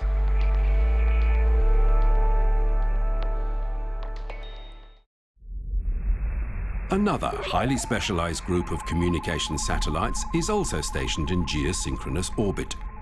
NASA currently operates 10 tracking and data relay satellites, TDRS. Originally designed to provide a continuous communications link for shuttle missions, TDRS supports many near-Earth satellites, as well as the International Space Station, the Hubble Space Telescope, and some military applications. Similarly, ESA has launched 2 of what will be a group of 4 data relay platforms to provide a continuous link with near-Earth satellites. Instead of transmitting to ground stations, only visible for brief parts of every orbit, many satellites now send signals up to a data relay spacecraft that can see it for half of each orbit. A network of relay satellites around the globe gives continuous coverage. All major space agencies have been experimenting with data transmissions via lasers, but the EDRS system is the first commercial application of optical communications between spacecraft. Current laser communications techniques between satellites deliver data at 1.8 gigabits per second, 30 times greater than conventional radio links. However, weather-related problems inhibit reliable laser connections between spacecraft and Earth. Transmission back to the ground is via microwave radio in the Ka band.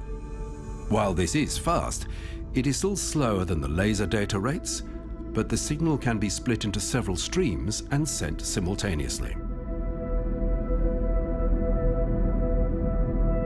Europe's Copernicus system is a major beneficiary of the near real-time data available via the EDRS system.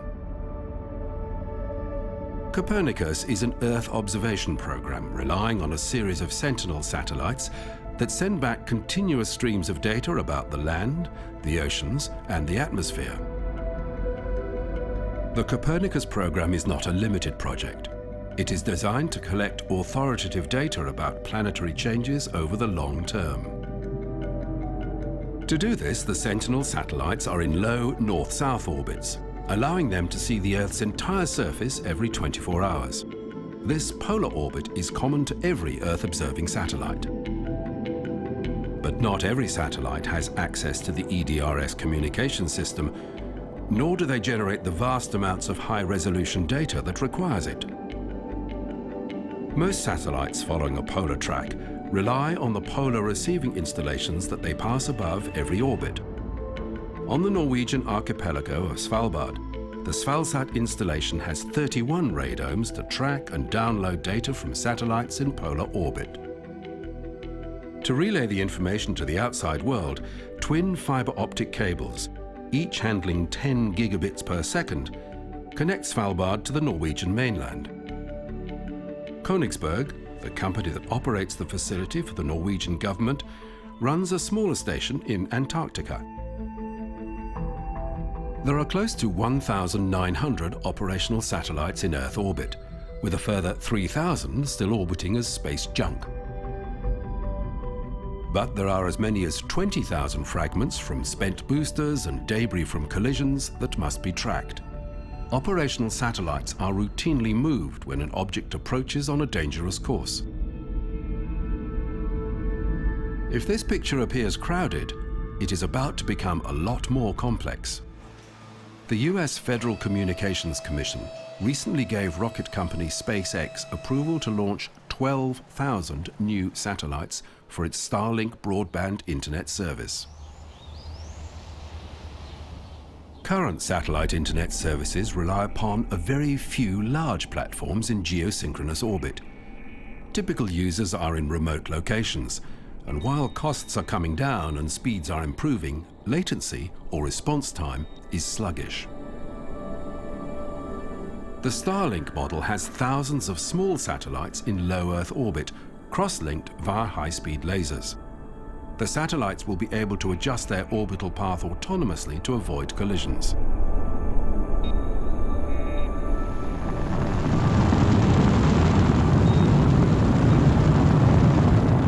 The company launched its first batch of test satellites in May 2019. The second group, launched in November 2019, consisted of 60 operational satellites.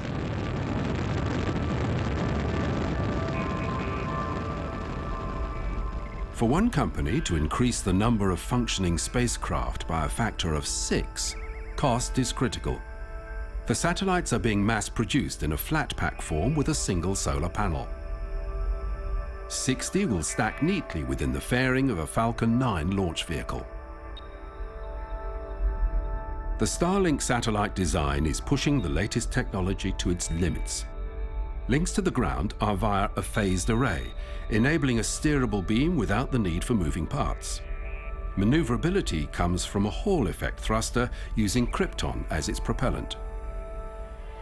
When released from the booster, the satellites do not require dispensing hardware. They are pushed away by springs in apparently haphazard fashion. At this stage, they can even bump each other and are designed to withstand the impact. This is the highest number of satellites. Quickly, the satellites orientate themselves and begin spreading along their orbital path. At this point, they can be seen in the pre-dawn or just after sunset.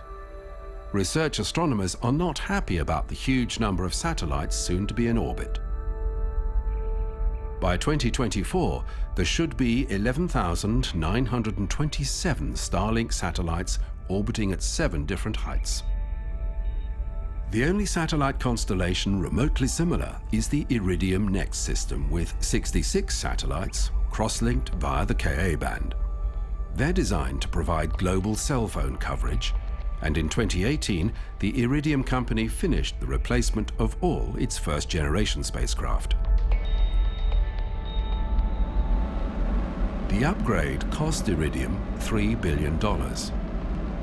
For 200 times more satellites, SpaceX has budgeted $10 billion. Iridium had to pay Thales Alenia to design and build 81 satellites. There are spares both in orbit and on the ground. And it had to pay SpaceX to launch those satellites in batches of 10.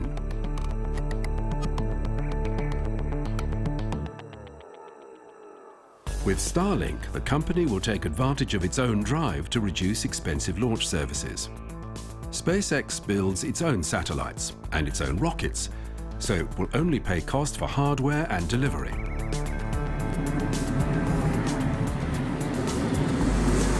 Recovery of first-stage boosters is now routine, which takes a large chunk out of launch costs.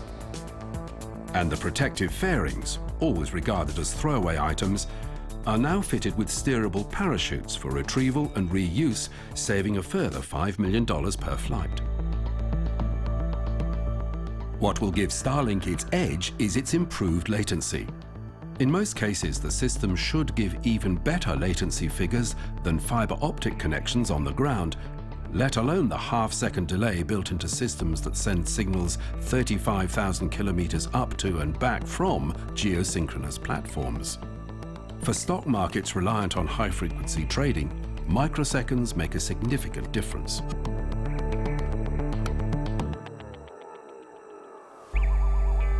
SpaceX believes people around the world will want the service. OneWeb and Amazon's Project Kuiper have announced plans to develop their own low Earth orbiting broadband systems. But with just the smallest fraction of the Starlink constellation in orbit, astronomers are starting to worry. Survey telescopes that use time exposures to map the skies, looking for anomalies like approaching asteroids or exploding stars, have recorded dusk and dawn images marred by Starlink satellites. Researchers from the Large Synoptic Survey Telescope, currently under construction in the Chilean Andes, have run simulations suggesting that as the Starlink constellation takes shape, certain observation times will be unproductive. Yet the Starlink venture itself is still a risk. Satellite businesses like Teledesic and Skybridge, both with big plans, went under. And SpaceX leader Elon Musk admits that success with Starlink is far from a sure thing.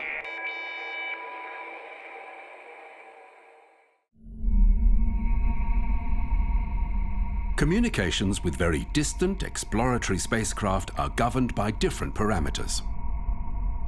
The New Horizons probe, launched in 2006, is equipped with the most advanced digital technology ever to reach deep space. While its primary target was the dwarf planet Pluto, it passed Jupiter in 2007 for a gravitational boost to its speed. At Jupiter, a mere 2.3 billion kilometers from Earth, it transmitted images at 38 kilobits per second. That's slightly slower than an old acoustic telephone modem. At these distances, signal strength from New Horizons was weak, and only the 35 and 70-meter dishes in NASA's Deep Space Network were useful receivers. Even so, the data rate was slowed to deliver a coherent signal. Sending commands to the spacecraft is an exacting process. All instruction code is thoroughly reviewed by different teams before being tested on a simulator. Only then are they sent to the spacecraft. Because the environment around Pluto was so poorly understood, controllers on the ground relied on preliminary images returned by the spacecraft to make a hazard search. Distant encounter observations commenced 7 months before its close pass. As New Horizons approached Pluto in 2015, it had at least 16 different science objectives, along with spacecraft control and data management procedures, all pre-programmed. There could be no last-minute corrections. The spacecraft was traveling at more than 49,000 kilometers per hour, and signals from Earth took close to 4.5 hours to reach the New Horizons probe.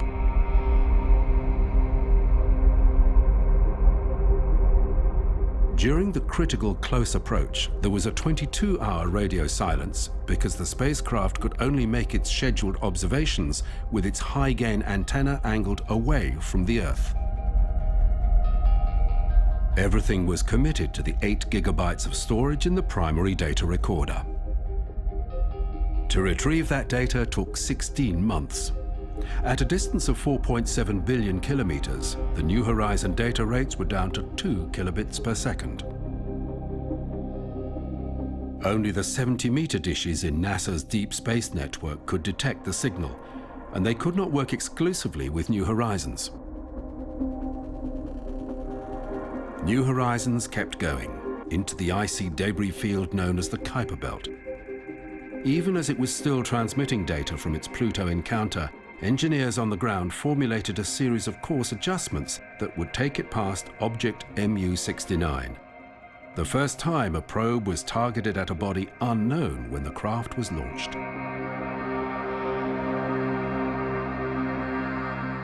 In January 2019, New Horizons encountered the Kuiper Belt object Arakoth, formerly known as Ultima Thule. At a distance of 6.6 billion kilometers, data from the spacecraft took 6 hours and 7 minutes to reach Earth, and the data rate had dropped to 500 bits per second. It's still trickling in. Finally, the most distant probe is Voyager 1. It was launched in 1977 and is now outside the solar system at a distance of 22 billion kilometers. The probe transmits data as it is registered, and the Deep Space Network tries to gather at least 16 hours per day of the data stream that comes in at 160 bits per minute. This is roughly equivalent to a telegrapher sending Morse code.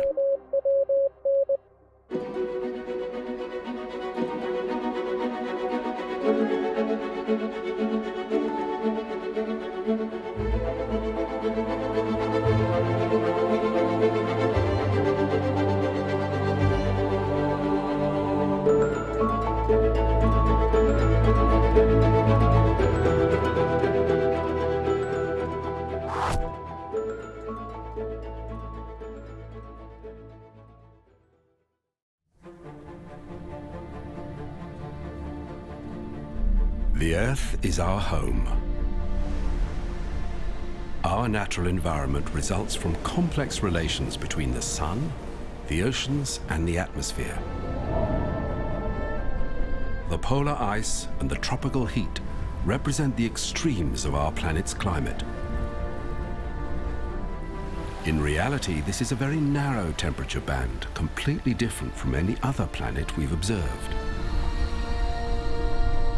The stability of the Earth's environment has allowed life to emerge, and life has changed the planet. As far as we know, the Earth is the only planet in the universe to have given rise to life.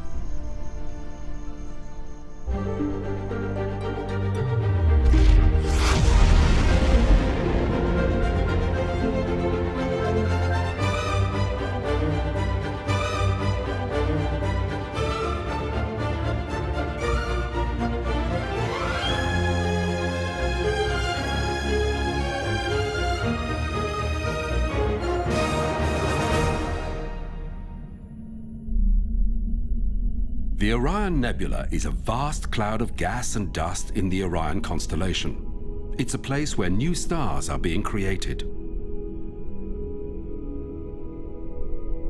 As part of the nebula condenses, it separates into clumps. As each clump contracts under its own gravitation, it begins to swirl, flattening into a disk. They're called protoplanetary disks, or proplyds. In the center of a proplyd, as the molecules are squeezed together, a fusion reaction begins and a star ignites. Some proplyds, occurring close to an established star, shine brightly under the influence of their neighbor. While this makes them easier to observe, the glowing gas and dust is being stripped away by the stellar winds from the adjacent star. Dark proplyds, only observable as silhouettes, maintain their surrounding ring of gas and dust. As the system matures, this stellar debris will form a planetary system. The Hubble Space Telescope has recorded numerous examples of this process, enough for astronomers to understand that the formation of planets is commonplace.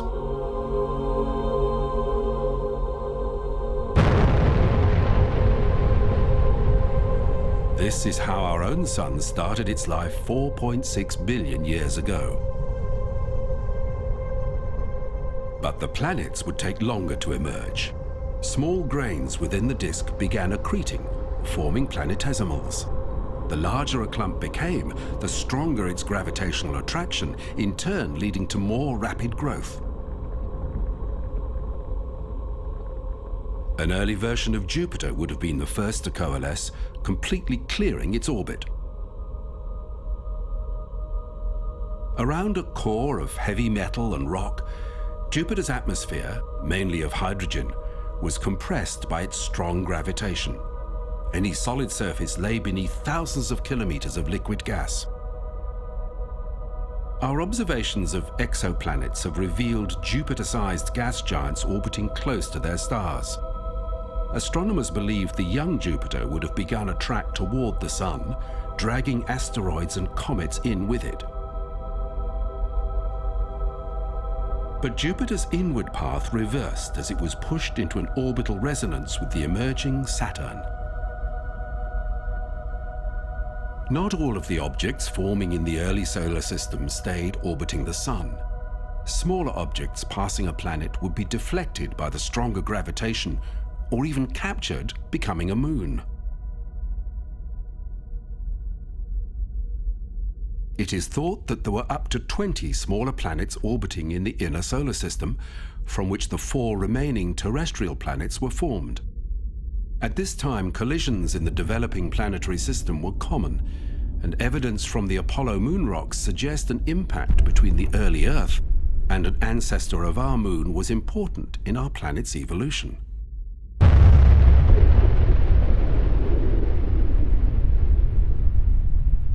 The Earth has a larger than expected iron core, and gravitational analysis of the moon suggests its core is lighter than expected. A collision between the bodies would explain the moon's loss of much of its heavy material to the more massive Earth.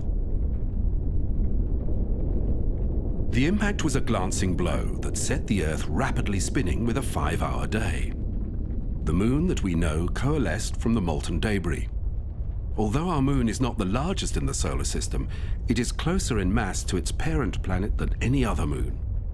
The stabilizing effect that the moon has upon the Earth's rotation is significant. Over long periods, the Earth's axis will vary by as much as 1 degree. Without the moon's influence, this variation could be as much as 85 degrees, with drastic implications for the climate's stability. The debris in the early solar system was cleared by the planets in a period called the heavy bombardment. The emerging Earth was peppered with asteroids and comets, delivering water necessary for life.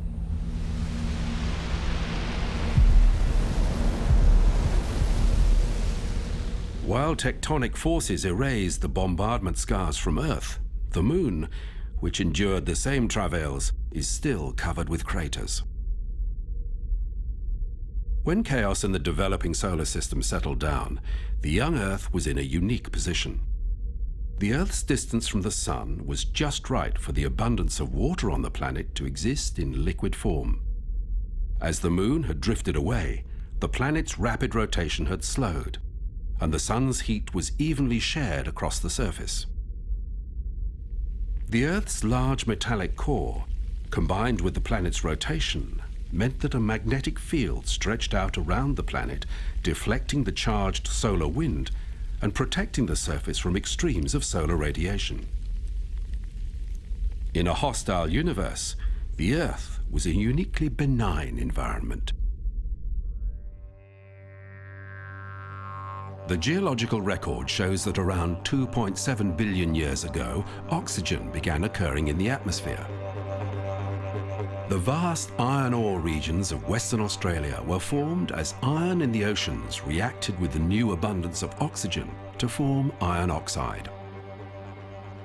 Simple plant life was using the sunlight and carbon dioxide to live, and it produced highly reactive oxygen as a waste product.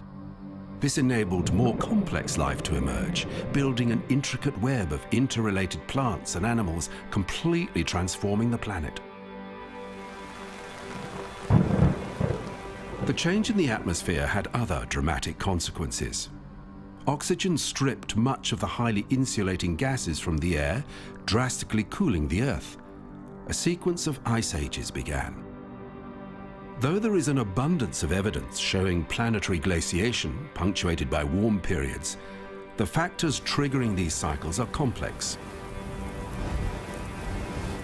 Fault lines are clues to the movement of continents, leading to diversions of ocean currents. The effect of volcanic activity on the atmosphere.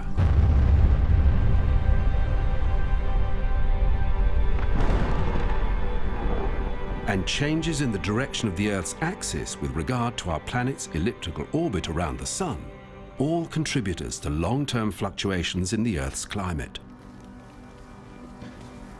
Analysis of ice cores deposited in the Antarctic or Greenland is an accurate way to see how the composition of the atmosphere has changed over the previous 800,000 years. Bubbles of air caught between snowflakes before being rigidly trapped as the snow becomes ice can be accurately sampled. One thing is clear: carbon dioxide reaches a peak of around 270 parts per million during the warm periods and drops to approximately 170 parts per million when glaciation is at its greatest. But from this data, it's hard to know if extra CO2 causes the warming or the warming leads to extra CO2. In 1958, Dave Keeling, working for the Scripps Institute, began recording accurate levels of atmospheric CO2 at the Mauna Loa Observatory in Hawaii. It was the beginning of a unique record known as the Keeling curves. Keeling's graph revealed a seasonal variation corresponding to spring and summer in the northern hemisphere, where landmass and plant cover is greater. During the northern spring and into the summer, CO2 levels dropped because of the increase in photosynthesis. By the 1970s, a disturbing trend had emerged. CO2 levels were in a steady rise. At first, there was uncertainty about the implications. Extra CO2 could trap more heat, leading to a warming effect, known as the greenhouse effect. But some scientists were worried that aerosol pollution could attenuate levels of sunlight reaching the planet, resulting in a cooling environment. As the decades passed, different pieces of evidence were collected. Drill cores from the ocean floor revealed that ice ages had been triggered by Milankovitch cycles, the variations between Earth's tilt and its elliptical orbit. Though these effects were minor, the correlation was obvious. If such a small nudge could alter the climate, perhaps changes in CO2 could as well. Scientists were realizing just how poorly they understood planet Earth.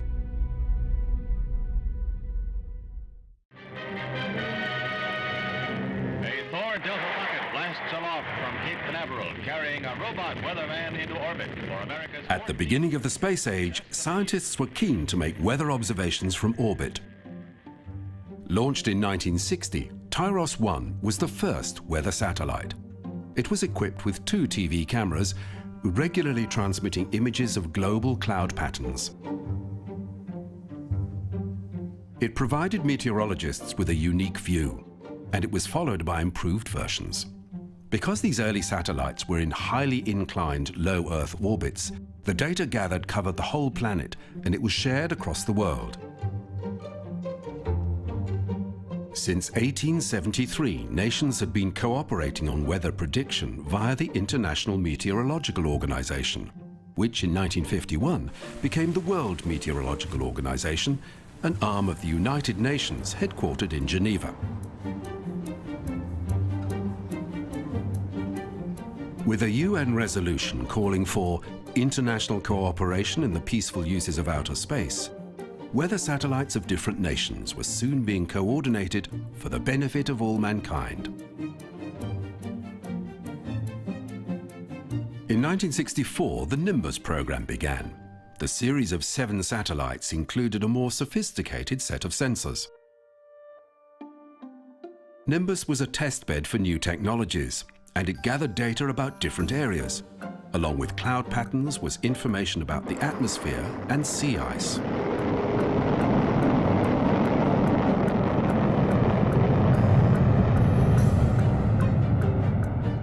This was the pre-digital age, and all electronic image data was burnt to and stored on 70mm film. Little thought was given to establishing an archive for future reference. The Nimbus program was an early example of Earth observation rather than just a group of weather satellites. And meteorologists started seeing the planet as a complex and interconnected system. Today, a fleet of satellites is in operation monitoring the atmosphere, the oceans, the ice, the land, and the biosphere. It is now understood that ice, particularly sea ice, plays an important role in the Earth's climate system. Polar ice slowly flows to the coasts where it melts, providing a source of cold water that drives the ocean currents responsible for the transfer of heat from the equatorial regions to the poles. These currents also move nutrition, which is important for the survival of life. Global winds also circulate water via clouds, keeping the land moist and able to support vegetation. Plant life in both the oceans and the atmosphere removes CO2 from the air and replenishes the atmospheric oxygen. Both the ice, known as the cryosphere, and the clouds reflect a proportion of the sun's energy back out into space. The extent of the ice and cloud cover are important factors in the Earth's energy budget. As ice melts, it exposes ocean or rock, which absorbs more solar energy. Similarly, cloud cover, or the absence of it, will have an effect upon the land or sea beneath. Vegetation is also an important climate factor, as land plants pump huge amounts of water vapor into the atmosphere. But things are changing. Humanity, simply through weight of numbers, is influencing key elements of the planet's climate system. In 50 years, the Earth's human population has risen from just over 3.5 billion to 7.7 billion today. More people need more resources.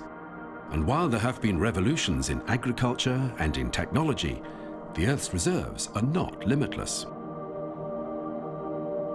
In 1979, Europe began launching spacecraft. And while the new Earth observation satellites were revealing changes, scientists were reluctant to reach conclusions about long-term trends. They understood that there was a certain amount of variability in the planet's climate cycle. And though climate science knew about the steady rise in atmospheric CO2 revealed by the Keeling curve, researchers were looking for additional, solid evidence that change caused by human activity was happening. Since 1913, spectroscopy had revealed that a layer of ozone in the stratosphere blocked harmful UV sunlight from reaching the ground.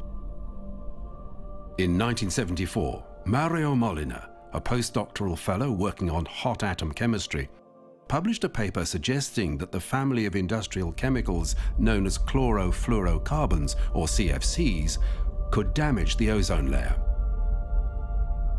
In the 1980s, meteorologists working in Antarctica found the evidence. The polar vortex above the southern continent concentrates the CFCs in the stratosphere. Mother-of-pearl clouds in the polar skies contain ice crystals which, in combination with ultraviolet, split chlorine from the CFC molecule. Each chlorine atom can break down over 100,000 ozone molecules. A large area centered over Antarctica showed almost no ozone. It became known as the hole in the ozone layer.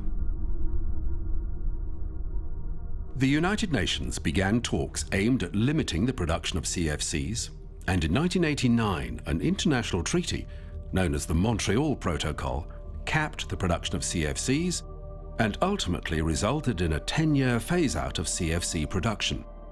All countries signed the agreement, and the Montreal Protocol is seen as a model of international cooperation. In the 1980s, an upward trend in global temperature averages was becoming clear, and a scientific consensus emerged that the burning of fossil fuels was altering the balance of gases in the atmosphere. Most of our planet's fresh water is locked in the polar ice caps.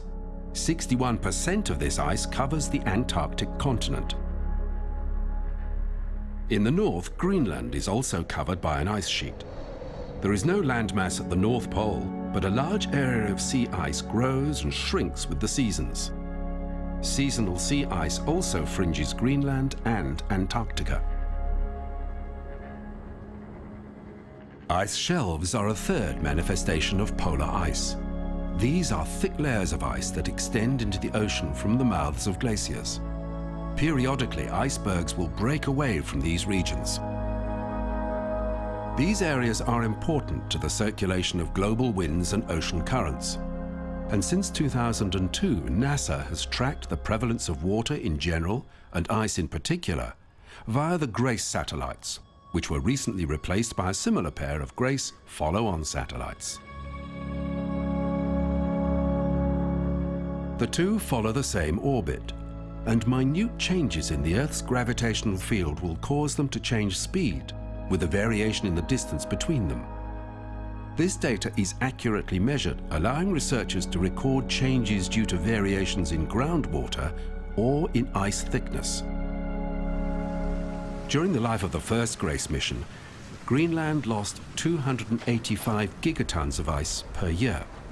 On average, Antarctica lost 137 gigatons per year.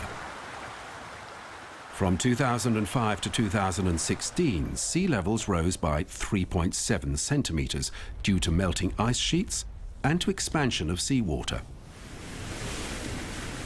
Sea levels have been monitored from space since 1992, initially with the TOPEX Poseidon satellite, and more recently with the JASON series of satellites. JASON 3 uses a precision radar altimeter to measure regional and global variation in sea levels. In the 20 years to 2014, the average rise was 6 centimeters, but the increase is not uniform. The red areas show the greatest rise, with white representing no change, and blue signifying a decrease. The unevenness of the sea surface is due to a complex interaction between ocean currents, the Earth's spin, and the topography of the ocean floor. All these factors must be accounted for to arrive at a baseline against which to measure changes. These blue areas in the Atlantic show a shift in the Gulf Stream.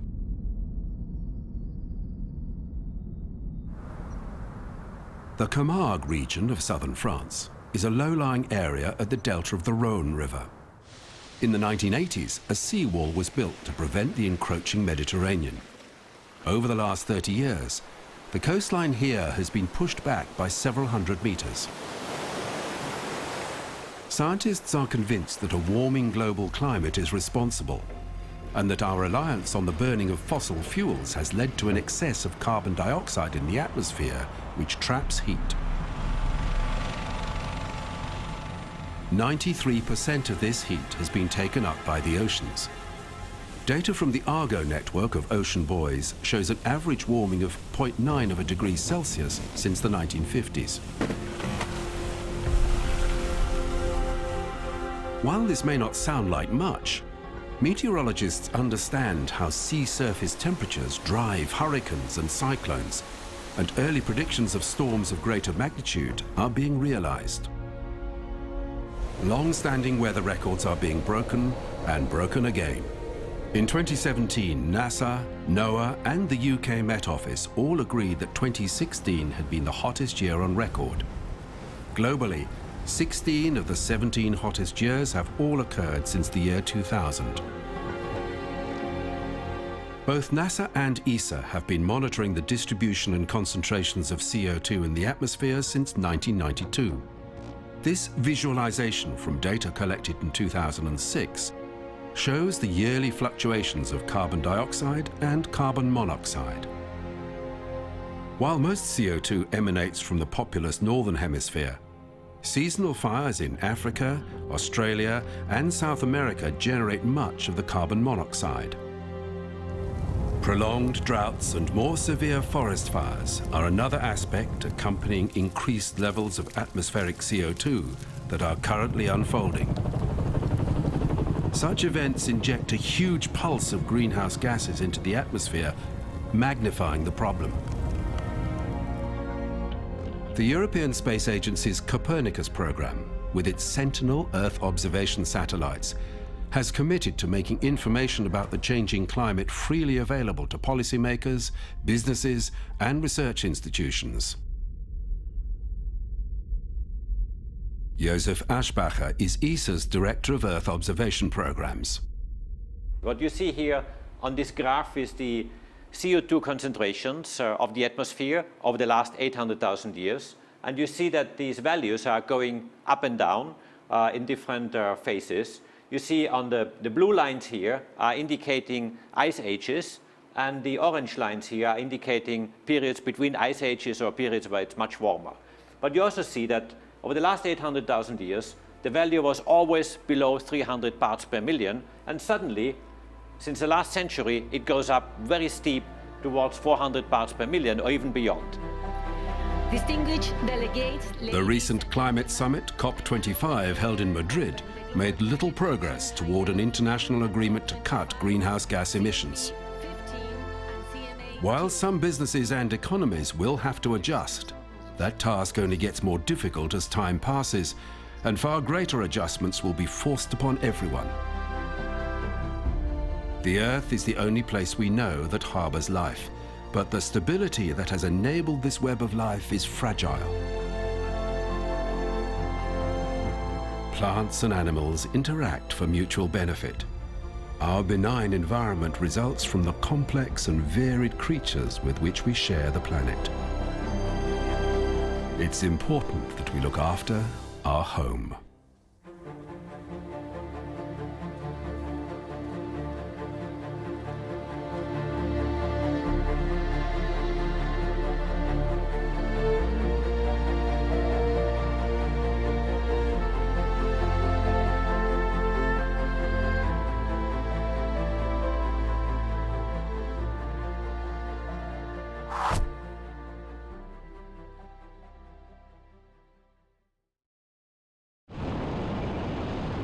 The space industry is at a turning point.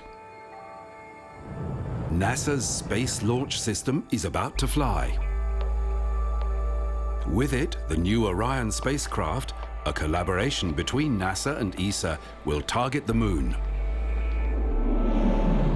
A landing is scheduled for 2024. As far as the United States is concerned, low Earth orbit is now the province of corporations, with Boeing and SpaceX competing to break Russia's stranglehold on manned trips to the International Space Station.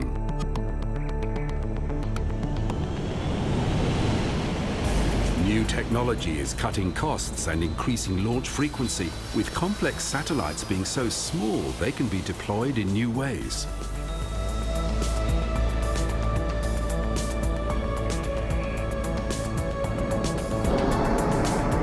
Several companies are working towards space tourism. Virgin Galactic says its promised trips beyond the atmosphere should start happening soon.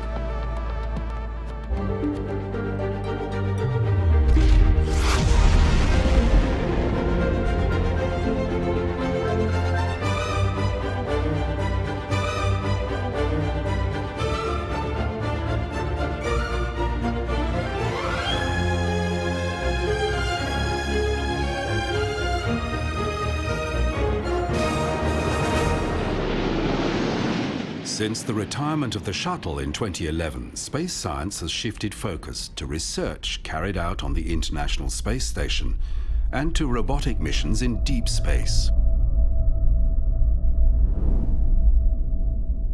During this period, all manned flights have been to and from the ISS, with the only viable spacecraft being the Russian Soyuz. This has cost both NASA and ESA billions in launch fees.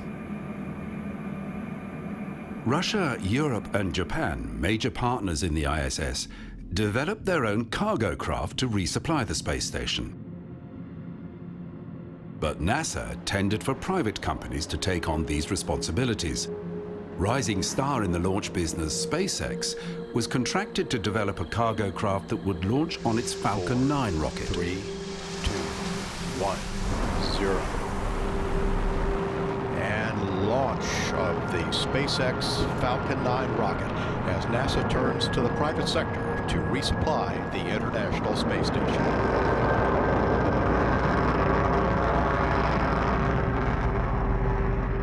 A second aerospace business, Orbital Sciences Corporation, now Orbital ATK, signed a contract for similar hardware and services. NASA is developing its own launch system and the Orion spacecraft, but it's designed for missions far more ambitious than resupplying the ISS. America's activity in low Earth orbit is being reallocated to the commercial sector, and NASA is helping with technology transfers. Agency administrators want two completely different systems, giving the space agency what they call dissimilar redundancy.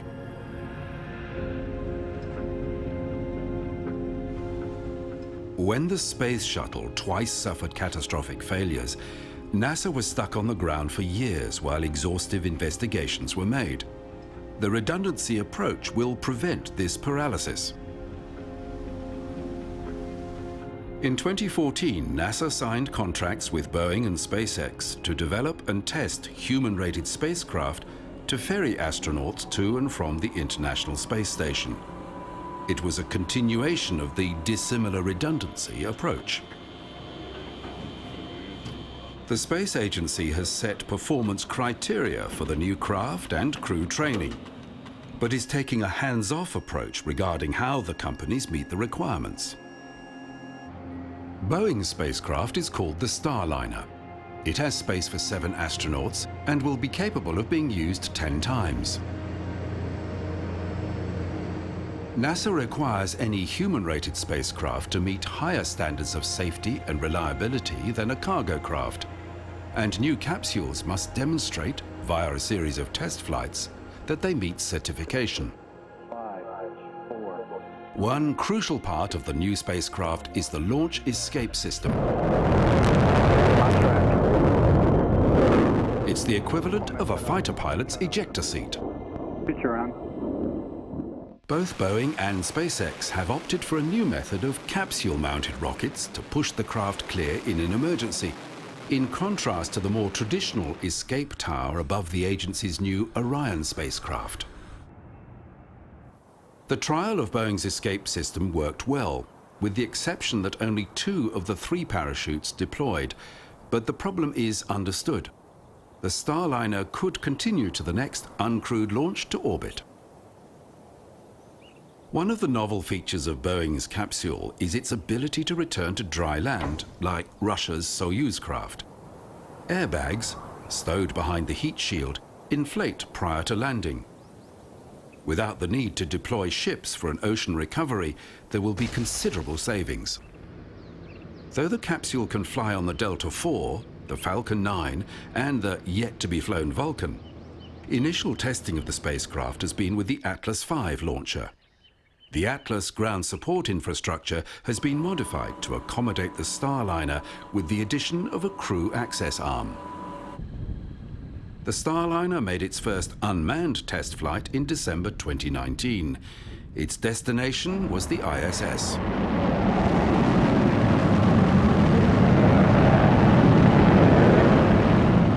The launch was perfect, and 4.5 minutes after liftoff, the first stage separated. Next, the boost protect covers and the aeroskirt were jettisoned, and the Centaur upper stage burned for a further 7 minutes, following the course parameters perfectly.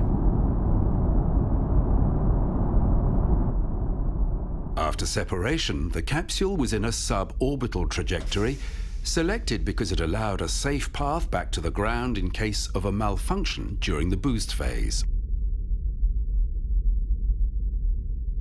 To achieve the correct orbit, the craft was required to fire its 4 attitude and orbital maneuvering thrusters 31 minutes after liftoff. However, the Starliner's sequence clock was incorrect, and the orbit insertion burn did not happen. Ground control was able to salvage parts of the mission, but the craft was not able to reach the International Space Station. This setback will delay the Starliner's first mission carrying astronauts. SpaceX's Crew Dragon capsule is a refinement of the cargo craft that first flew in 2010. From the beginning, the Dragon capsule has had a heat shield, enabling it to return safely to the ground.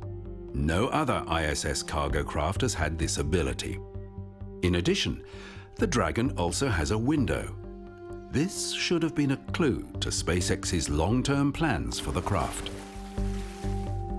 In 2014, after the contract for a human-rated craft was signed, SpaceX began work on the Dragon 2.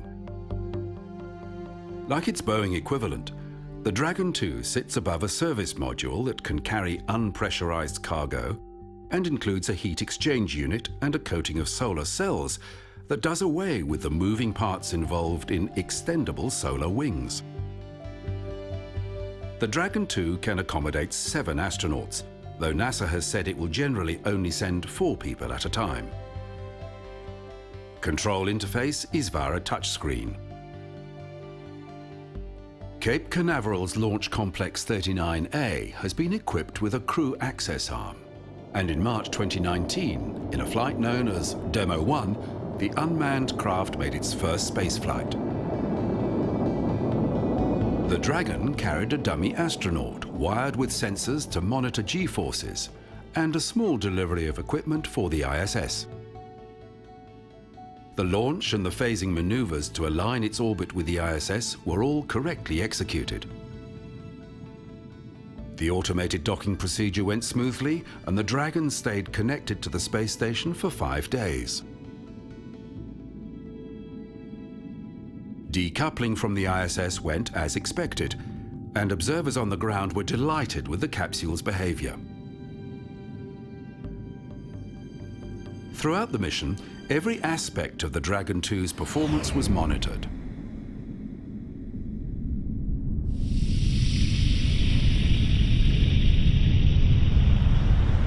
The craft's return to Earth was faultless, and the recovered capsule would be reused for the one remaining uncrewed flight test. SpaceX planned to use new capsules for manned flights and then recycle the craft for cargo use. Confident planners at SpaceX and NASA were looking toward the first crewed flight. The final certification test was an in-flight simulation of a booster failure that would monitor the Dragon's launch escape system. But before that, the craft's Super Draco engines, used in mission aborts, needed retesting. This was considered routine and had been carried out many times. A leaked video revealed an explosion that had destroyed the capsule. The problem was not engine failure, but a faulty valve. The flight test of the Dragon 2's escape system eventually happened early in 2020. But just as with the Boeing capsule, which was also well behind schedule, the explosion and the inquiry that followed were another unwelcome delay. 2, 1, 0. Ignition.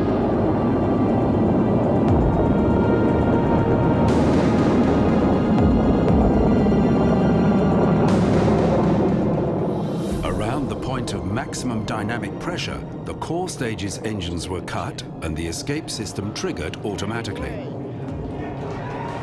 Shortly after, Aerodynamic stresses on the tumbling booster caused it to explode. Cheering in the room, and bright flash there. It looks like that maybe Falcon 9 breaking up. The certification test was a success, and the Dragon 2's next flight will carry astronauts.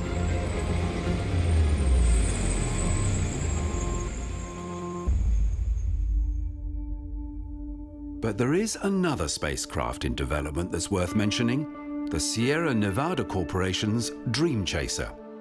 It's a lifting body craft designed to ride to orbit on an Atlas V, but return to the ground via a commercial landing strip. So far, the Dream Chaser's only flights have been glide tests. As a cargo ship, the Dream Chaser can return a 1,750 kilogram load to the surface. As a crewed vehicle, it is designed to take from 2 to 7 astronauts.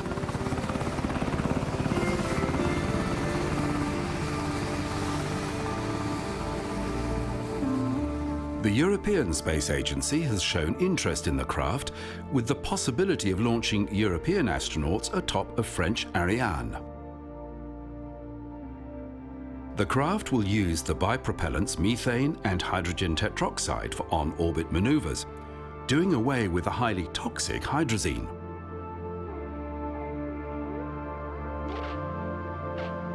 When the Space Shuttle landed, it had to be at a restricted runway where suited ground staff purged the craft of residual hydrazine.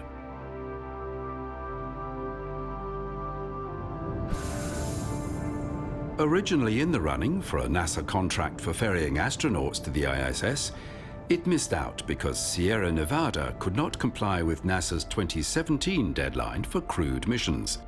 The favored contractors, Boeing and SpaceX, both failed to meet that same deadline. But the Dream Chaser has a contract for cargo missions to the ISS, and an expendable cargo module known as Shooting Star is being developed.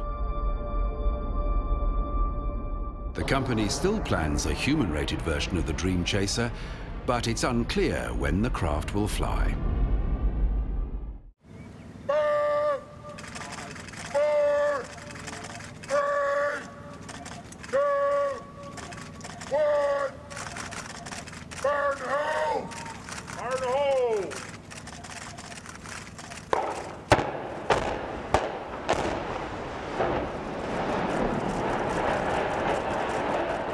Cape Canaveral's Launch Complex 17 was the starting point for many historic Delta II missions.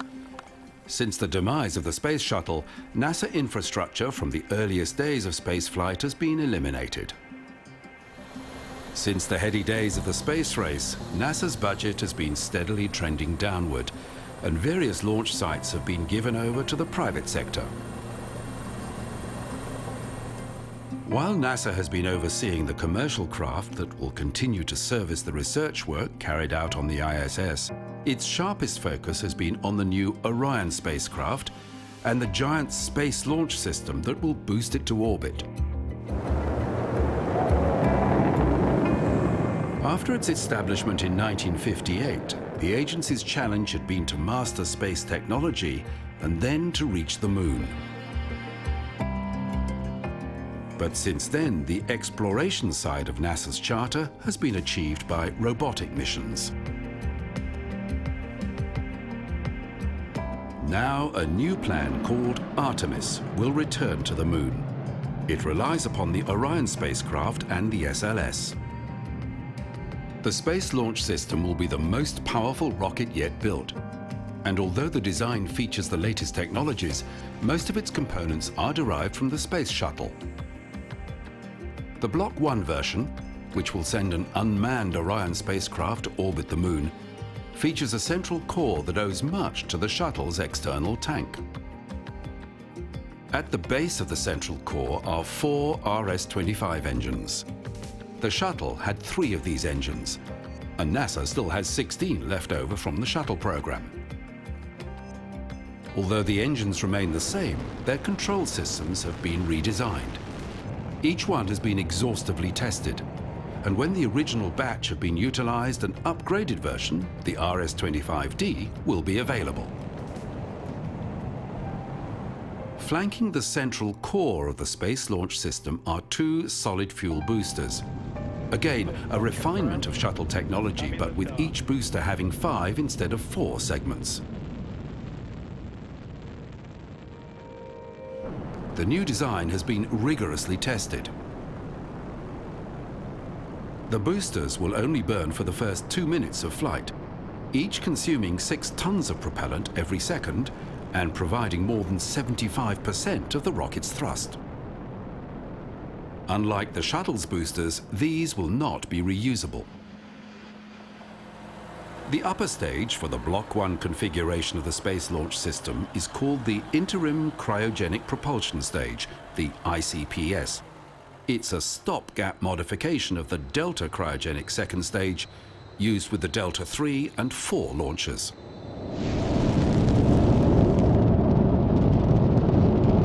In 2014, a Delta 4 fitted with this upper stage lifted an Orion spacecraft to its first orbital test. The Orion, with a dummy service module, was boosted to a height approaching 5,800 kilometers, allowing it a high-speed return to Earth similar to a lunar mission.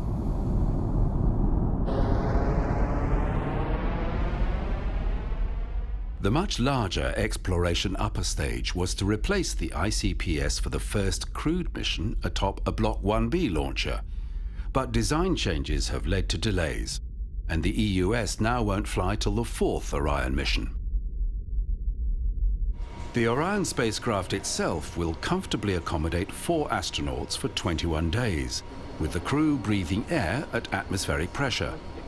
The craft is intended for missions beyond Earth orbit. It's designed to integrate with larger modular structures such as habitation modules, specialist landing craft, or the planned lunar gateway. Instrumentation and the control interface are primarily via a touchscreen. The digital control enables weight saving through the absence of wires and switches. The Orion Service Module is the European Space Agency's contribution to the craft. It's derived from the automated transfer vehicle which delivered cargo to the ISS. Oxygen and nitrogen cylinders in the service module supply air. There's a water storage tank, and wastewater is not dumped but recycled. A 4-wing solar array generates 11 kilowatts for battery charging and powering the electrical subsystems. For propulsion and maneuvering, the service module is equipped with a version of the same system used by the Space Shuttle. But like so many aspects of this spacecraft, the system can be easily replaced when alternate models under consideration become available. The third important piece of the Orion craft is the launch abort system, mounted above the capsule. 3 different types of solid fuel rocket are designed to fire at the first hint of a malfunction in the launcher. 1. Ignition.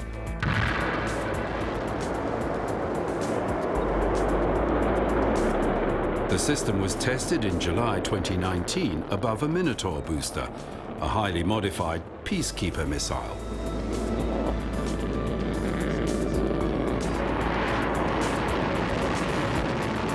Engineers were delighted with its performance. Launch infrastructure is being upgraded for the SLS, and there's increased activity in preparation for the first test of the big new rocket.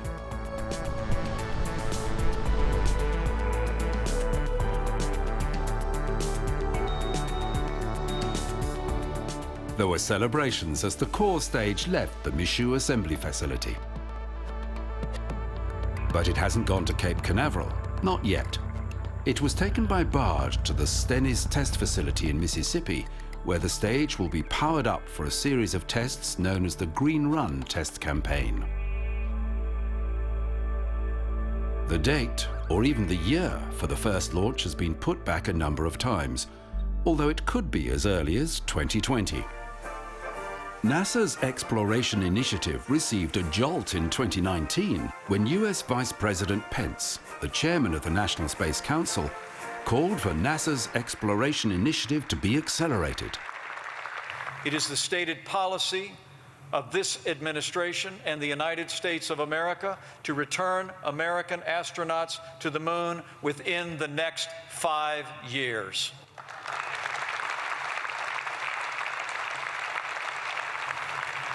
And now's come the time for us to make the next giant leap and return American astronauts to the moon, establish a permanent base there, and develop the technologies to take American astronauts to Mars and beyond.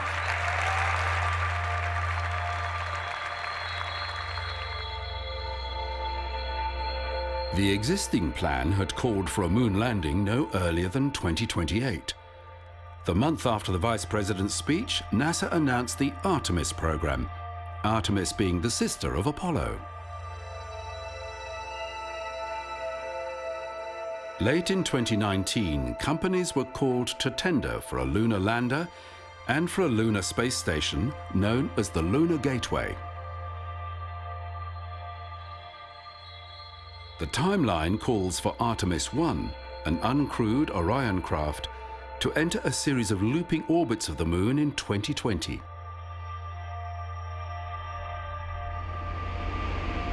Astronauts are in training for Artemis 2, due to launch in 2022.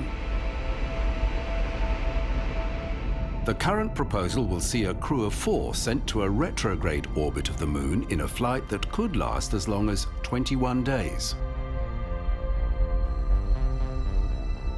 The powerful exploration upper stage will not be ready for this flight, and its proposed trajectory has been modified to accommodate the limited capacity of the interim cryogenic upper stage. During this time, the Artemis plan calls for commercial launch services to make a series of uncrewed flights to position elements of the Lunar Gateway and Lunar Lander in orbit around the Moon. A contract has been signed with Maxar Technologies for a power and propulsion element. Some see this phase of the Artemis program as a weak link, because the US Congress has been reluctant to authorize additional funds. There are no concrete blueprints for a lunar lander yet, and some have suggested that the 2024 deadline is being pushed too enthusiastically. Artemis 3 will see a male and a female astronaut land near the lunar South Pole, where ice exists within permanently shaded craters. Long-term goals for NASA's Space Exploration Initiative include the development of technologies that will enable a landing on the surface of Mars. Finally, a different form of spacecraft will soon be taking passengers.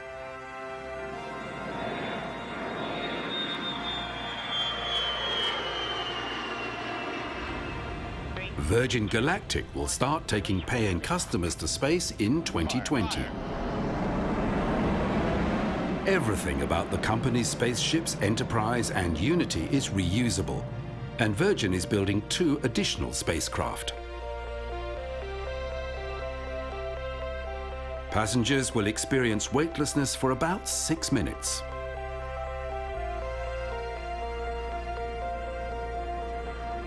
Virgin is also entering the satellite business with a launcher service using a 747 called Cosmic Girl, acting as an air launch mothership.